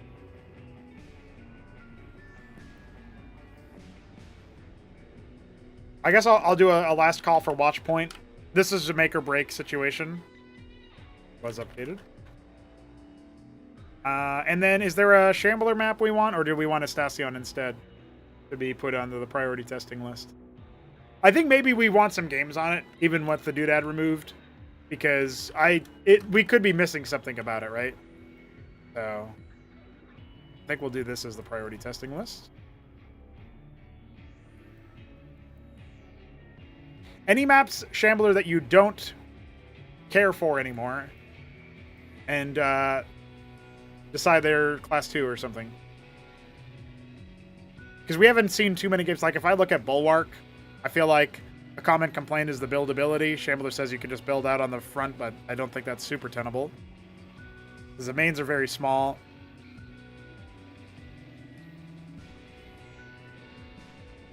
I think you said Virgil's Ladder was too cliff heavy when you were fighting Neblime earlier today in the best of 9. I don't know if you still feel that way. Mammons can go. I haven't even seen that one, I don't think. I know Martyr's Ground has gotten played a little bit lately.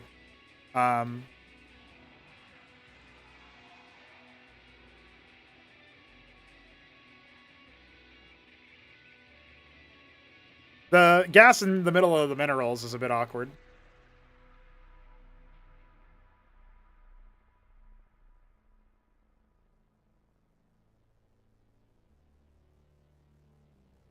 Yeah, I've also seen that, so I guess we'll just wait for that to be done. You said Virgil's received an edit. Is it to the middle of the map? I actually don't know. I can't recall. I feel like this is different. Oh yeah, these are ridges now as well instead of a geyser. Oh yeah, I think this whole area is different.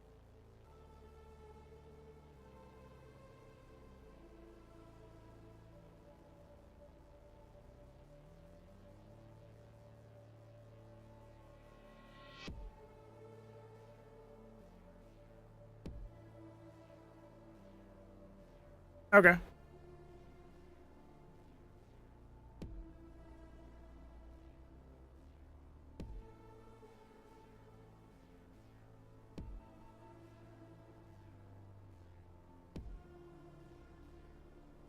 The pocket natural is interesting.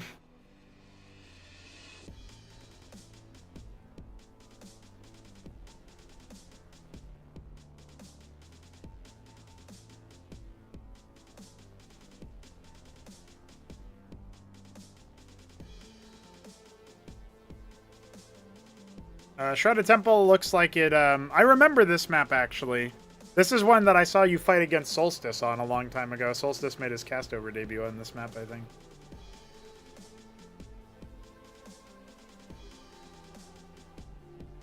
The back base, the very close air distance on these bases. Shattered Covenant can go. Oh, yeah, I remember this one, too. Okay. All right, well, by your request, we will move those over to...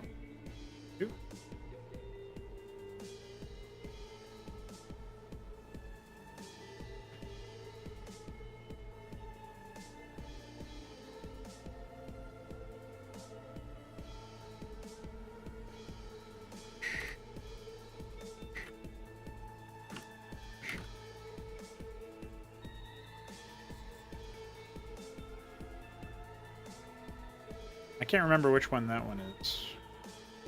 In fact, I may not have seen this one. Oh, yeah, I did see this one, and people were talking about the double entry to the base. We'll check that one out, okay. All right, so your testing list was Martyr's Ground and Bloodbore at first. So when we next move over for priority testing, we'll add those in.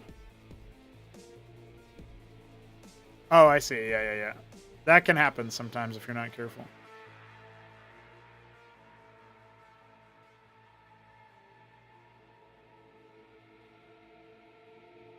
Alrighty.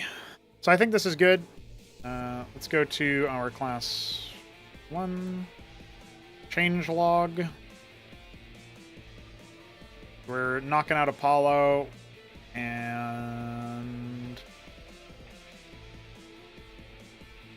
Decapitation and Check Stealer.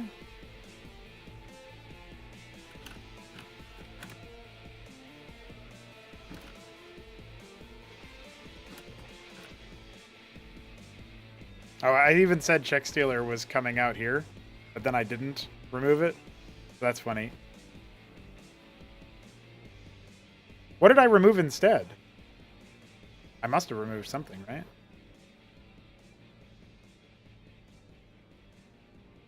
Check Stealer, decap. Nope. I guess I didn't remove anything. Check Keeper, actually, yeah. Because we brought in Atacama, which might have been premature.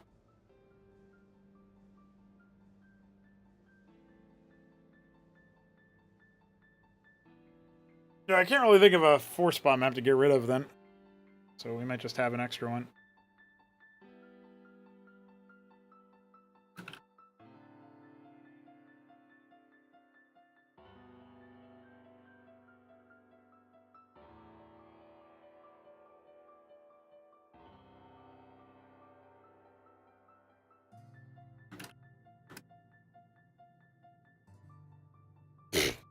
Well, I did cast that one check tournament, so that was kind of cool.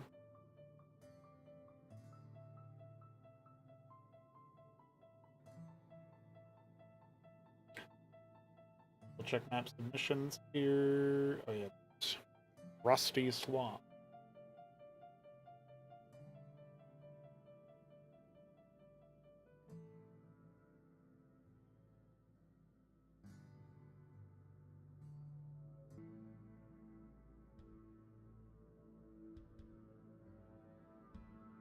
Not even an SCX file, dude.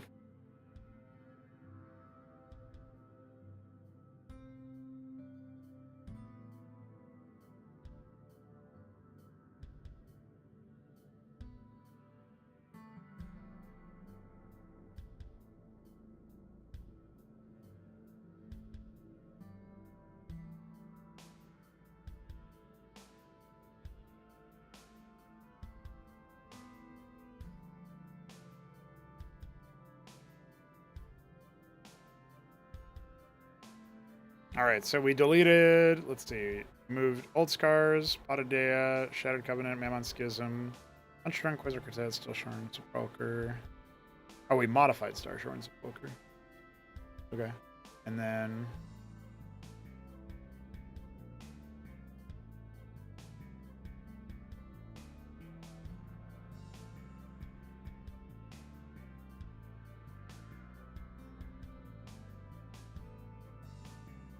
Huh.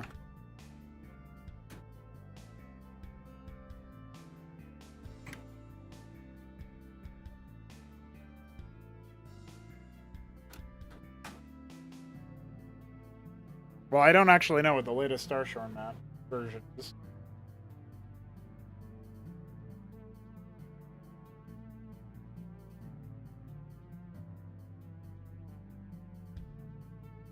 Go ahead and do this.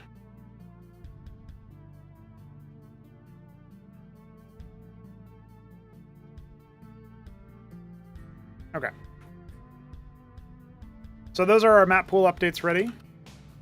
We're going to now make our event pool out of the Class 1 maps. So let's see here.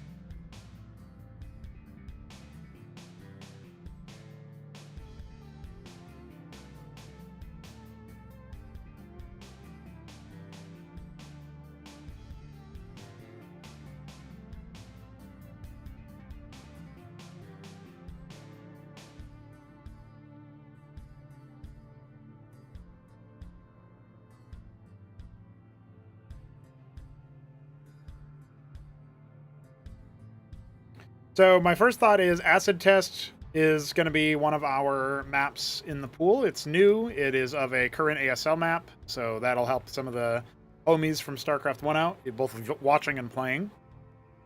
I think it's led to some pretty interesting games. People haven't solved it quite yet, which is fine.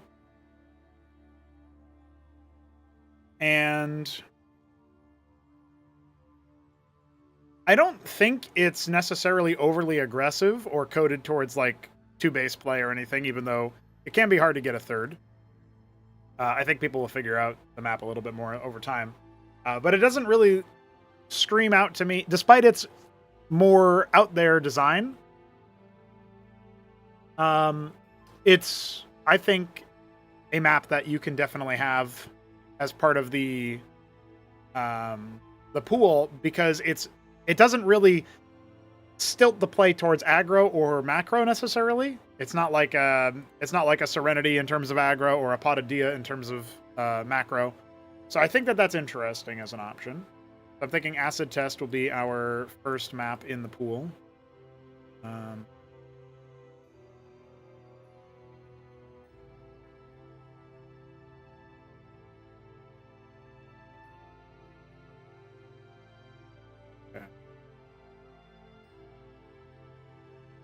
We're going to go ahead and post this in our current maps folder here real quick.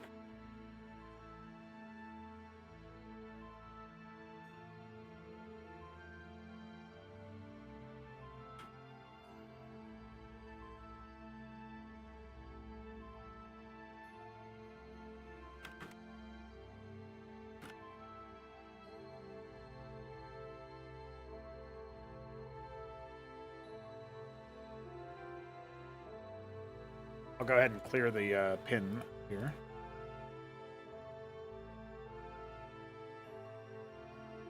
Okay, so our tournament map pool, Acid Test. It feels really good to keep Crisis Vector in. It's like a nice middle of the road map. Probably a little bit more stilted towards macro if I had to exactly specify my feelings on it. But I really like this map. Visually, it's a treat. Very much a sign that you're playing Cosmonarchy. That's always going to bend my ear a little bit. I was thinking Frosted Forest would be another map. It is a bit more rough around the edges visually. And it can be difficult to tell when you're coming down these ramps. So that's like one of my main reservations. But the layout seems to give really interesting games if you can get past the 2-base phase. And, you know, it's pretty easy to take this as your third and try to defend it. People haven't really solved the outer bases yet. I don't know. I think as a replacement, for example, for the other ice map that we had, Kingwa Valley, I think this is actually a more interesting map. So that's kind of where I'm at right now, thinking about that. Just double check. The resources are 1,500. I think actually boosting this to 2K will help, believe it or not. I think I'm going to go ahead and do that. That'll help get you past the 2 base play, that's for sure. So we're going to say 1.4 and pop this open and say frosted forest 4. Increased mineral field. Mineral field.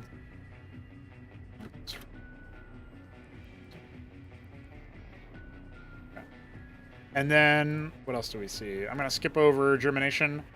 We're going to add, yeah, crisis, vector, frosted forest. So, like, in general, I'm thinking we probably want 4 2-spawn maps, 2 3-spawn maps, and then 4 4-spawn maps. But we could do, like, 5 2-spawn and 3 4-spawn if we wanted to, in that kind of way. It really depends. So that's like the rough ratio I'm thinking of. So by that logic, Knife's Edge automatically qualifies because it's a Portive Dominator. It is a 3-spawn map. And then I'm thinking Rage Slave will probably make it in for the event. I'm interested to see how the meta changes have made that map more or less interesting. It feels like a paradox of a map. It should be so aggro. It should be so difficult to hold. But then if you get past the 2 base play or even the 1 base play, you're suddenly in a much more defensive spot. So it feels like it's yet to be solved in that way. I don't actually know what the answer is going to be. And then those will be our 2 3-spawn maps. Our 3-spawn maps for this pool in the quantity of 2. For 4-spawn maps, I'm leaving 1 slot open for 2-spawn for now because I'm going to come back to that. We have Near Impact, Radium, and Serenity. I'm kind of thinking between Near Impact and Serenity right now. There's a chance. I mean, Demaloon is a fine map. We could throw that in there as well. Oh, and there's Patadia, which isn't in here for some reason. I did not bring it in. What? I put it in Class 2 by mistake? I guess I did. Okay. Good thing I didn't push to the next round yet.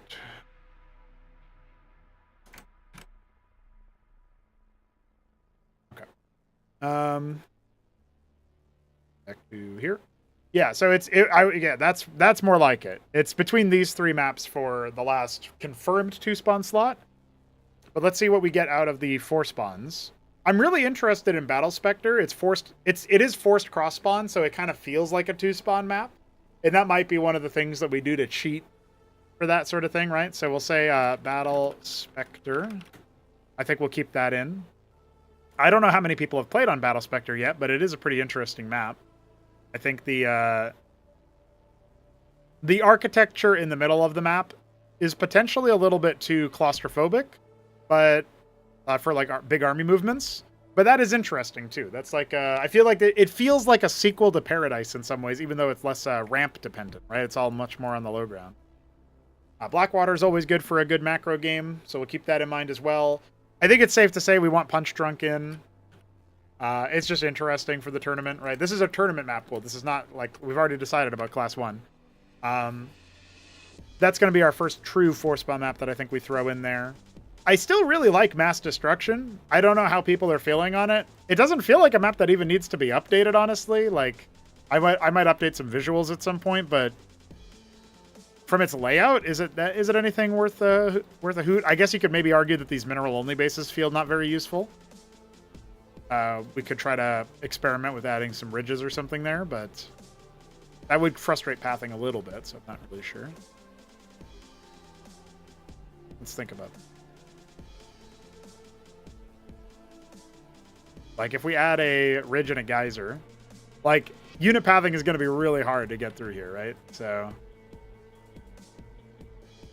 as it is, this is already going to complicate some matters, I think. Something like this would be pretty difficult to get through. But maybe we could still make it happen. Right over here.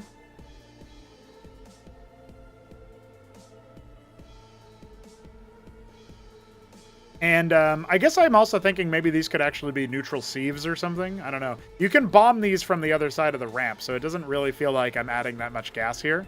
Other side of the bridge, rather. Double geysers at the cardinal bases, I guess. I know it can be really hard to hold bases on this map at 12 and 6. And obviously it's pretty hard to hold these ones, but somehow people still try for it. It gives interesting games, the layout. I don't know how fun it feels to play, but it definitely gives interesting games as a spectator. So I think I will add those ridges. I'm going to double check the resource areas so that I know we're still in the clear on that. I know that the mains are kind of scuffed, but not really something I can deal with right now. Yeah, seems fine. Oh, well, it would probably help if I added ridges to both sides. I did it in a cross spawn way, so it's technically still symmetric, but how the fuck am I going to do it over here? That's the question. Yeah, I can't realistically add them over here at all, to be honest with you guys.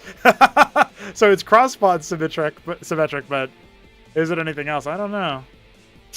Yeah, maybe it's not something that can be updated. All right, never mind. Undo that update. We might still put it in there. I'm kind of leaning towards it. Between Blackwater and Mass Destruction, I would probably lean towards Mass Destruction. Blackwater is fine for like an actual, like, if you want to just straight up macro game, right? Do we have any straight up macro maps yet? I'm thinking of putting Patadia in, and so that makes it feel like Blackwater would be surplus to requirements.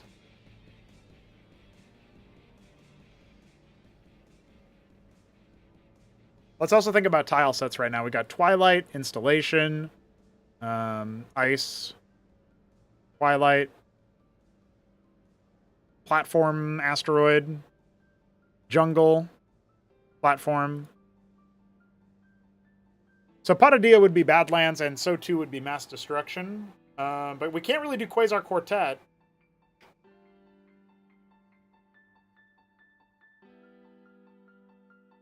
Okay, if we put Mass Destruction and we can't do Atacama, and vice versa, because they're both desert maps.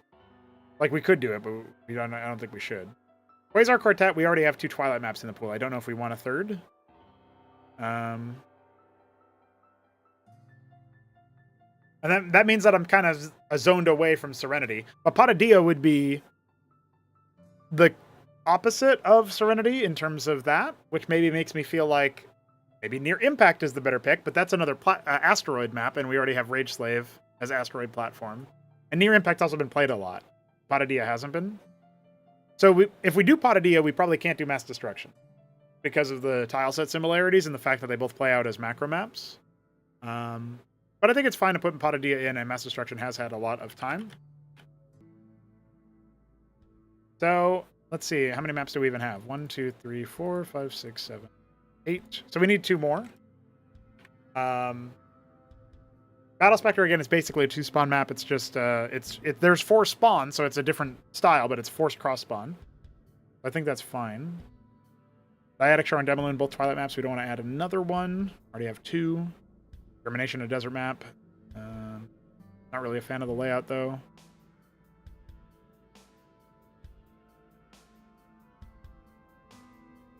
Yeah, I guess we're kind of stuck in for... Yeah, we are going to need Mass Destruction in this pool. Or Atacama, but Atacama's not very well tested yet. Yeah, there's no Ashworld maps. The tile set's pretty hard to read, so not very many people go for it. Could use some gamma correction for sure. Veek was talking about that at one point, but not as a way that he knew what to do about it. He was just like, I don't know, that one's tough. So now it's time to dip into Class 2 for our event pool, because we need to decide... Oh, why is Estacion Plasma?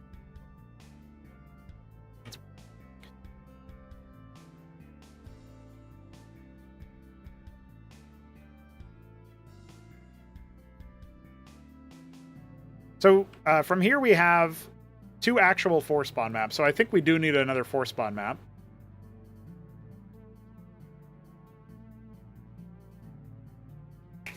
How do you guys feel about having Chick Stealer back?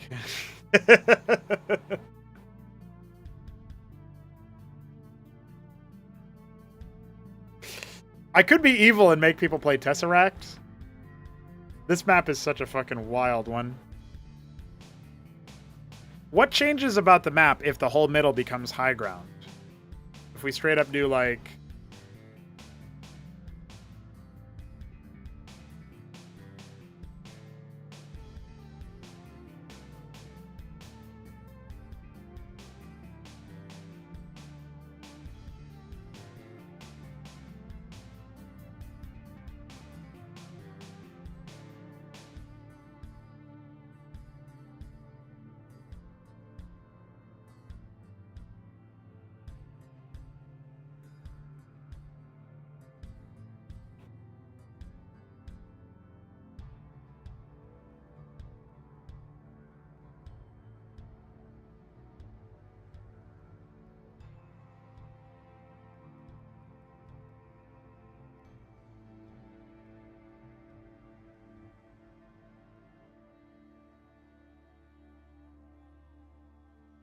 Well, we can't really do this because it's a Twilight map, but what does change about this map if this becomes a high ground? I feel like this would actually improve... It would reduce a little bit of army movement possibilities, but I think it might improve the overall balance of the map.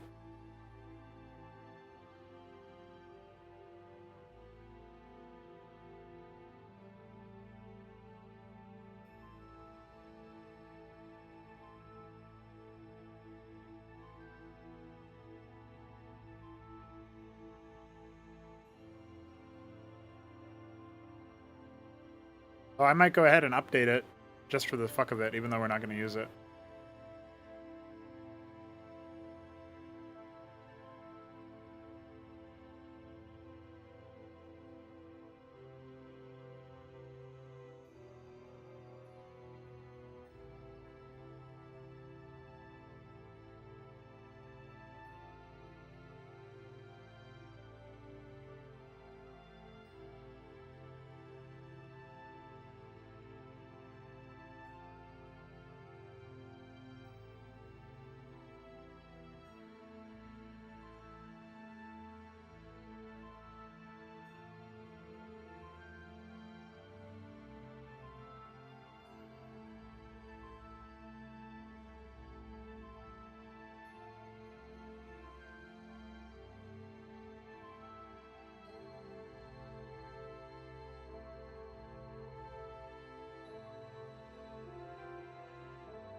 Yeah, I think that's exactly why people didn't like it, Chandler. They weren't a big fan.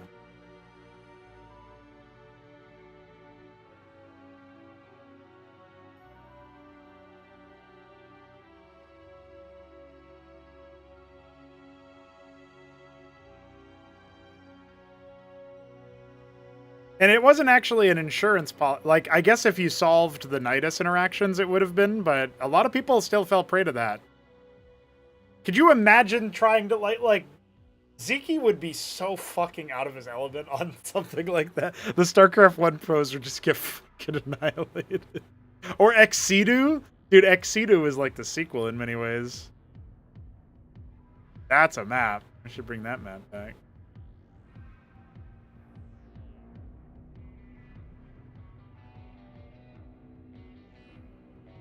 I kind of like this idea for Tesseract, to be honest with you guys.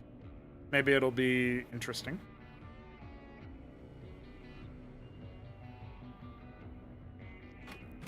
I'll throw it into Class 0. Hey, you can't talk about Beaver's map like that. He worked really hard on it. Aesthetically, it was awesome. Yeah, that's right. That's basically what I was saying. All right. So that's definitely not what we're actually adding. Let me go back in here. So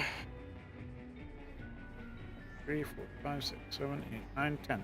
So for the 10th and final map of the tournament map pool here, we're thinking about a 4-spawn map. Our options for real are... Oh yeah, we got Rage Slave in here I gotta pull open. But Check Stealer, Decapitation, not really because of Twilight. Check Stealer, not really because I just retired it. Oh my god. It's splitting. It's spreading on its own. How did you do that? That's impressive. Hi. We have Paradise, which is... Paradise might be our main legit contender here because it's a jungle map, and we only have Battle Spectre for that, which is it's Force Crossbond, so...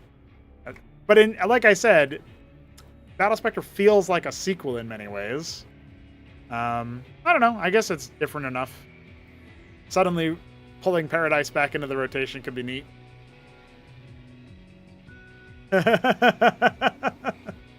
That's right, Shim. That's exactly what it is. I'm looking at the Maxium layout as well. Since we're not including Radium, it might be nice. But again, we have Punch Drunk as a platform map. A very different platform map, mind you. Maybe we need Polestar in here, by the way. That could be a cool map. Polestar is, that's a pretty neat one.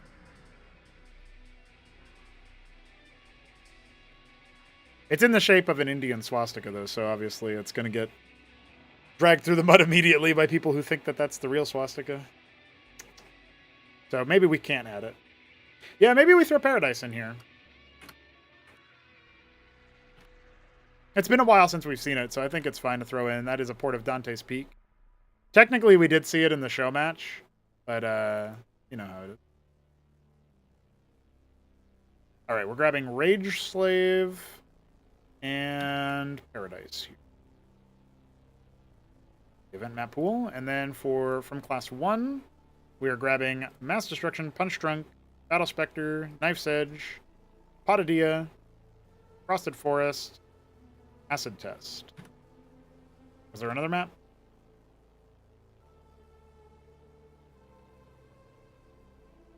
I feel like this is not enough maps. We only have 9 maps. What did I do wrong? Oh, did I miss Crisis Vector? Yeah, that's... All right. This will be our event map pool. Wonderful.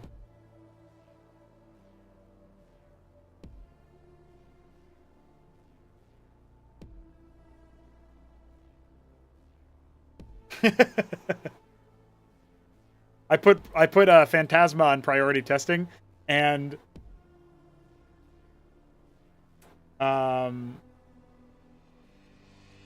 SG reacted to it with Fraud Champ and the Snap You're Gonna Die Son emoji, which is the flushed clown.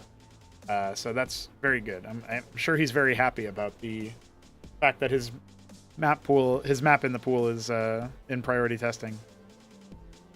Let's see if we can quickly whip up an overlay to indicate what's going on with the maps, and then we'll be good to go, I think.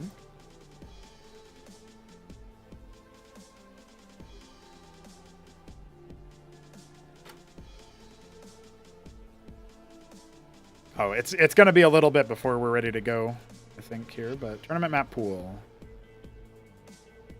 Propolis 4.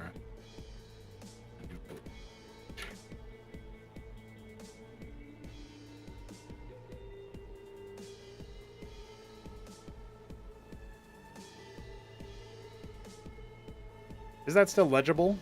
Probably not really, but...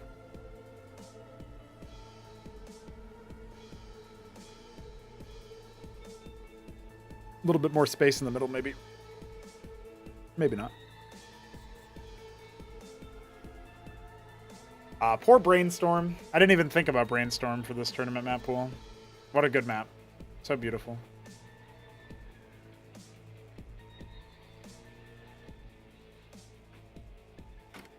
Acid Test. I forgot we have to do 2 spaces here. Crisis Vector is in the same spot. Isn't that beautiful? Frosted Forest.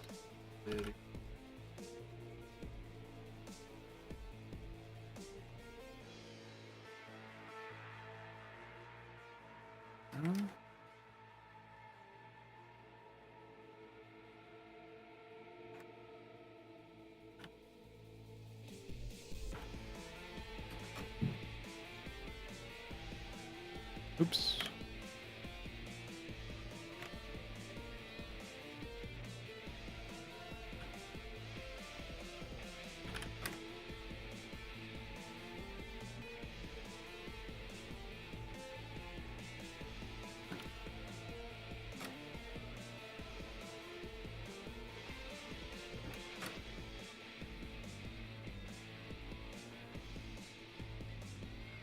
It is kind of interesting how because like the South Koreans just don't care about that stuff for whatever reason. They throw that kind of map in there.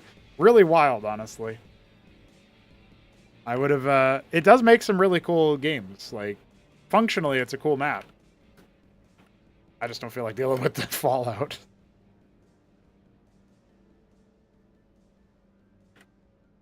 All right, Paradise. Oops, I typoed the P and the I. Oh, and it's also by City. Dude, Photoshop, it would really be nice if you didn't do that. That would be so cool. And punch. And we can drop that last one. Okay, so let's see here.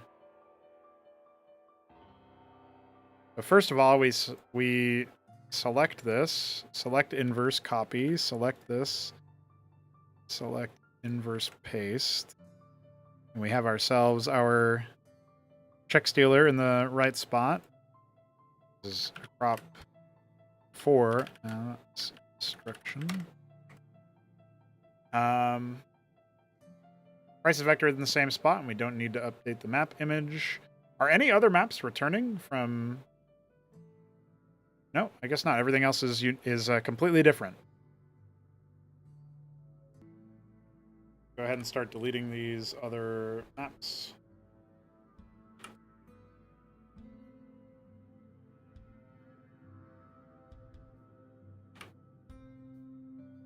You have to disable the bottom right container. Relevant anymore?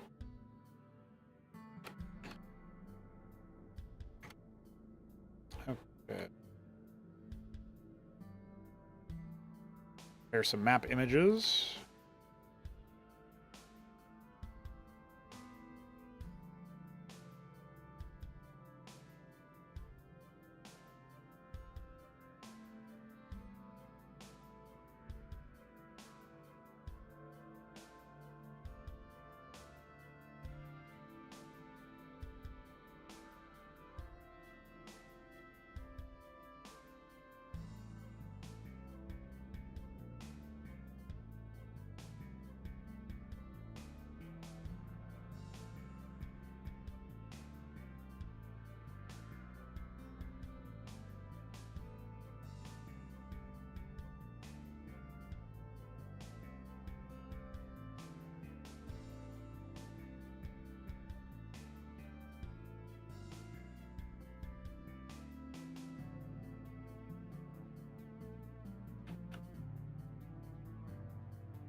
Oh, I guess, I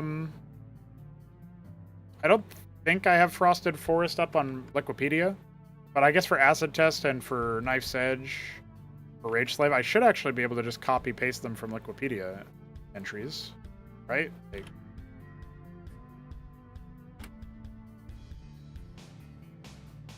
I just copy this image, then I go here and I say a crop for Knife's Edge.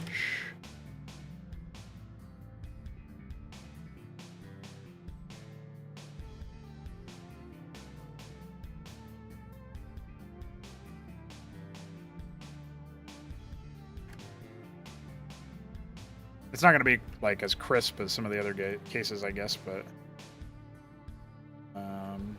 acid. Maybe if I open in a bigger thing there, or acid test. Not really any bigger, even when I copy and paste. It's also not making it a smart object, so I guess that's just something I gotta suck up and deal with. All right, 45. Sure. All right, that definitely makes it a little bit easier to make these graphics because I don't have to like prepare the map image every time. I can do Rage Slave.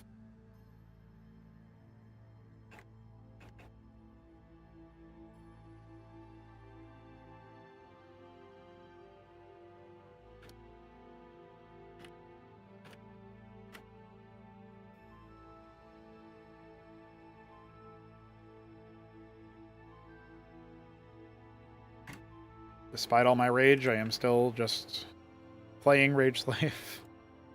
Classic move. What else? All right, Battle Spectre is one that we need, and Punch Drunk is one that we need. I have to make an article for Punch Drunk anyway, so I can link it to homies who are playing in the show matches.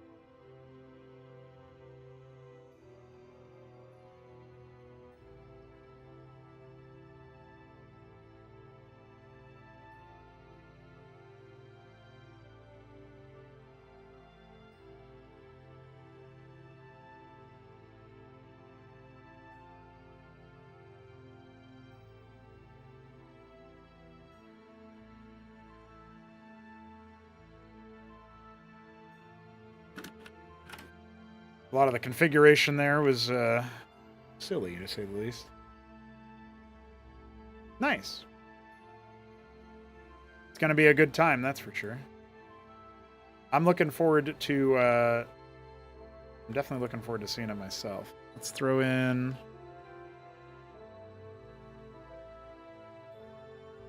Forest. Square...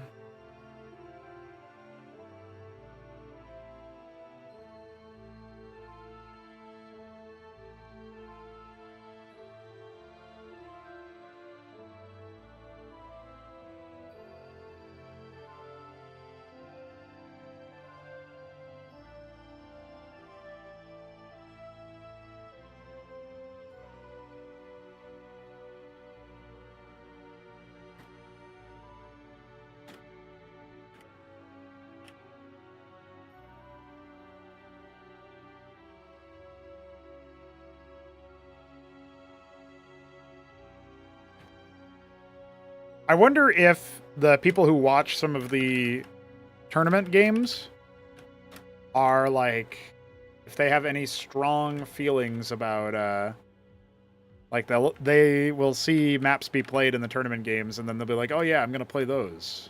You know, I wonder about that sometimes. All right, so that's Potadea, how do you say it? Got Battle Spectre we can throw up here.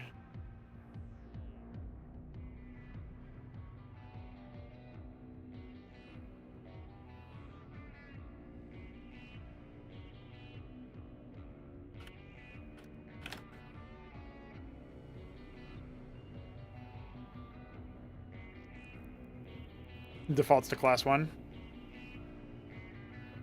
Maybe.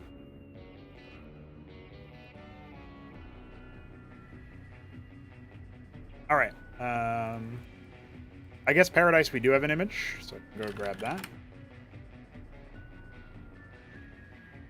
Image. And then Punch Drunk we have to create the page for.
Yeah, there you go.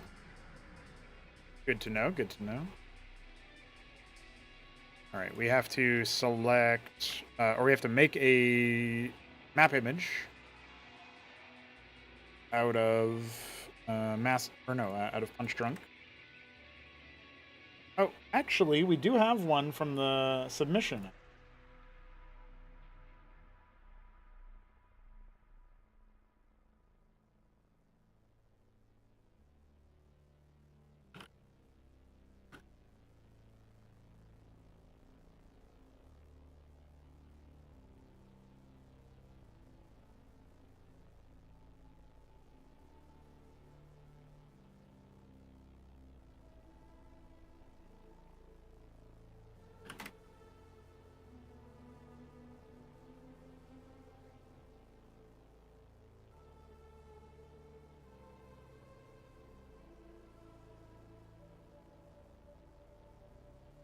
All right, it's going to be a stream map pool.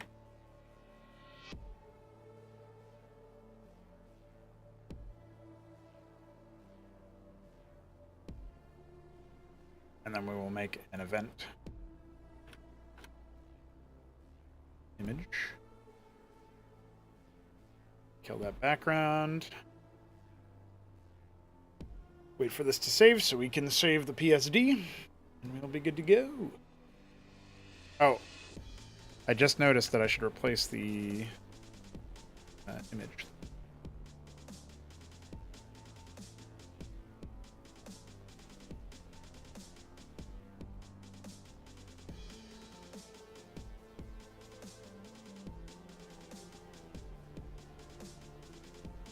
Guess I should go to the...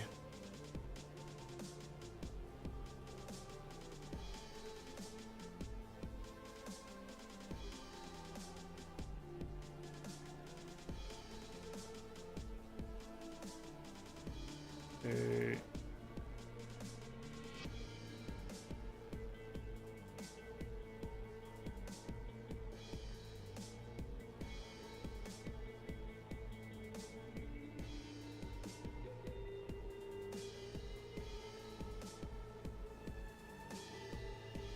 Oh, it's not, I forgot that this file is technically like a way bigger file size than normal.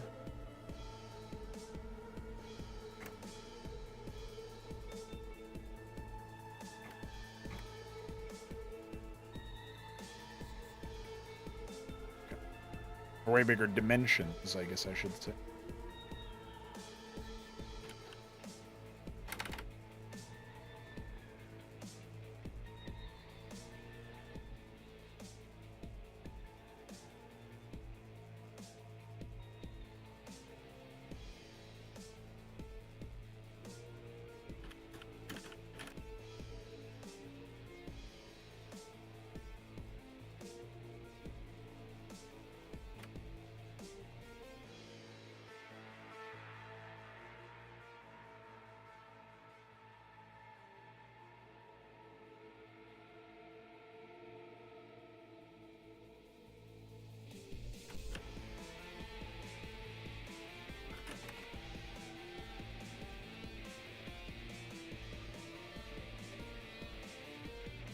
Dablime thought the show match was tomorrow, so he was going to wake up at like 2 a.m. his time. Just for nothing. I'm glad that he asked me to confirm, because that would have been sad.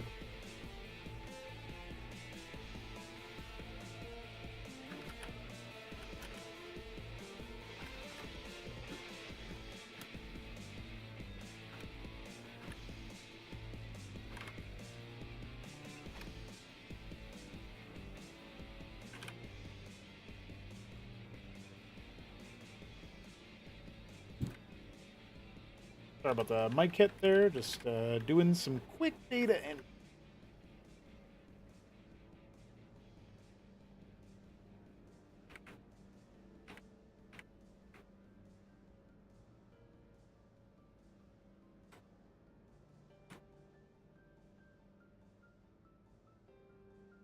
I guess I should also pop into here, go to server settings, go to roles,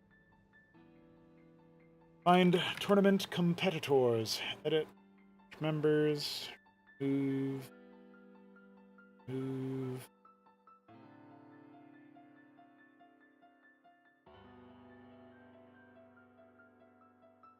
Then we go to here and we say add members.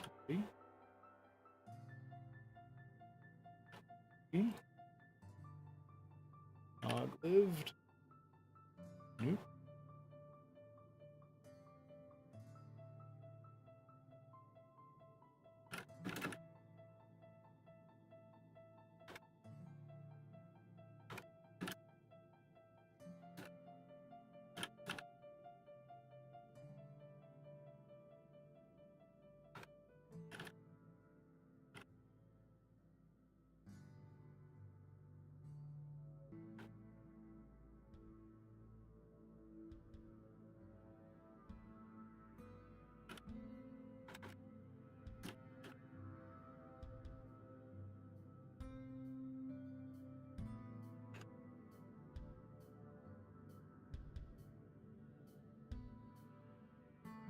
Okay, I think that's going to be a good enough spot here. We just have to save this. Close. No.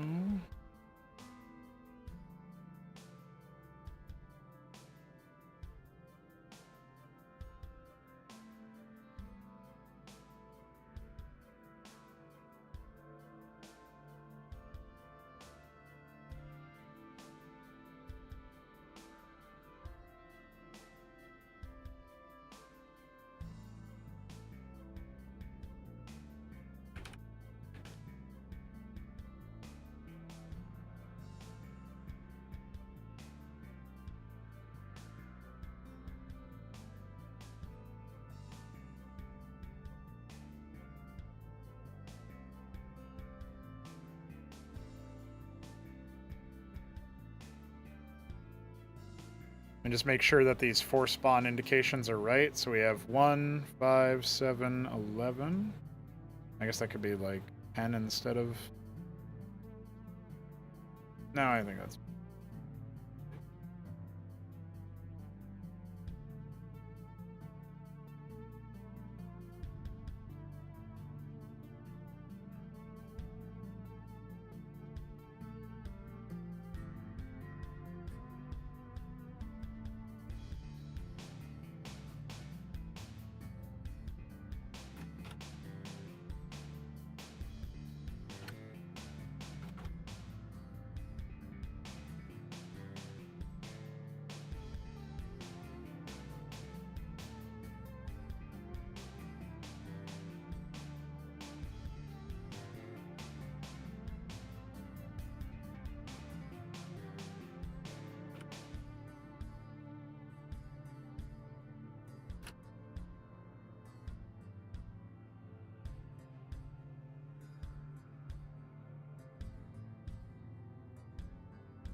All right, cool.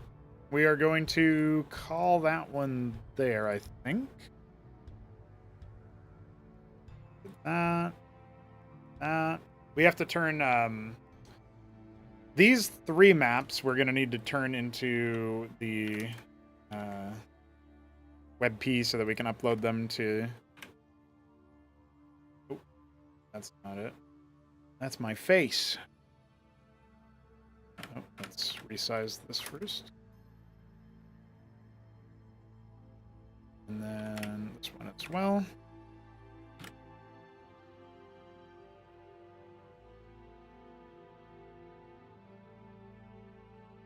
So these 3 I'm going to upload to Liquipedia later, because I'm going to make an event page for the event.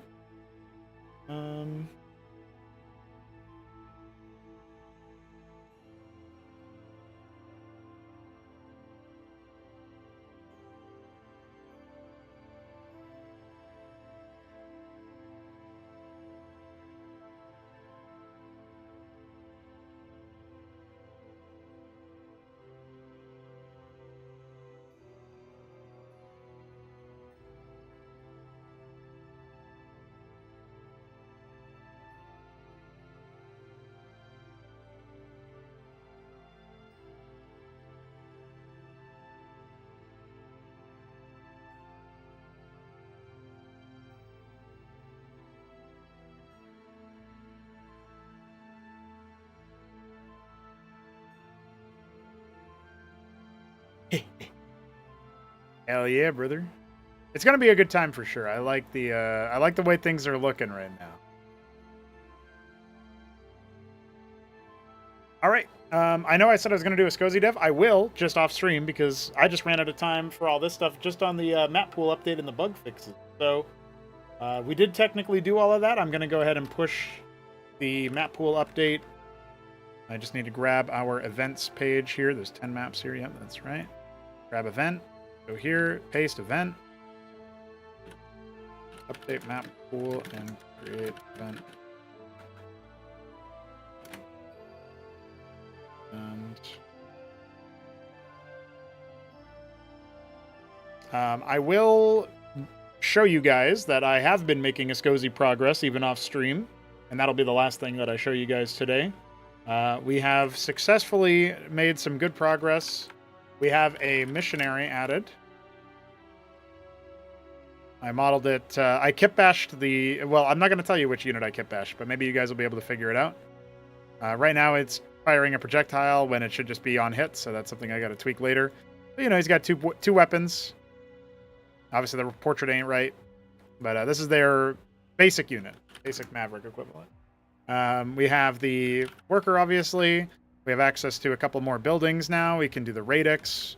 We can do the chantry. Oh, it looks like this one is not actually hooked up correctly. And then, of course, we can make the arch. We did that earlier. We technically also have the function, which is the mech structure, but we don't have any mech units implemented, so it doesn't do anything. But the radix...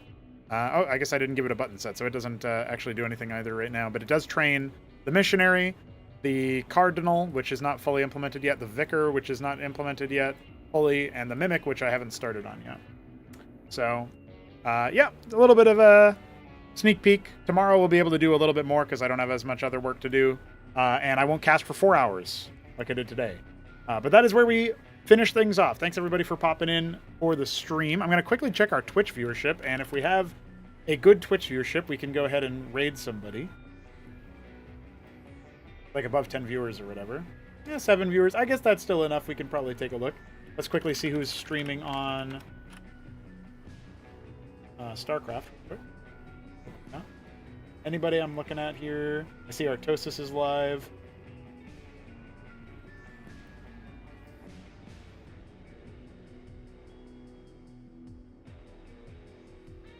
Oh, we got Diggity casting. You guys like casting, so we'll raid Diggity SC, I think. Alright, homies. Anybody who wants to pop in for the Twitch raid, feel free to pop in there and take a look at some Diggity stuff. We are gearing up for that. It's going to be a good time over on his channel. I'm a fan of him. He does also sometimes... Well, he did at one time cast Cosmonarchy replays. So let's definitely do that and pop in there. Send them the No Frauds Club's regards. That's right. That's right.